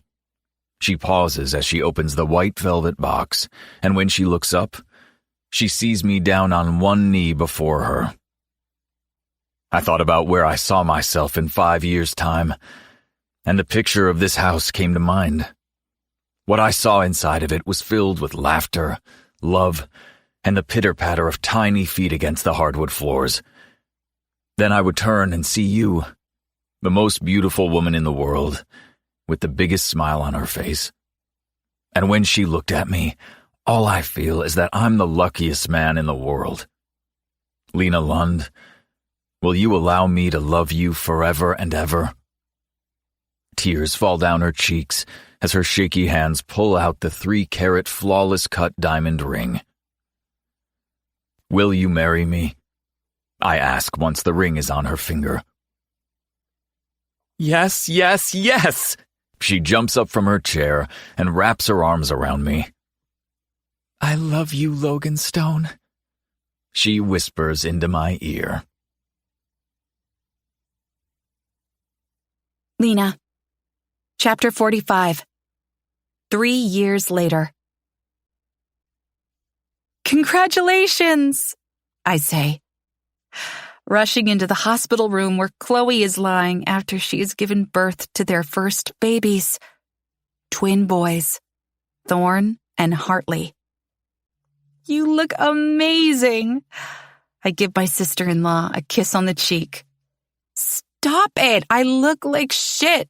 I just pushed 2 watermelons out of my hoo-ha. It's quite the twin menagerie in the Stone family at the moment, as Logan and I popped out the cutest set of twin girls last year, Millie and Ella. They were quite the unexpected surprise, especially as we were celebrating our first night away from Jagger. Then Logan knocked me up with twins. Twins. 1 was hard enough, but 2? It's been quite the struggle, having 3 kids under 3. But thank goodness, Logan is right there beside me, being the best father and husband I could have ever dreamed of. Looking around the hospital room, I take in the sight, which is filled with our family and friends. I couldn't imagine my life any other way.